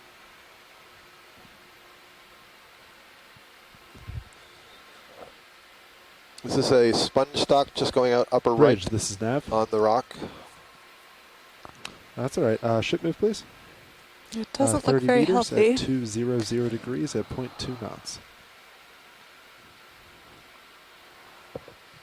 Come in partial if you want video. Yep. Thank you, Bridge. Perhaps a Walteria. Yep, I think so. So this looks like a dead Walteria sponge that has now just serving as a platform, another perch, just like that last Metallogorgia skeleton. There's an anemone on the base of it. Several hydroids, little hydroid colonies. That's the sort of very small branching stuff that has these little bumps on it. And those are just extremely small polyps. I noted before that hydrocorals, I said we're in the class Hydrozoa. Right, These video. hydroids, they're not hydrocorals, but they are a You want a form closer of look at anything video? colonial hydrozoan that very much resemble the octocoral colonies that we see. And I started to say something before about convergent evolution, and basically what this means is you have distantly related animals actually any kind of living organism distantly related that evolve to take on some characteristic or appearances that are similar to one another, but they do so independently, and usually that's in response to some environmental challenge. If you switch over to stream 2, you'll get a really nice view of the D2 ROV hovering above the bottom and climbing the slope, and you see the slope kind of getting a little bit steeper in the foreground. And you're seeing that view courtesy of the Sirius camera sled. Real quick video. Is this the golden coral taking over here? Yeah, so good call. So this looks like, I can't tell if it's a bamboo coral or if it's a primnoid coral, but basically you have a dead octocoral that's being overgrown by a zoanthid. That's this colonial anemone in the order Zoanthidia. And you can see that they're the different polyps are all connected to one another. It just looks like one continuous yellow tissue with these polyps arising. And you can see that there are far more than simply 8 tentacles. You can also see that the tentacles themselves are smooth. That is, they're not pinnate. And when we get a close-up of the octocorals, you see that there are the little tiny sub-branches or side branches on each of the tentacles. That's what gives it the name pinnate.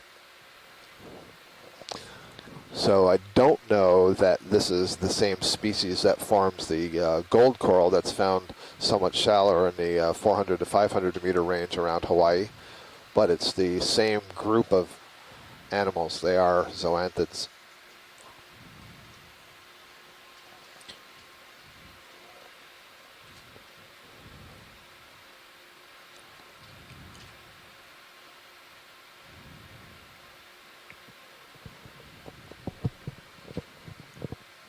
Okay, pulling Sirius out wide. It's kind of funny because for several of the first dives I kept remarking, saying where are the Metallogorgia, and on these last couple of dives we see a lot. So this is a little bit unusual. So one of the things about Metallogorgia we've said is that we always see this ophiuroid, Ophiuchreus oedipus, that brittle star that's kind of pinkish red in the center. But we rarely, if ever, see anything else on the Metallogorgia. And here it looks like there are 2 things. Oh no, maybe the other one's a holothurian on the rock behind. Okay, so we see one other thing, and that's a crinoid, which suggests that there are some branches. Oh, it is on it. Oh, thank you. Is that a very oh, good. Hey, this is, I think, one of those larger platytenids? Or is that a nudibranch? I think maybe more like a nudibranch. If we could get around to the other side, this would be very interesting. Just going to swing around here. So there are nudibranchs. I think this could be the first time you're seeing a holothurian on a coral.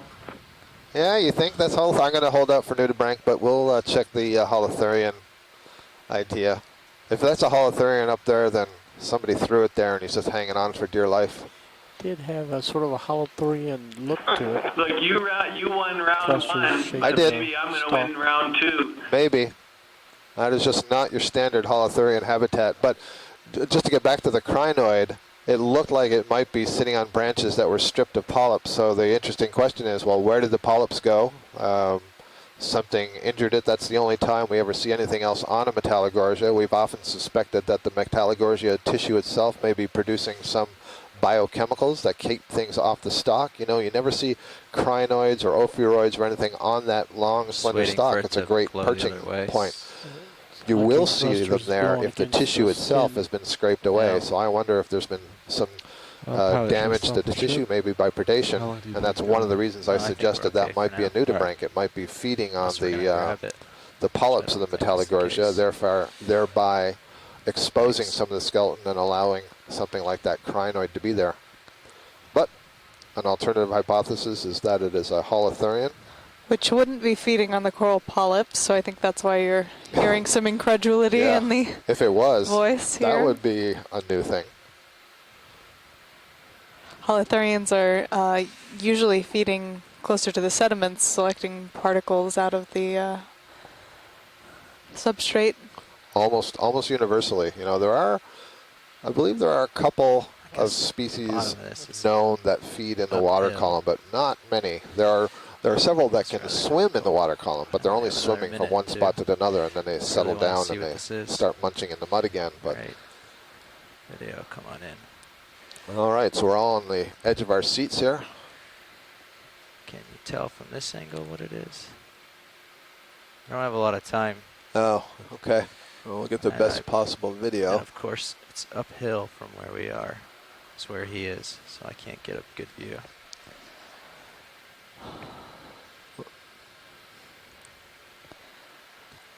So it's interesting that we're having such difficulty telling the difference between these nudibranchs and holothurians because they're in completely different phyla. So the holothurians are echinoderms, and the nudibranchs are mollusks, more closely related to your octopods or snails.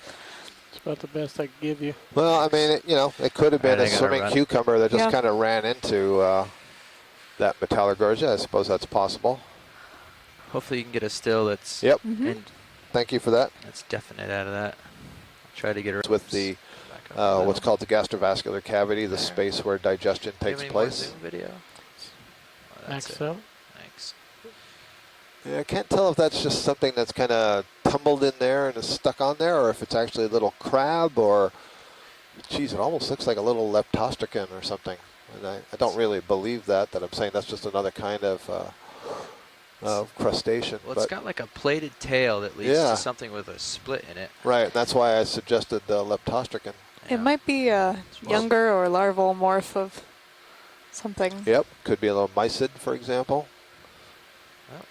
Look at that. There we It's go. actually got 3 pieces. Is it a copepod of some kind? Maybe it's a copepod. Maybe it's a little harpacticoid copepod. Yet another kind of crustacean. And copepods you'll hear us sometimes mention, but we don't usually get to see them because many of them are much, much smaller. Yep. Copepods are really well known from the water column and in freshwater as well. But there are different groups of copepods that are benthic. There are some that are infaunal. There are some that are parasitic. It's an extremely successful group with lots of species. Well, that was an interesting observation. A little, co-pilot. I think one thing we can say confidently is that is not something that we have seen since we came out here to see. The little crustacean, yeah. Yeah.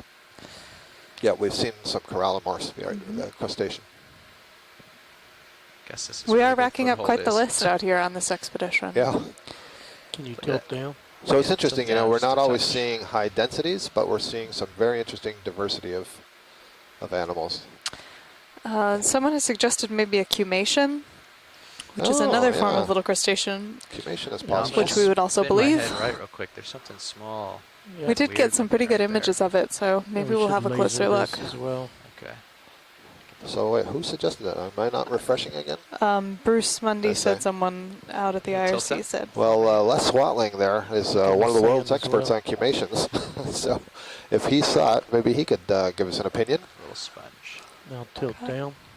Tilt down. Oh, there we go. I was just my event log's a little slow to refresh. Nope. Something to the right. Oh, to the right. Yeah, we had the audio was gone there for a bit, and it's back now, but the image is still frozen. There it is. Oh, too bad. Top of the screen. Tilt up. We'll get you another image later. Yeah, I'll definitely send some of those your way. There, see that little plated? And for our viewers who are watching... I overheard... Go ahead, Bruce. Okay, we'll get a 2-shot. We'll call it done. Oh, sorry. I overheard somebody else on the chat room say Cumasian early on, so there wasn't anybody here. I don't know anything about them. It just looks like pictures of Cumasians that I see, but somebody else is online said that first. Okay. Well, it's definitely a possibility. Cumations do have this shape that is basically like a little bit of a pill with a long abdomen sticking out from behind it. Coming up to you, co-pilot. And so for those of you who are tuning in, we want to remind you that we will be playing highlights from today's dive on feed 3 on the website, and you can watch those all night until we dive again tomorrow.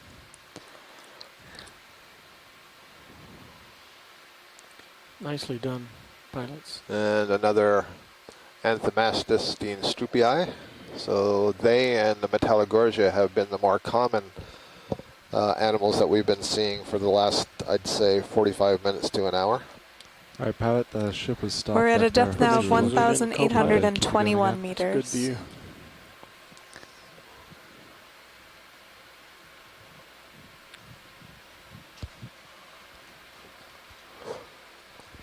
Another interesting view of the ROV D2 Deep Discoverer in your stream number 2. And you can also get a sense of the slope that we are climbing. Sometimes it's really tricky to get that the depth, the perspective from just one camera, so it's really handy to look at both. Get a better view. But you can kind of see from the main view of D2, you know, it gets darker in the distance, and that's because it's sloping away from us, and so the lights aren't covering it quite as well. Overroids. And then get over there, let me zoom real quick. Go ahead. Sirius view, you see that we've transited up this slope and still raising above us. Here we see some you want to see them jump Ophiuroid brittle stars again, jumping off the skeleton. And I'm not 100% certain it's a Metallogorgia. I was saying that because it's dark and the relative thickness, so it could be a metal. Oh, in fact, yeah, there's some branches at the top. I think it's an Umbellapathes actually. So this is a black coral. Now you can see why it's called black coral, because that skeleton is very black. Cowabunga. See more of these Metallogorgia. At least the one on the right. I'm not sure about the one on the left. Oh yeah, then you've got full-grown ones because they don't have the branches down below. Very right. Absolutely. So you say it 4 times and I remember. Takes that much. Is that all? I need more. Say it for 4 weeks and I start to catch up. Okay. Something yellow there at the base of that. Yeah. Yep. I see that. So it'll be interesting to see if there's no tissue at the base here, because I said earlier you don't usually see things on the stalk of a Metallogorgia unless the tissue has been scraped off. An Ophiuroid. Yep. Thanks, Bridge. There's a Storopathes black coral in behind. And it looks like a 5-armed crinoid to the left. And it's interesting. I can't tell. I think there is still tissue on that stalk. I think it is. It looks like a shadow, but that is definitely the same thickness of tissue. Yeah, you can just sort of see that light purplish blue color, so that's kind of an interesting observation.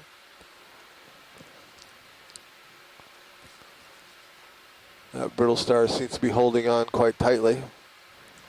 But you can see again why they have the name serpent arm or snake star, various modifications of that, and that's because these arms are bendable to such a high degree, and it's because they are articulated. A series of ossicles that are in the shape of basically, think of them like vertebrae. They are also known as brittle stars because those arms can be very easily broken, and actually an effective predator response to eject one of the arms and run away.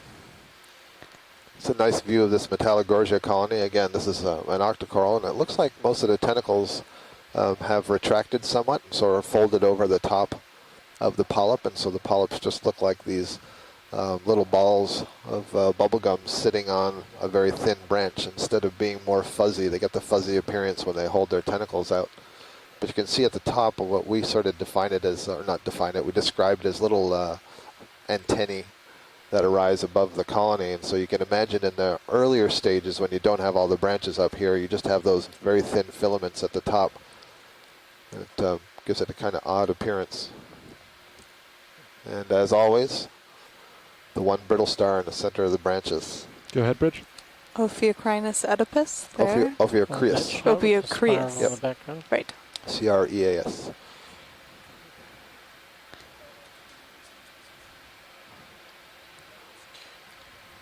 Nice. Oh, you want the spiral, you said? Nope. I wanted you to hold the Yeah, shot. that's okay. It's drifting perfectly. Neridogorgia in the back. Yep. So the Neridogorgia magnospiralis back there, and both of those two, the Metallogorgia and the Neridogorgia, both belong to the same family, the Chrysogorgiidae. All of the members of that family, if you look at their skeleton, they're somewhat, have a kind of a metallic sheen to them. Metallogorgia is typically a little bit darker, its skeleton. Iridogorgia is a little bit lighter. And then when you see the Chrysogorgias, they have a very golden color. This distance we push into so that what's coral, the spiral up with it? Can we have a look at the unbranched thing just going off the lower left? The sponge? I don't think it's a sponge. I think it's a black coral. No. Well, the but yeah, black that thing. coral that I thought was a sponge. Yep. And then just going off the screen there, I think that's a very young stage of Metallogorgia. With all of the polyps in Exactly, very instructive.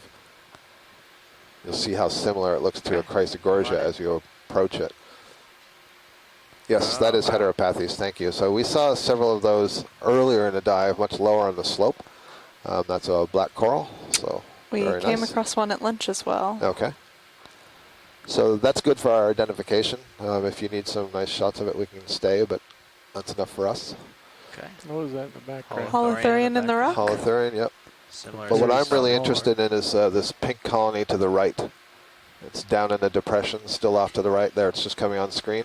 So what I think this is a very young stage of Metallogorgia, and you can see how different they look earlier in life. They haven't developed that big poof of branches at the top end or the distal end of the colony, and instead they have just these smaller side branches on the main stalk. And yet still you see that the brittle star is associated with it, and it's basically clambering up the stalk as this grows. Come on And once it gets into this sort of, we call it an adult stage. It doesn't mean that this isn't reproductive. I don't actually know. Less than his students might know that. But as it gets older, these lower branches fall away, and that brittle star moves up into the topmost branches. So that is indeed what it is. Keep drifting all the way to the top.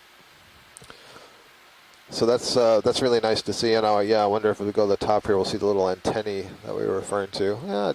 Not really antennae-like, but I think that's now starting. You see that sort of bifurcation right at the top? That's going to be the beginning of that sort of blossom of branches at the topmost part of the colony. Oh, you're turning your head. Gotcha. Sounds good, Bridge. Thanks. So I think now we've seen at least 3 different growth phases. Yep, 3 different growth phases of Metallogorgia today. Your head like that. The final stage, So then know, the one that has the big puff so I of know branches on that the top I'm with not some way out side forward, branches, that and then I'm the off one to that the just right. has the side branches and no That'll help cluster me at the top. with my own timing. I need to come up with some good descriptor. So how would you refer to that cluster of branches all at the top? That's, the sort of the dandelion at the top of the branch, at the top of the axis. It is kind of, the stamen portion of the flower with the... I don't know. Perhaps we can enlist our onshore science team with help in coming up with a good analogy there.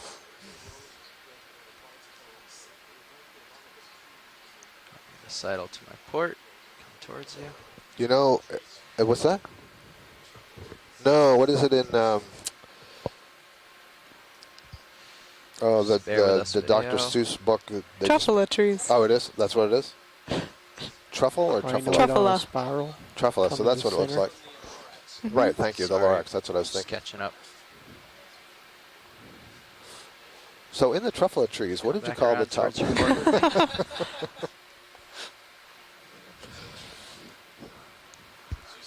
Is this a stalked crinoid or a crinoid on top of a stalk?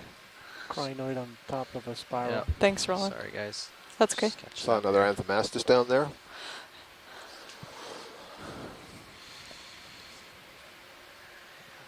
Coming on around. We are at a depth right around of 200 about for me. 1,808 meters. So I know where to line up. The ROV is actually at 1,803. We're about 5 meters above the bottom here. And we are getting up towards the top of this peak. All right.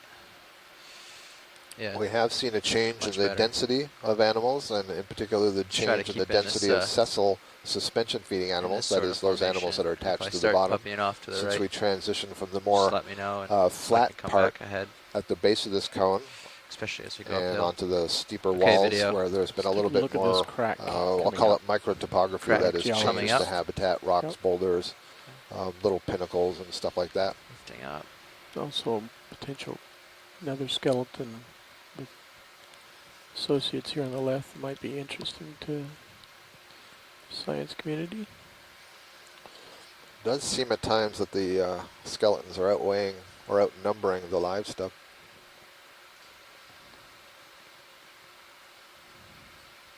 Anthomastus is doing well, though.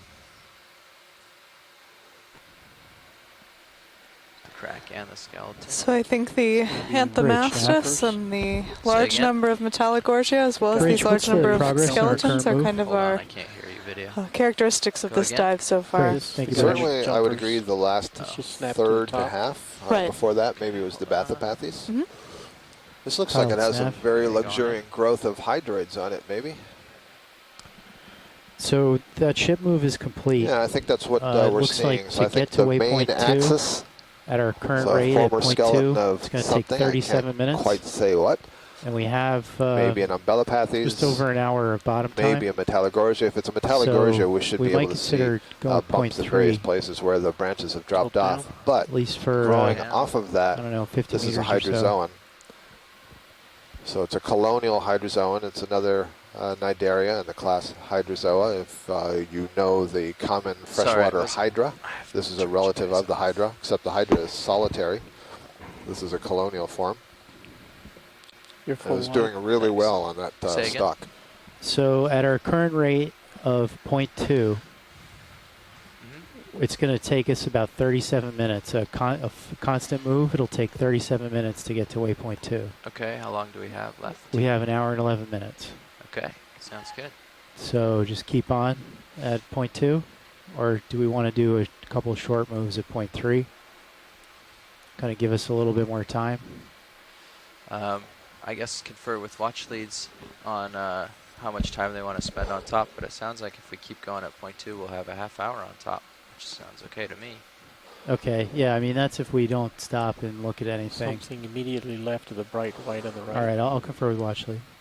I'm listening in, Nav, just at least to the last part, and the only thing I didn't hear was whether there was a change in off-bottom time. Originally, that was about 3:30.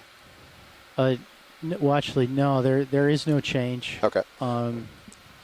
Just so if at our current speed, yep, we're going to take 37 minutes to get to waypoint 2. Oh no. Copy that. And we have an hour and 11 minutes of bottom time left. Oh, so. that's see the long stem. So I think it's probably worth it. We haven't really seen that much new in the last half hour or so, I don't think. Yeah, I think it would be worth it to head up. So I think it'd be worth to get a little bit closer, so maybe move a little bit faster until we're maybe, let's see, these are 10-meter contours, maybe 50 meters below the summit. Okay. And then we can slow back down again then, so to make sure we leave ample time on the top in case there's a lot of new stuff. Copy that, watch lead. Thanks, Nav. What's the word from watch lead? So watch lead wants to make tracks until we get a little bit closer to the peak and then slow down. Okay. We're not going to see anything we're interested in. Okay. I almost promised that. That's. Unless we do, in which case we take it back. You knew what I was going to say. Yeah. If you bump it up, we're going to. Yep, copy that. Be moving quick instead of. So what we're hoping is that we've made enough close-ups here that we've got a pretty good idea of the animals that we're seeing on the slope.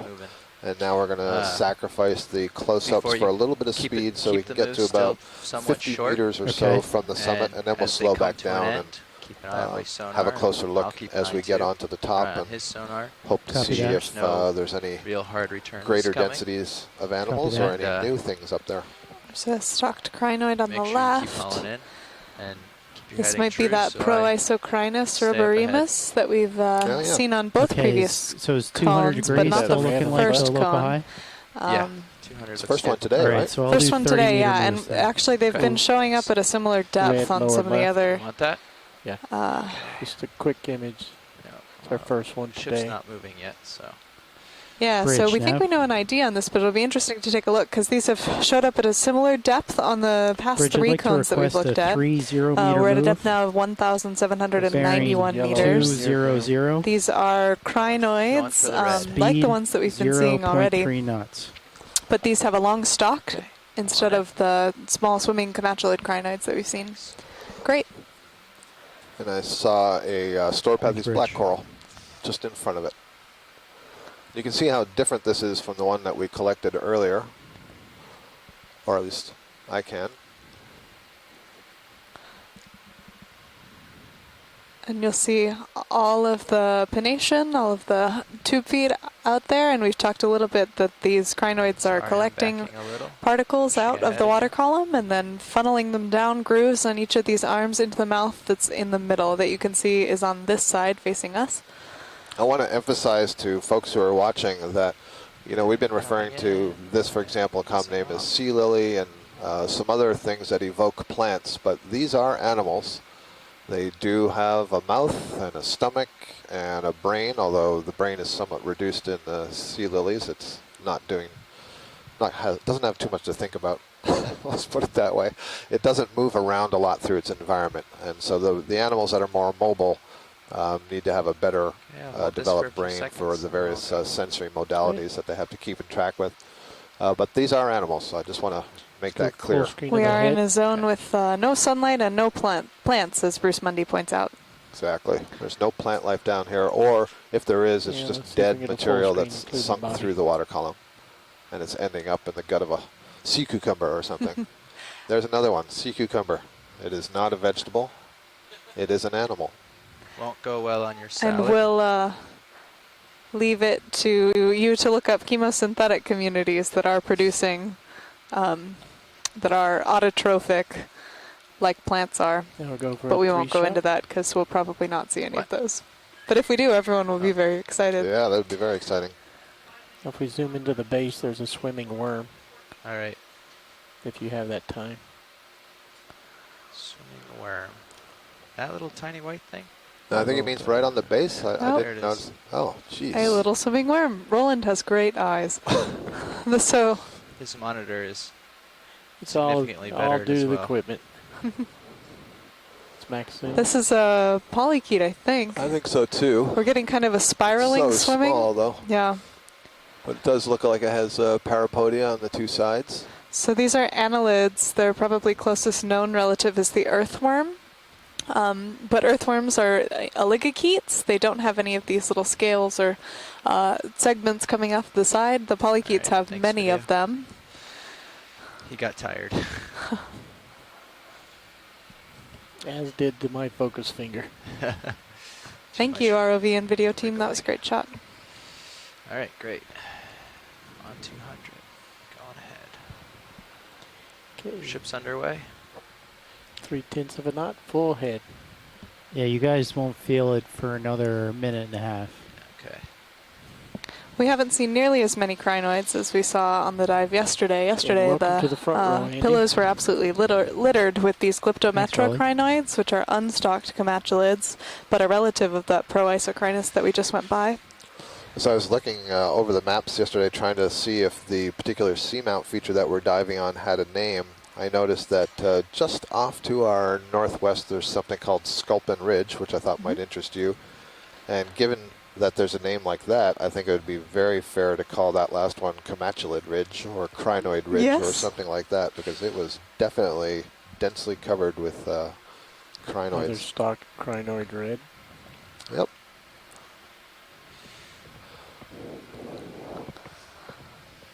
Two of them.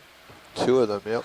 We talked a little bit earlier in the dive that these leave a very solid fossil record because of that heavily ossified structure that they have, and there were in previous times even more diversity in the crinoids than we currently see in the extant or living taxa today.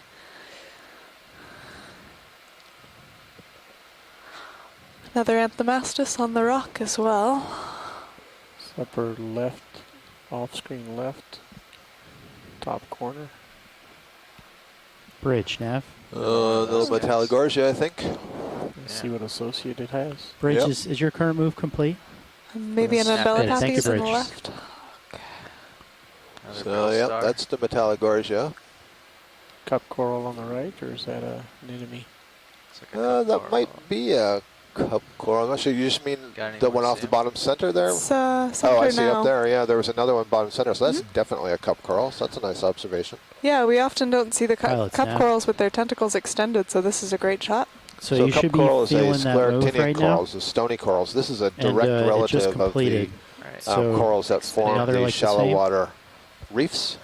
What's that? But those are so the current colonial. move This is one is complete, solitary. and you so should it's be one moving at polyp 0.3 in knots its skeleton. Okay. Do we want to do another of Most the of same? these other corals that we're seeing today, I think, in fact, all of the corals that we have seen today are colonial, feeling, co-pilot? which You means haven't they got undergo any a form of full yet? asexual reproduction. You can think of it as Do one more budding. and see how it goes. Imagine if you had Copy the that. ability to bud a Talk whole like new individual EX1504L4 off also. from your body, but that remained That's the attached, recorded kind of like a channel. Siamese twin.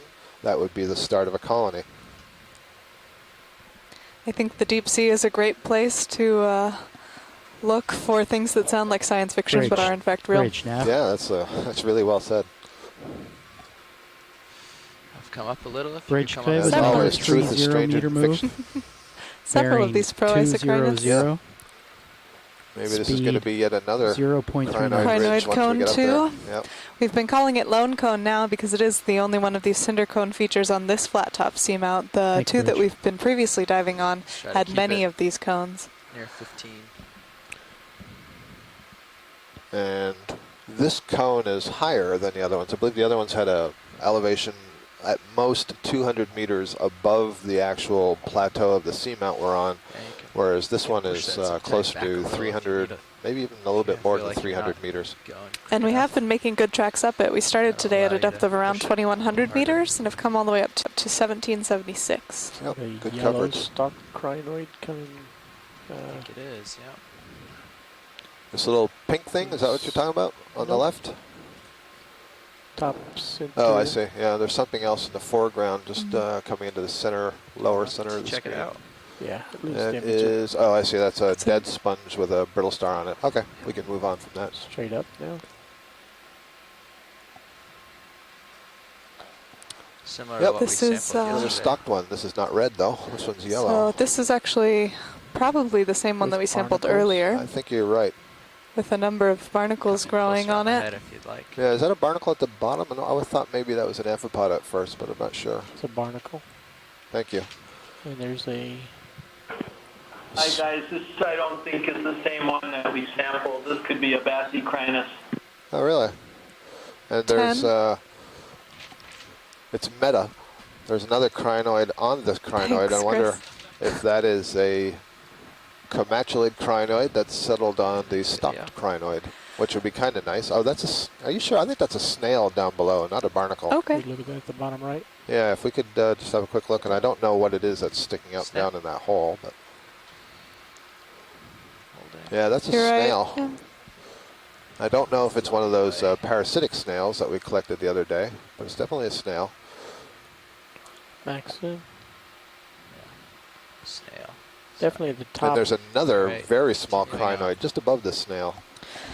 So there we go. To point out the difference in the crinoids between Yeah. the stocked and unstocked. That's great. These comatulid crinoids are the unstocked version, and then that larger one is a stocked crinoid, also known as sea lilies. It's a pretty bright white sea star, and I think this is what was poking up just beyond the rock before. So a couple of those. We got another Paragorgia. That's just off to the right side. Looks like it's I don't know on if a- we've seen this sea it's on star a- yet. No, Yes, I this don't might think be so. No, this is not the one that had all the bumpy I think that one was a top to it. pinker, larger, bumpy This sea one star. is eating a crinoid, I think. Because look at that's a crinoid stock bent down underneath it. That's echinoderm on echinoderm predation right there. So this is an asteroid sea star, and counting 1, 2. No, just kidding. Yeah, Chris Kelly does let us know that it's another Astenactus. Yeah, I think this is the same thing. We just saw it in a Look at the profile face of view the before. stick it's on. But this is interesting. It is definitely feeding on that crinoid. This looks like the same kind of stock, the crinoid we just saw. Maybe this is a different species than the Astenactus papyraceus that we saw earlier. I'm not sure. Good observation. So that's got 6 arms, huh?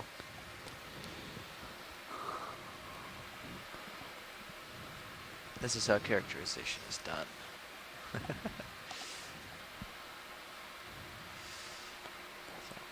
So how much closer to the top do you want to get? Is there some density you're looking for or something? Or is Yeah, that ideally enough some depth density. you're But I was thinking maybe once we got to 40 to 50 meters above the absolute top, we could Snap on the branch. go a little bit slower. But if it's looking the same Right. as this, then I would Stand by. say we just continue.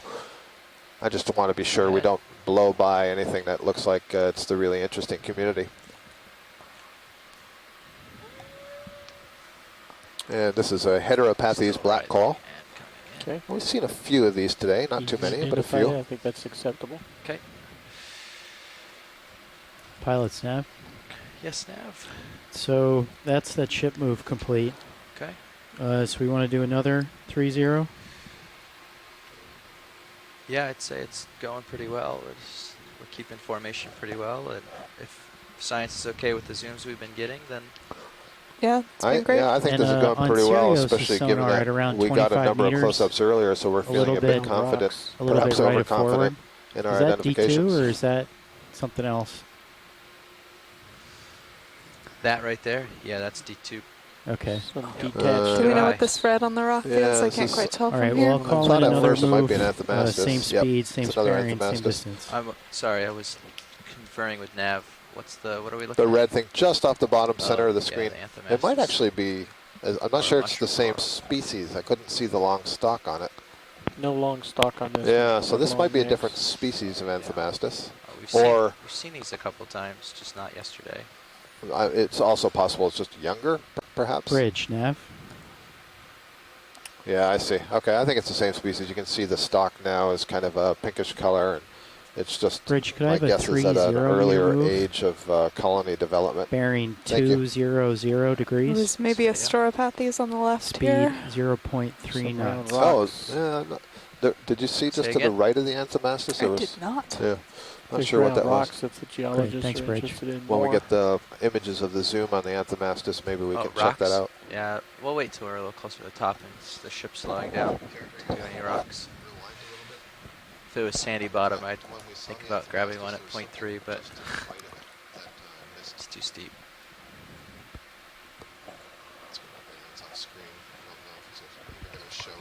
Well, it's right by that Anthemastus. I saw it when we were coming out. It's, I don't know if it's that or it might be, yeah, not sure. For our viewers that have just joined us recently, we are aboard the Okeanos Explorer, diving in the Pacific Remote Islands Marine National Monument, the Johnston Atoll unit, and bringing you the first look at this particular lone cone feature on top of one of the seamounts here. We've got another stalked crinoid, Proisocrinus ruberismus here. These are known as sea lilies.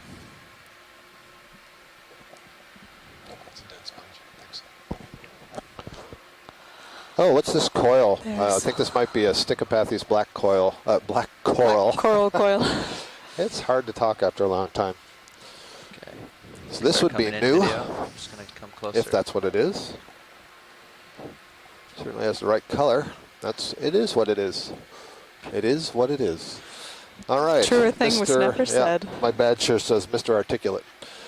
This is a black coral. You can see that it is unbranched, and it's probably classified in the genus Stichopathes. Right now, you can see the paired tentacles coming off the two sides. This is a hexacoral, so it actually has 6 polyps associated with, 6 tentacles associated with each polyp. And so you kind of group those yourself into 6s, and you can imagine where the polyp mouth is. And it's just a little tiny bump that you see that's raised off the axis. And one of the ways these are classified is based on whether the polyps are all arising on one side of this whip or on 2 sides. So there's a couple of genera of black corals that don't branch. Hope Thank these you. are going okay That's for great. you. Yeah, no, that's Getting enough perfect. time video on these. Almost. We've dropped the conference call. I don't know if we're Parties talking. in conference, including you. Hi guys, we're back on. Sorry about that. The conference call dropped for a short time. So that's our first Stichopathes that we've seen today, and I think that brings our collection of corals up to about 17 today. Wow. I don't think we've seen this one. 18 Yeah, here. we go. So is this a Victor Gorgia? I think it is. Good call. We saw a few of these yesterday. We did. Victor Gorgia is a type of oh, there's a cup coral on its right, and there's a black coral just in front of it that may be Bathypathes or Schizopathes. I'm not entirely certain. But what we're looking at now is an octocoral in the group called the Scleraxonians, and it's given that name because of the nature of the skeleton. Yep. Basically, the skeleton is effectively cemented together along with canals of tissue and so on. Fairly different construction from the bamboo corals that we've been seeing. And we believe that's in the genus Victorgorgia.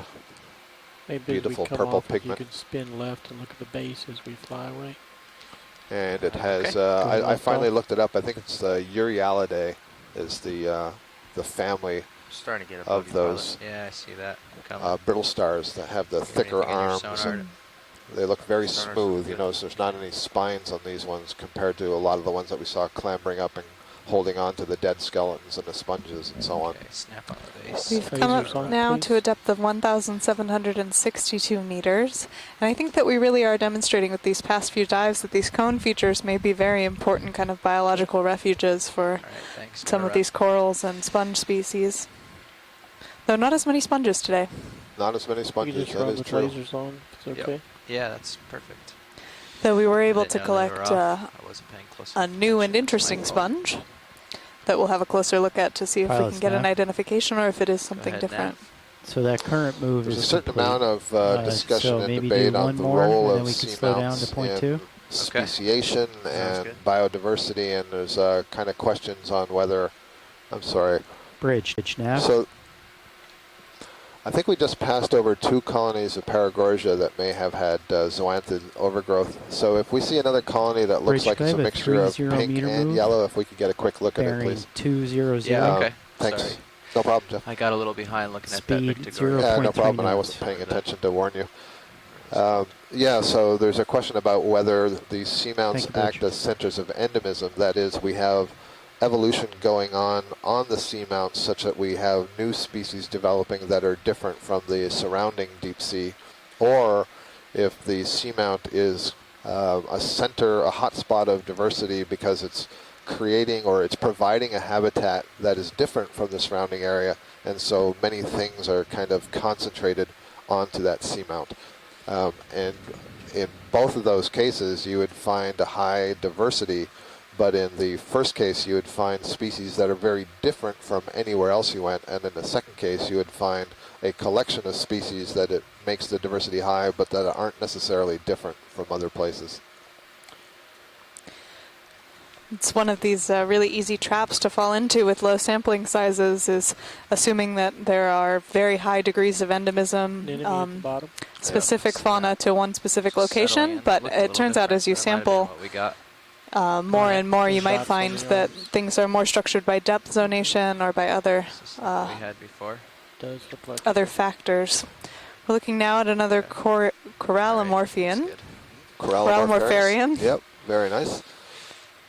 And one thing that I find interesting about that is it's solitary. Actually, is there one more? Yeah, there's one more on that rock face that we're just going over, so that's good. I rarely see them alone. It's kind of interesting. Maybe there's another one, which is in contrast to some of the corals that we see. There's an umbellapathes kind Maybe of we waving, Yeah. and then a crinoid.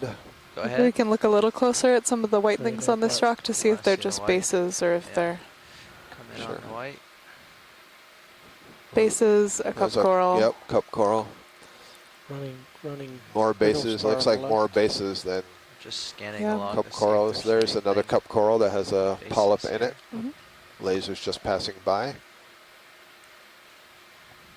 Thank you. The yellow things are also bases of former, video. I'm Thanks. not sure what.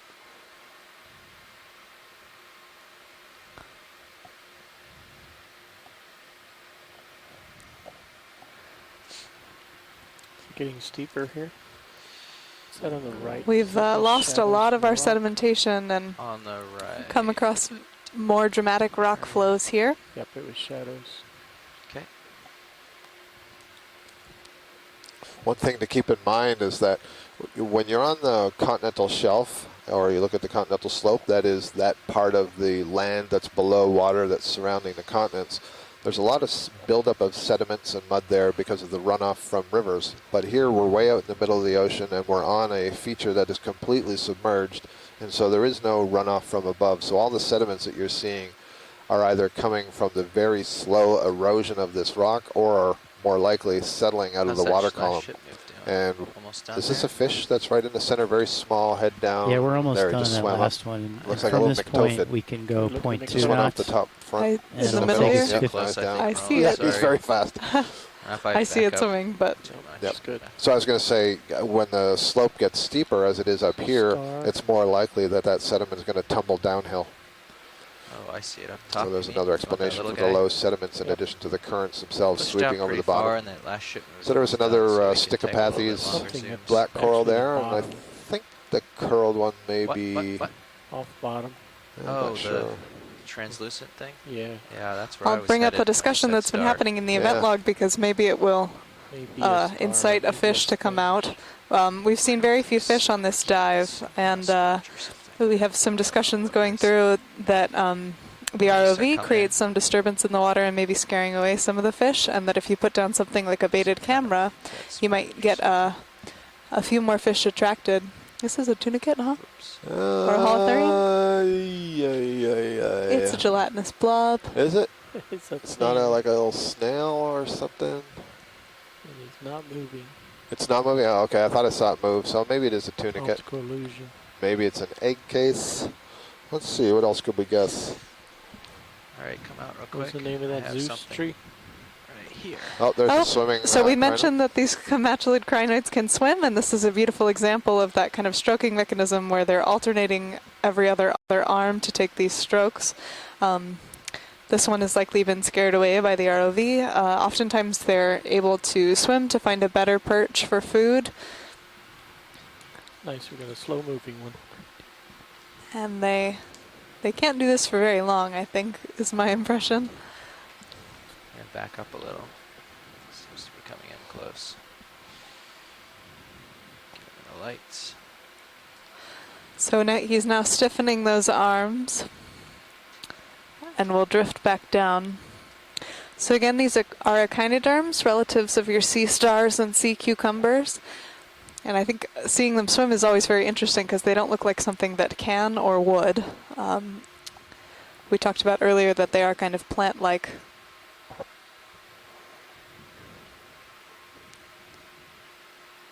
Swirling in the wind. Oh, another one. There's another one. Whee! Yep. Snowflakes are dancing. All right, thanks, Roland. As fun as it Look is, at me, let's I get can that sea fly. star before we get too far behind. That was a heteropathes black coral, by the way, that fuzzy stick that's curving out of the rock face on the left. Metallogorgia. There's a somewhat Tiny sea overgrown star. Paragorgia. Oh, sorry, we're just looking at different things. Oh. Yep. We're looking at this little micro community here. This might be another one of these Acthinactus. Pilot, I'm starting to get ahead of you. Thanks. Ship stopped, right? The ship is stopped. Should be settling soon. I'll get up ahead anyways. Yeah, so it's going to be another 4 minutes before Serio stops. Metallogorgia, yeah, Bathypathes black coral up in the distance, and a Storopathes. So as far as bearing goes, are we still feeling like 200s the local high? It seems to be veering off a little south of that, or a little west of that, I mean. Thank you, Bridge. So we could start sidling a little west if you'd like. Oh, a little west? Yeah, a little west of that. Okay. Yeah. I mean, we're trying to head to the peak, right? So we can head over here. I think that's okay. Yeah. Double check with Watchley, but it's. I don't know Yes. if there's anything special about waypoint 2 or if we're just trying to get to the peak. Yeah, we're just trying to get to the peak. Yeah. The waypoint 2 is just an arbitrary place near the top. Yeah, so if you want to turn your head a little to the right there, co-pilot, and line up so your sonar has most of this is centered on this line. We have come up now to a depth of 1,727 meters. Probably something like 225. Temperature out there still pretty cold, 2.5 degrees Celsius. Had we seen that Okay, just to anemone go that just passed straight up. out of I'm left? sorry, I was reading an event log. I missed it. Off bottom right. If you have to turn Out hard of, right. sorry, to see bottom it. right. Sorry, I'm just catching up. If you have So a chance, if not, 225 that's is okay. local high? Looked like a very big version of the one we saw before. Translucent. The white tips. I'm a little behind. So a big corallimorpharian, Sorry, man. perhaps? Much larger, though. Okay. Twice the size? Yep. Did you see another one with it? Yes. So there's 2 of them, okay. There's another Proisocrinus on the left. How are we looking? These stocked ones can't swim like the comatulid unstocked crinoids that we just saw. And I'm not sure if it's known. I'm sure we could find some papers on this, but if one group is older than the other, they both have a pretty rich fossil record.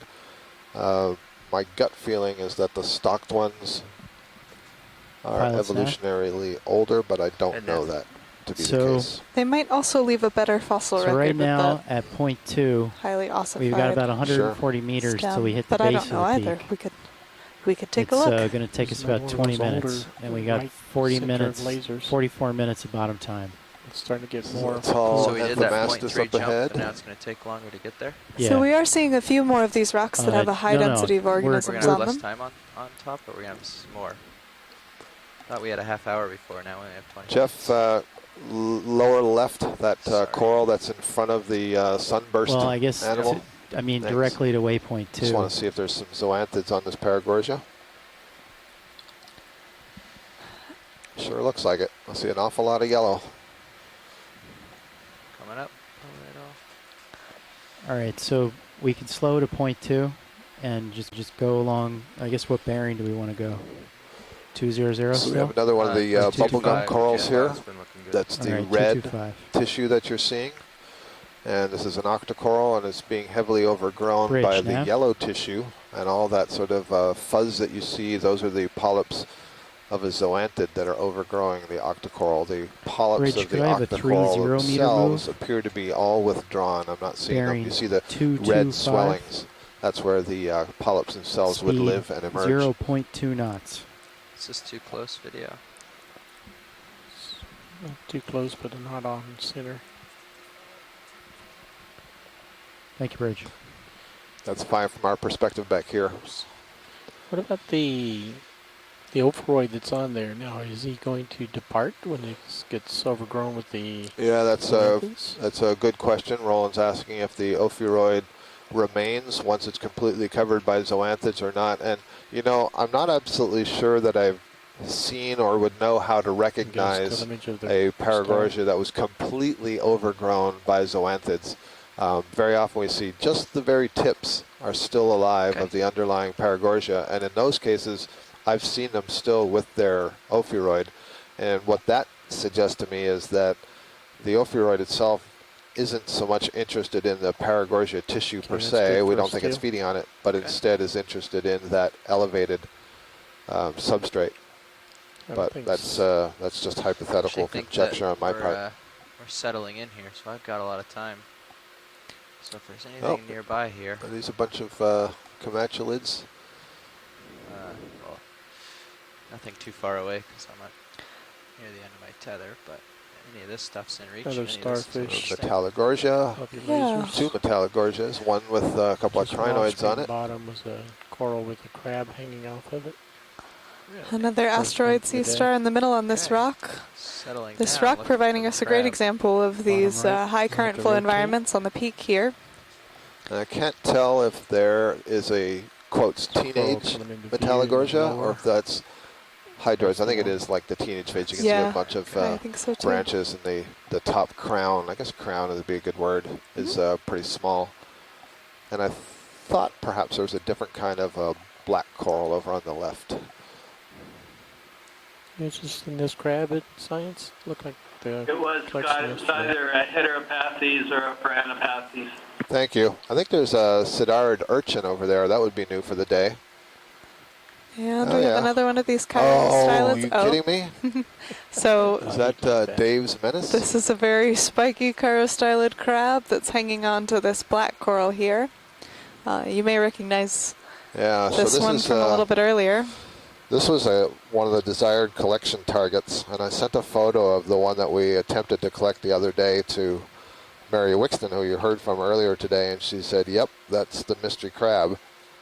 So very interesting. Now, today we see that it's on a different species of black coral. The last time we saw it was on an Umbellapathes. This one is on a Bathopathes. You know, given our experience of the other day, we know that it will swim, and I don't know that this is in a really simple location to try to collect, but I'll see what we have to hear. It's also from the shore side, folks. Pretty low to the ground. I see. Okay, so I think there's some agreement that this isn't just too awkward a position to try to collect, but it's a good observation. Now we know that it at least uses, I think, 3 different species, because Chris said that when they saw it in the Northwest Hawaiian Islands, it was on yet something different again. The coral. Yeah. Off the skeleton. Hey, can Co-pilot, would you like to take my camera, my tilt? And after we image this, then we'll maybe move over to that urchin on the right. Yeah. Okay. You can see that where it's hanging onto the colony, certainly in the upper right there, it seems to have scraped off the polyps and exposed the skeleton. Oh, you are maximum. Okay. Those are with those dactyl features at the end that these chirostylid crabs used to hang on. Next video. Video's clear. All right. It's very likely that some of these are females that are brooding embryos. No, we do not want that thing. Well, it's not that we don't want it. We don't believe that it's going to be possible to collect given its position without that thing swimming off, so we're not willing to invest the time. Thank you. But we'd love to look at the urchin. Yep. Urchin. Urchin on the right, yes, I see top of the rock. Yes, we saw a different type of urchin earlier, but not this one. Yeah, so this I think is the one that has the much heavier spines than the as close as you can get to it Sidard again. group of urchins. What I know in shallow water, some of them are referred to as pencil urchins because the spines are so thick.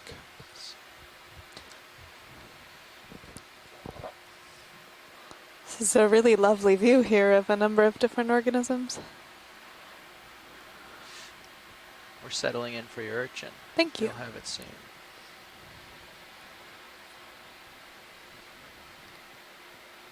Another young Metallogorgia on the right. Were you pointing that one out? No, I wasn't. I was just wondering before if that was to myself, if that had a bunch of hydroids or not, but I think you're right. So I guess that's a preteen, Mm-hmm. to teen.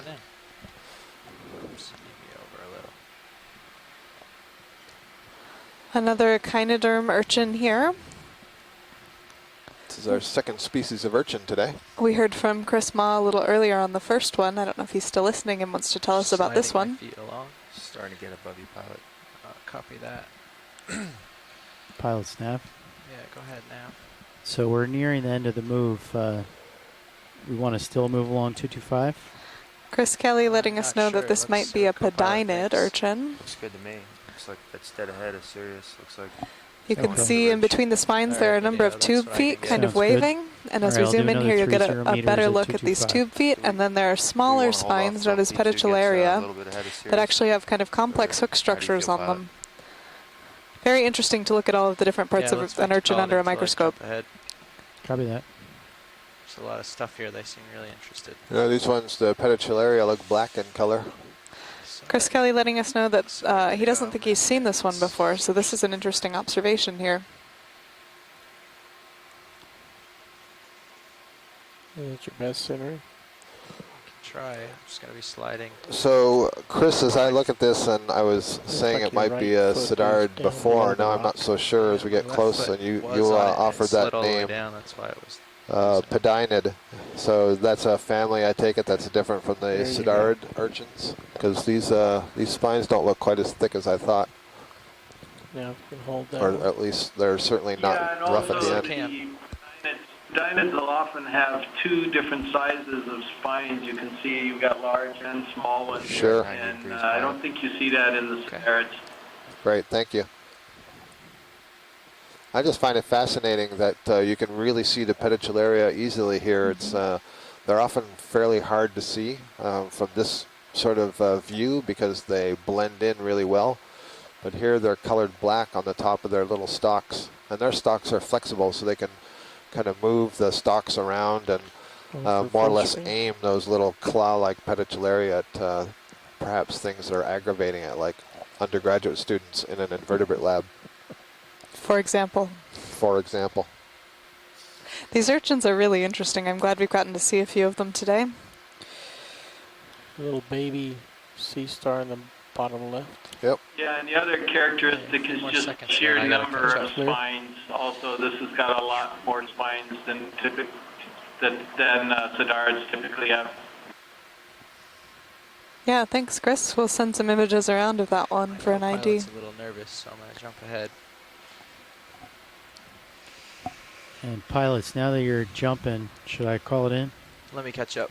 And at least, see the nice side view of me get in the center the of what the branches view that are we've still got coming now. out of that Okay, growing it's going to be 5 minutes before he starts moving as well. So we talked a lot earlier in the dive that we were hoping to see large rocks with a number of organisms on them. To be settling, so and we appear to be coming can see across his that light area up here on the in your summit at about top of your 1,700 meters, You guys or are near the close. summit.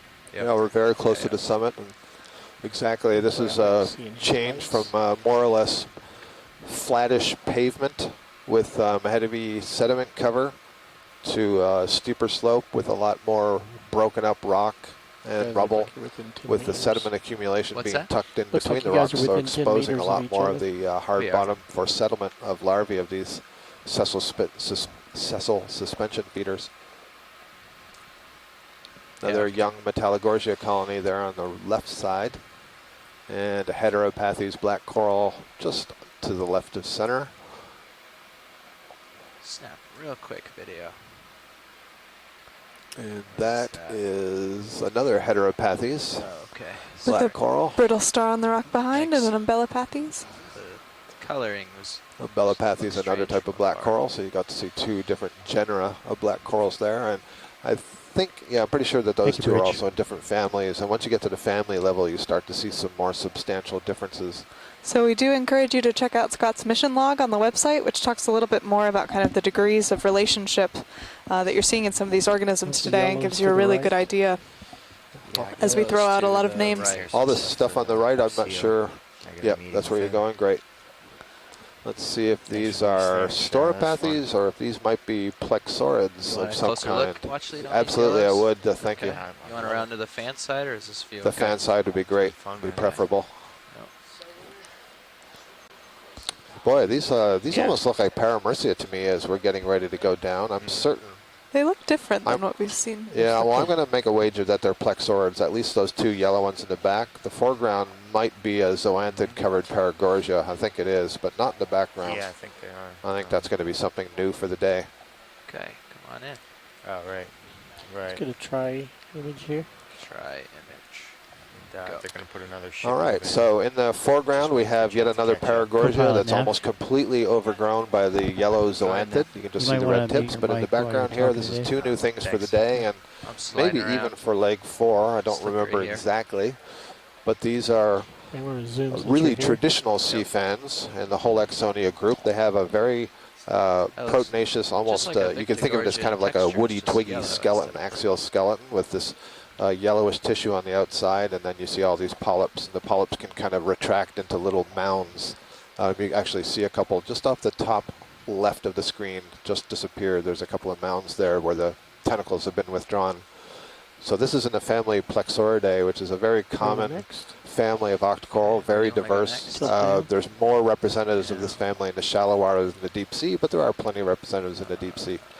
So I don't know for 100%. In fact, I'm not confident that I would say that's in the genus Paramercia, but it is a Plexaurid. And I'm sorry, can we get a quick look on the white unbranched stalk just on the left of the right of the lasers, please? Yeah, of course. Thank you. Might be another primnoid, one of these Candidellas, but let's just have a quick check of that. It's not. Is that black coral? Oh, yeah, good call. That is a black coral. That's just the polyps of the stalk, and I couldn't see the branching at the top, so it's an Umbellapathes with a little brittle star in it. That's great. Thanks. And if you look in the background.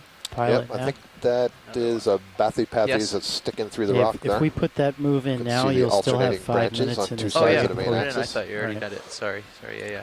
Bridge now. We have Astrid Leitner, who's a graduate student and deep sea fish expert at the University of Hawaii, pointing out the impressive colors in this scene. Meter move.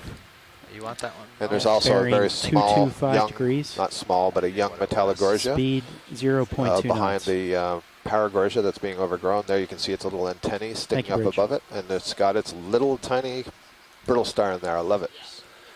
I love seeing that. A really great shot, and again showing how these sort of dramatic topographic features can funnel currents through areas and create really ideal areas for these filter feeding organisms to grow. Also a beautiful tableau of color. You see the yellow of the rough body of the zoanthids here, the red of the Paragorgia. We saw the pink and purple of the Metallogorgia, different sort of yellow color for those plexaurid colonies.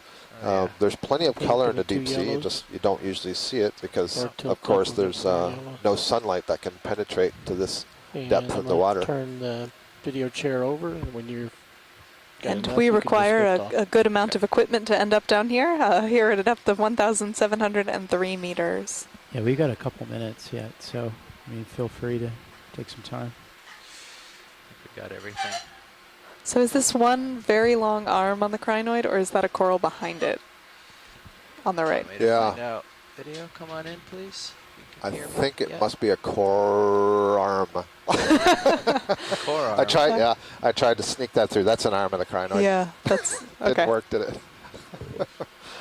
No, it was seamless. Wow. No one noticed. Yeah, right. So did it lose all its other arms at one time? Well, that's exactly what I think, Jeff. I think that it is regenerating most of the arms, and you can see, I don't know if that's the original size, but it's certainly these arms were bigger at one point. So we've talked a lot about regeneration, and particularly in these echinoderms, the ophiuroids or these crinoids that can regenerate after they've been attacked. Yep. Howdy, Dave. Howdy. So where are the fish that are snipping off those arm tips? Over there? That's what I want to know. Okay. Probably scared away by the ROV. I wonder too. Or in lower densities down here. We are in a relatively oligotrophic environment. We've seen not too much here. So as you go higher up in the food web to higher trophic levels, they're called, it takes more and more energy. So it takes a lot to feed a fish. And I was wondering if maybe some of these crabs, like the Galatheid crabs, could just clip off the ends of those arms. Probably. I don't know if those lose them as a predation response as well. We know that those camacholids can swim away, but... Sorry, Jeff, on the top of the rock that just went off lower left, there's a small little colony. Go ahead, Bridge. Thanks. There you go. It's just a little ball of fuzz. Zoom ball of fuzz? Yep. Copy that, Bridge. Yep, I think that is a Chrysogorgia ball of fuzz, and there it looks like there's a little chirostylid crab tucked into the center, which is another good indication that this is a Chrysogorgia. They very often have chirostylid crabs associated with them. You can kind of see the gold color of the skeleton. Move the ship's heading about 10 degrees at the end of this very next ship move, confident saying this is Chrysogorgia chryseus, but I am confident saying that it's Chrysogorgia. Thank you. Chris Kelly suggesting that it might be Chrysogorgia stellata. Stellata, okay. We've seen a lot of the Metallogorgia today, but fewer of those Chrysogorgids. Agreed. One thing about this Chrysogorgia is that the polyps to me look quite large. Bridge, yeah, just go ahead with compared that, to some of the average Chrysogorgias and the ready. Metallogorgia and the Iridogorgia. They're all in the same family, the Chrysogorgiidae. You can see really impressive specimens of those Anthomastus on the right. I'll have to get another good close-up of one of those when I have some time. I think we've gotten some good shots, but yeah, if you have a chance. I think we collected. I think for every 100 that I drive by, I ought to verify, but I think we got one of those on leg 2. In a fairly impressive collection where we were able to sort of just tap it loose from the substrate and then scoop it up. So similar to the rock pen, those Anthoptilum that we collected from that field earlier, where the same sort of collection. Base comes off. As you can see, you know, that whole column is kind of bent over, so they're a little bit more squishy than your sea fans, your gorgonians. They're more like the soft corals. Go ahead, Nav. We're at a depth now of 1,694 meters. We've made a lot of ground today, coming up from a depth of 2,100 meters on the base of this cone feature. That is the true path. Yeah. Okay. It's becoming more and more defined. Looks more peak-like. Okay. Do we want a 40-meter move we have or left keep it the 30? sediment fields behind. Whichever gets us to the peak is fine. If that's what's left, is 40. Let's do it. Okay. We have approximately 20 minutes of bottom time left, and I think we've timed this really well because we seem to be just coming up to the crest of the summit here. We have made 4 collections today. We were able to get an unstocked crinoid, a stocked crinoid. The unstocked crinoids are difficult to collect. The euplectellid sponge and 2 rocks, one from a depth of 2,074 meters and one from a depth of 1,832. Another beautiful pro-isocrinus stocked crinoid here. This is different than the smaller yellow one that we collected closer to the base. We saw another one of your nemesis crabs. The Did you? purple Yeah. furry crab? No, sorry. Dave just sat down. I was talking to him. Oh, yeah. Yeah, we didn't. Probably a good thing I wasn't here. Might have. It was not presenting itself on a bouquet like we would like. Well, now we have a new technique. You know, the bait and trap technique. I'm anxious to try that again.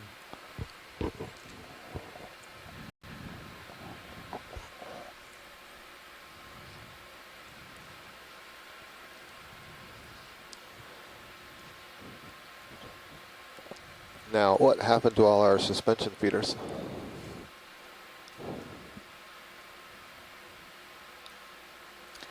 We are moving closer to the summit now.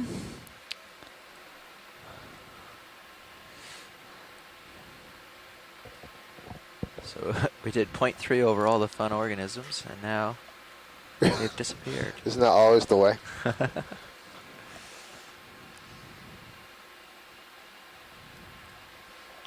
We'll find something to look at. Yep. It's always something to look at. Here, you wanted to look at one of these, didn't you? This one looks like a good shot. Oh, we get it. Coming in for a nice view of these Anthomastus. And I think, I'm not sure if Chris or Les know. I have to look at some of the papers, but I think as these Anthomastus colonies grow, they get a wider sort of, think of it like a mushroom, like a toadstool, and the sort of upper part of the toadstool is where those polyps are rising. I believe as the colony ages, that part gets larger and there's more and more polyps. Come on in, video. But there's also a possibility that there's a species basis to that. That's a really pretty view. You can see the pinnate tentacles, those little side branches to the 8 tentacles, and then you can see a nice brittle star, an ophiuroid that's sitting in the center, and the ophiuroid is actually sitting on a polyp that has completely retracted, and you see the little mound just to its 1 or 2 o'clock there, its upper right. That is another mound where one of these polyps has completely retracted onto the inside of the colony. So that's a nice example. We've seen a lot of these Anthomastus on this cone feature today. They started at a depth of around 1,800 meters and have continued in abundance here up to 1,686 meters. This is such a spectacular view. Wouldn't it be nice if something swam by and got caught by a polyp right now? We're always after feeding events because a lot of these sort of ecology concerns about feeding or diet are inferred from morphology or from stomach contents, and very rarely do we get to see these predation interactions in person in the deep sea. And could you imagine doing stomach contents on something like this? That would be a really tough job. But now in the era of modern genetics and the molecular technologies that we have to go with it, we could probably take a sample of material in the stomach if we found something and do some DNA sequencing on what's in there and see if it matches anything that would make sense that it may have fed on. Oh, is there there's an asteroid on the back of it. Yeah. Oh my goodness. So great choice, Pilot Jeff of the or do you want to get around Zoom here. I'm sorry, Jeff, I didn't hear what you said. Go ahead in. Yeah. So we're seeing the underside of the arm for a change of these sea stars, and you can see the tube feet there in the center arm that are reaching out and holding itself to the rock, and some of them are loose. And these tube feet are part of the water vascular system. It's basically a hydraulic system that has muscles around it, and when the muscles squeeze, it elongates those tube feet. The tube feet themselves don't have muscles within them to elongate. Instead, it's the squeezing of the water in the system above it. So very similar to some of the hydraulics I imagine that are in the ROV. I should hurry on. Thanks. Really beautiful shot there. Yeah. Yep. Thank you. Coming up. There's a really big one way out there, but it's out of reach, and I gotta run.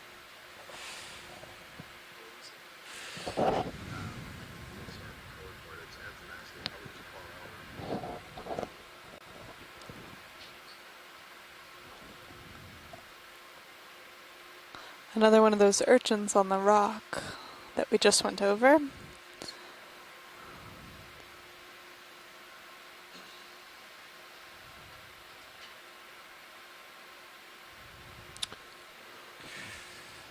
I don't know if we've seen this kind of urchin on this dive yet. We have not. We have not It today. would be great to get a look at that. Yeah, I think this is the Yesterday. hygrosoma. I don't Yeah. have a lot of time, so we'll just get it from Yeah, here just real a quick. little look. So How far are we in that ship move, Nav? This is a hygrosoma urchin that has we've the got modified about, spines, which I described as little snowshoes. And I think about when 15 Chris Monk meters called left. in, he may have kind of A little used bit the less. same analogy. Mm-hmm.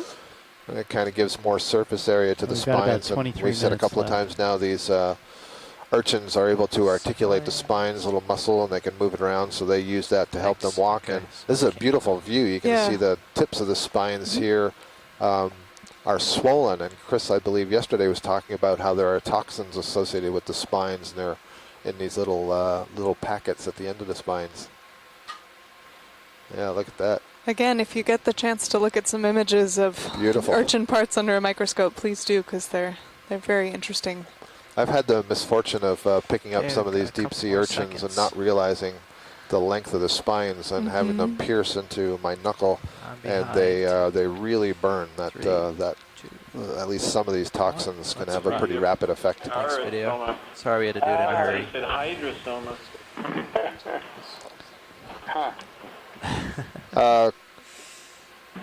Chris, unless one of you I could hear, did you want to add something?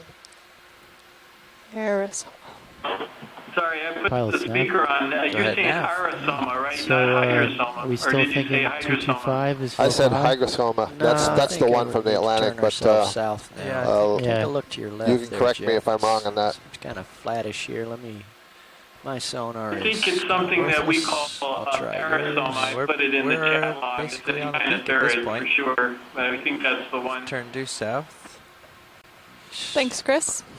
Sorry, go. Oh, we've come up now to the summit here at 1,678 meters of this lone cone Yeah, feature. looks like it. There is nothing out there. All right, I'm gonna just but do a south is yeah, facing south. 170 I think is. Here is southwest and west. Nothing but downhill. If you check in all out the directions. camera 2 feed on, or the second stream on the Easy stop website, the you'll be ship, able I to think. see the Sirius stopped view of our already. Deep Copy Discover that. Either that or ROV take us vehicle, and this will give you a really 170. nice context Well, of the summit head here. off that You away can a stop little it bit. and settle Much in less first. sediment You might than have the site that we might landed on. Alter that if you Alright. swing farther. So Yeah, okay. yeah, it's pretty much, the move's pretty much done, but we'll swing a little bit. So 170. We have what I Kimberly was guessing Galvez the in last Florida time, pointing but out we'll- that it's we'll likely see. due to the Yeah. current flowing over these features. We've talked Okay, a well, lot I've about done these features channeling current, faster flows up at 180 the top, degrees. and that's a likely reason why we don't see as much sediment here, Everything but north. and a great reason why I'd say south the is definitely sessile uphill, or but it's fauna that basically are living flat. on the hard Yeah, substrates just take like us the across tops the of these top cone here. features. All right, so I'll do a 30 meter move along And one of the reasons 170. why we targeted And then these we'll features just- in the first place, Sounds to good. see if our expectation of how the I could do currents would 0.1 interact knots or with these 0.2? features would translate Doesn't to matter. the communities that live on them. And Yeah. sometimes it's not necessarily, And, you know, maybe on the drop the flat target, top, but it put might this be at the just at the Bridge, Nav. edges leading up to the flat top, and it partly depends on how wide the summit is. Could I have a 30 Certainly around meter the move? edges of the summit where Bearing the water 170 flow would be degrees. its fastest as it sweeps over Speed might be a good spot. 0.1 There's also going to knots. be a trade-off, and you can see just on the Yep. far right of the screen going off, it looks like a stock crinoid is tipped over and is catching that current pretty well. And so Thank you, Bridge. you can't be in a current that's too strong because then it'll be too hard to stabilize yourself or... So watch lead, we're on the summit. Okay. And we've sent the ship south. We're just gonna move along it here. That sounds great. Yeah, it's essentially what we did to end things off yesterday, was just to sort of noodle around at the top, if I can borrow a Dave Wright term. We've begun our noodling.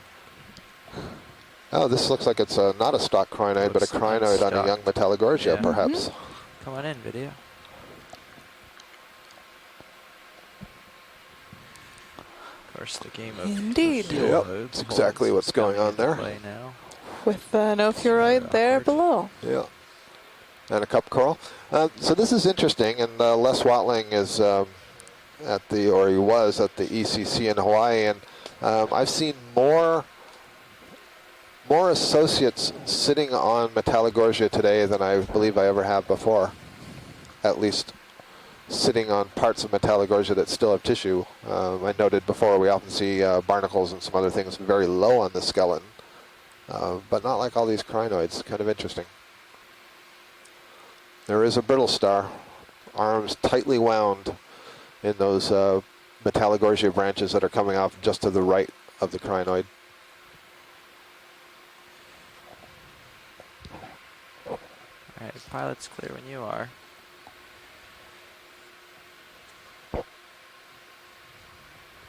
Thanks.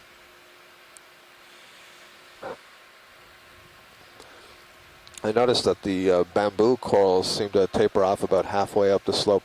We haven't seen any of those in quite some time. Seem to be replaced by some of the other species.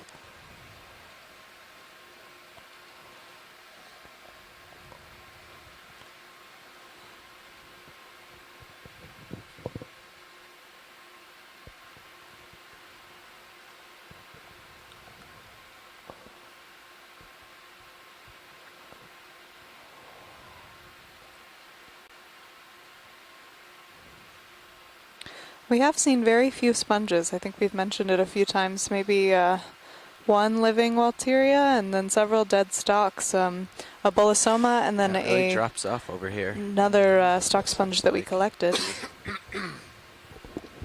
This might be just one But of certainly a number not of as many little as we're bumps seeing on on the some of top the here. previous cone Yeah. features that we've dived We'll on. continue south and see what we see. You see another bump off. You've got it pushed out. Oh, you've got it at 50. Okay, facing south again. You can see it's very steep here. So I'll just try to keep the hill in view, so we'll be sidling or even going backwards a little. And I'll mention today that we've been relying a little bit on the Hawaii Undersea Research Laboratory Gallery, which is available online if you'd like to have a look at what some of these deep-sea organisms in the Hawaiian waters and surrounding Central Pacific look like. It's a great resource. Dropping down a little. Coming down with you. Thanks.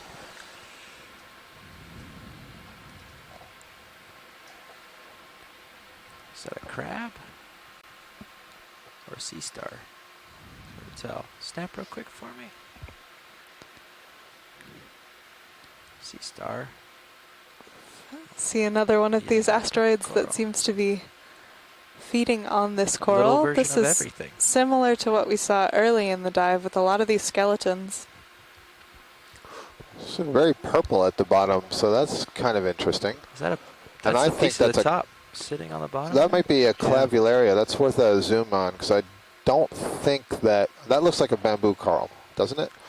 The skeleton. They're not purple, but there is a purple coral that grows Just like a gonna come in stolon, like a closer ribbon video. that overgrows.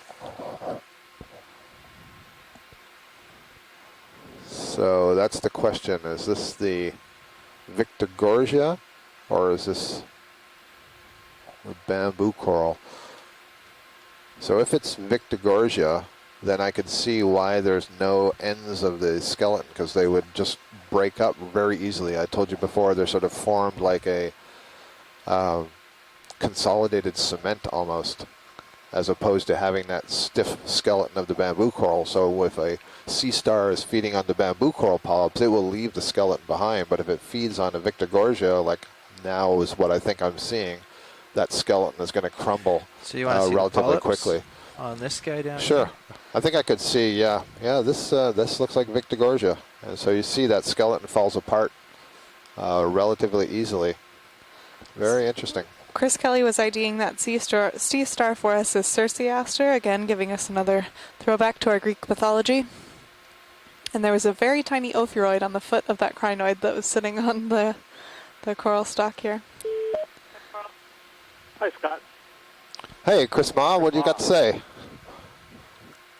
Hey, I'm not sure if I'm how far behind I am with the video, but this orange sea star that you're watching feeding it is actually something you might find very familiar. This is Circeaster, what I call Circeaster pullus, but this is very similar to the sea star that you observed feeding on Paragorgia in the Atlantic. Well, that's a... So you'll notice there's spines on the arms. So this is a separate genus of corallivore. And Got that crying Surfscaster is pronounced, I mean, it's spelled You wonder like if it's got the sea stars? Yeah. what Want to is come it, out Greek partial god? video?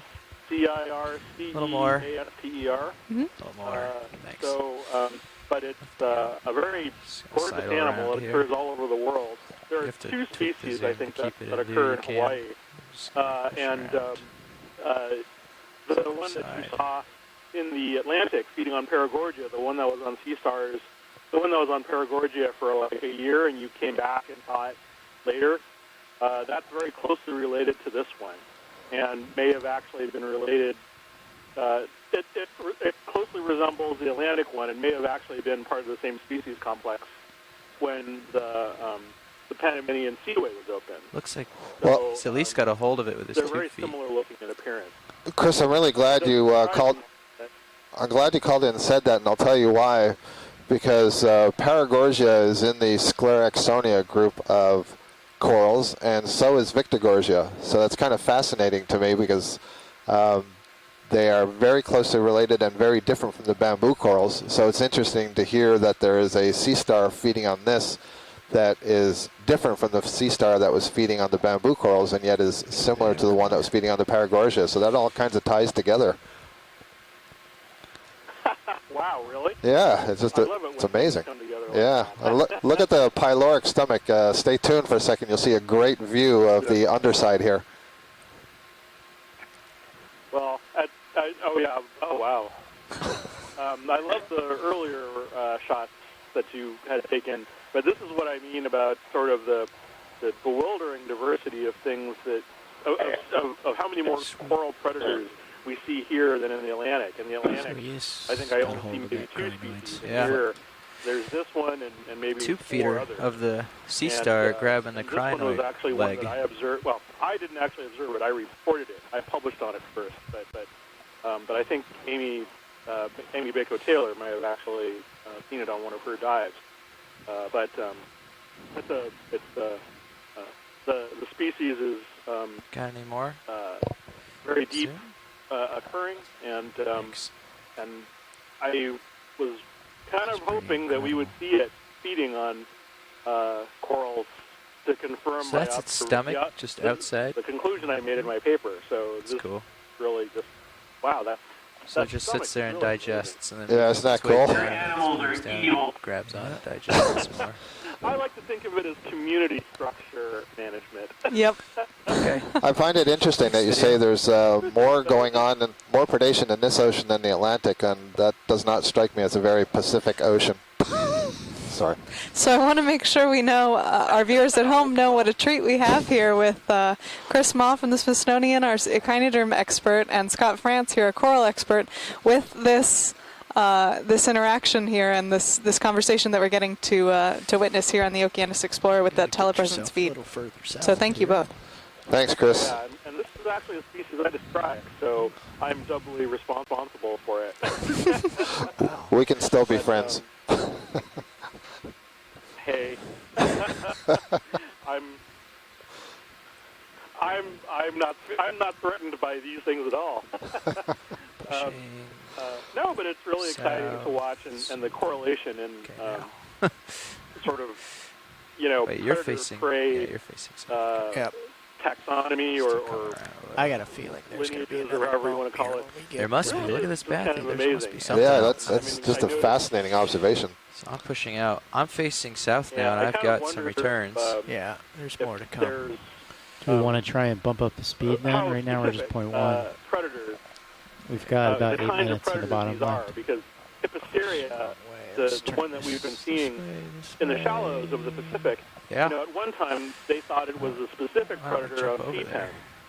pen, and then Looks like when our they move realized is when we about realized complete that as it was well. actually genetically Yeah, so why the don't same we species yeah, in the Atlantic jump and the out Pacific, there. we realized it was feeding on just So about any 30 sort of meters area at that it was around. at 0.2. Yeah. And maybe 1.0? there's something Alright. else going on there, but maybe there's just a Bridge very nav. I always Can see you drop down with me if I go down to the on bottom? bamboo coral. I'm coming. So, and actually, Rich, could I have a that one you just 30 saw, meter move? I think it was Evoplasoma. I Bearing turned on 170. the Okeanos Speed just as you guys were pulling 0.2 away knots. from that one feeding on Anthomastus. And I'm assuming that was Evoplasoma or something. I saw the spines on it, but I Thank you, wasn't Bridge. quite sure. Just a couple of spiny so it'd be looking good just to see Holothurians or something that these are coming all into view. just the big meaty food that anything eats down there. Oh but, no, that's more the. you know, it's hard to say. Fascinating to speculate, of course. But I mean, I've seen the.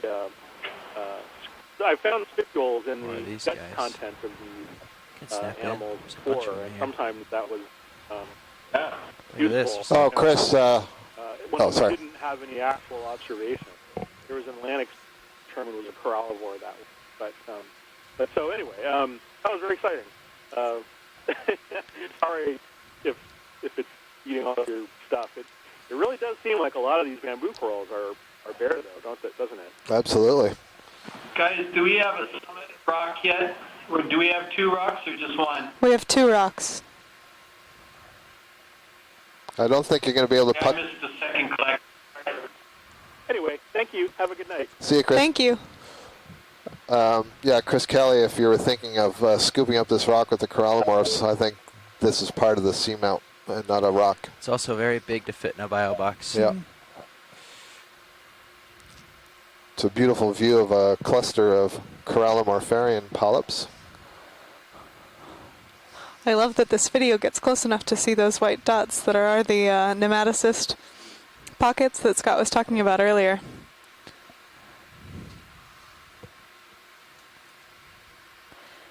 Chris Kelly letting us know that this might be Corallimorphus pileatus.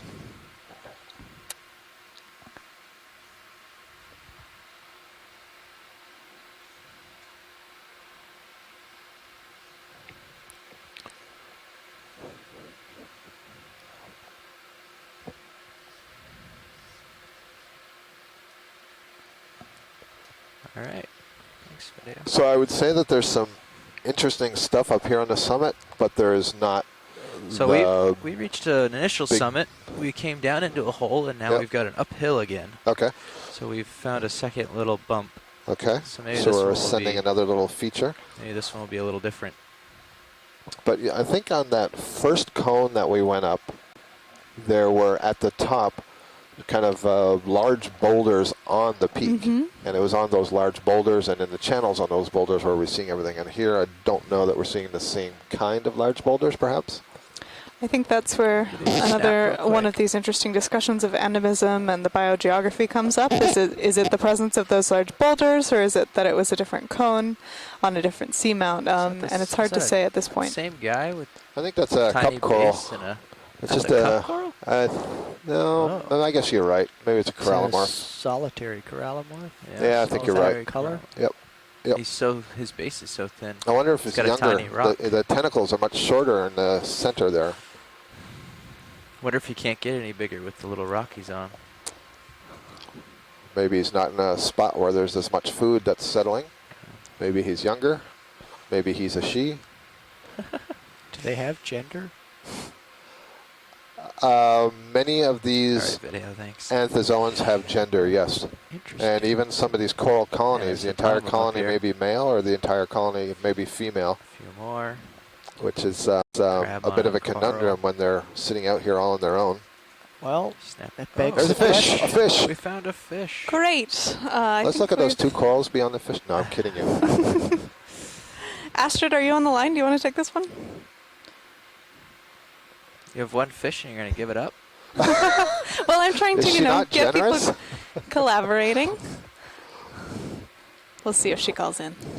Come on in. I'll say in the meantime that this is an ophidiid. Oh, I want her to call in because she works on these guys. So this is a cusk eel. That ophis word coming from the Greek for snake.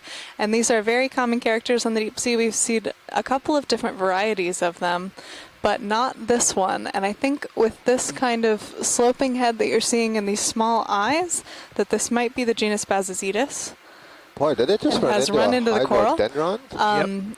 some of these, there's a close relative of this fish that actually has the smallest brain to body weight ratio of any vertebrate. So they're maybe not the most intelligent. They have these barbels here. Those are the pelvic fins that are used for sensing. And so instead of relying on eyesight, it is actually relying on things like those pelvic fins on the bottom, as well as you'll see very, very large nostrils there for chemosensing, and lateral line down the side. This is a really great view because it allows us to get at a lot of the morphological characters that we use for taxonomy, including these fin rays here, where the dorsal fin starts, the size of that nostril, and kind of the proportion of everything. If we can get a look at the tail too, that'd be great. Absolutely. Thanks. Cool. So the caudal fin also used, again, for identification. You can see that this one has a pretty full stomach. Those could be eggs. A lot of these ophidiids have larger eggs than some of the shallow water species. Could also just be that it's eaten a meal. Keep us going if we're coming to the end there now. This is the longest a fish has Yeah. stayed around for us. This is great. Thank you, Bridge. Yeah, pilots. So that's pretty much it. Oh, we're done? Huh? Yeah.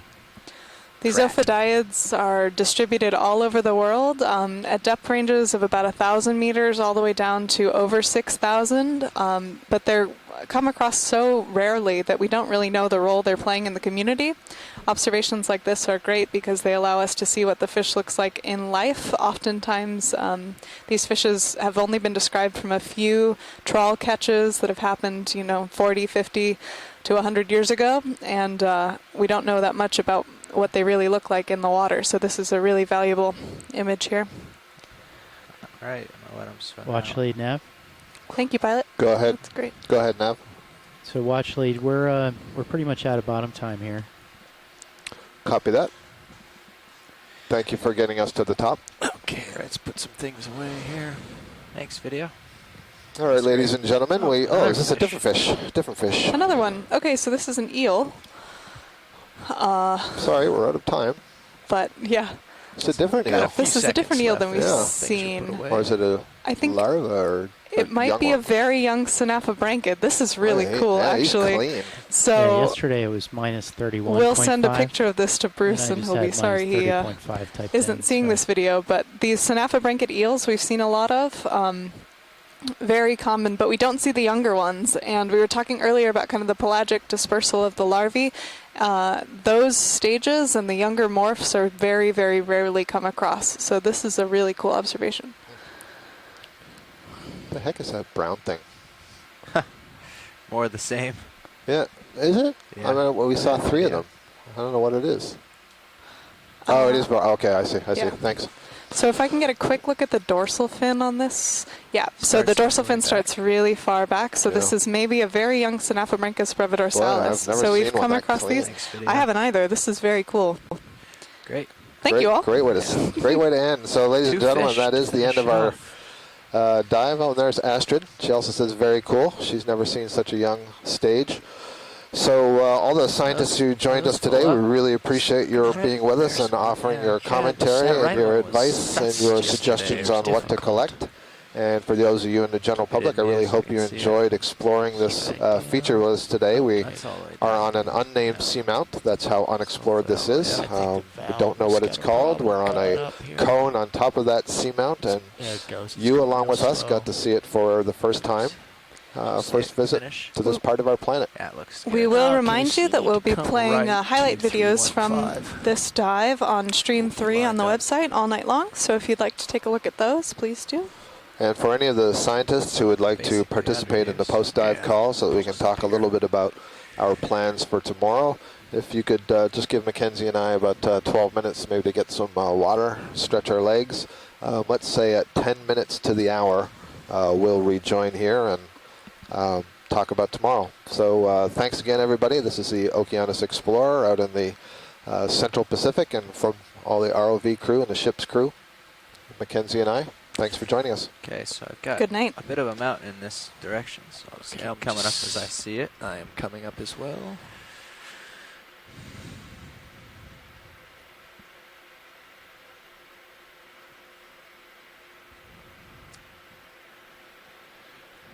off.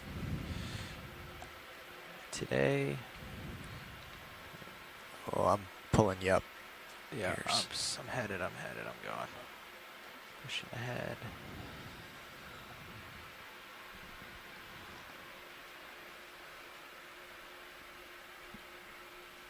Jeez, things are starting to look pretty good. Oh yeah, you're really high up. Yeah, I was hauling in and stowing and doing a bunch of stuff at once there. Okay, I'm just gonna come up a little till the delta looks a little happier. And then I'll push out again. I see you. You got lots. And probably 10 seconds, 18 minutes, 10 seconds or thereabouts.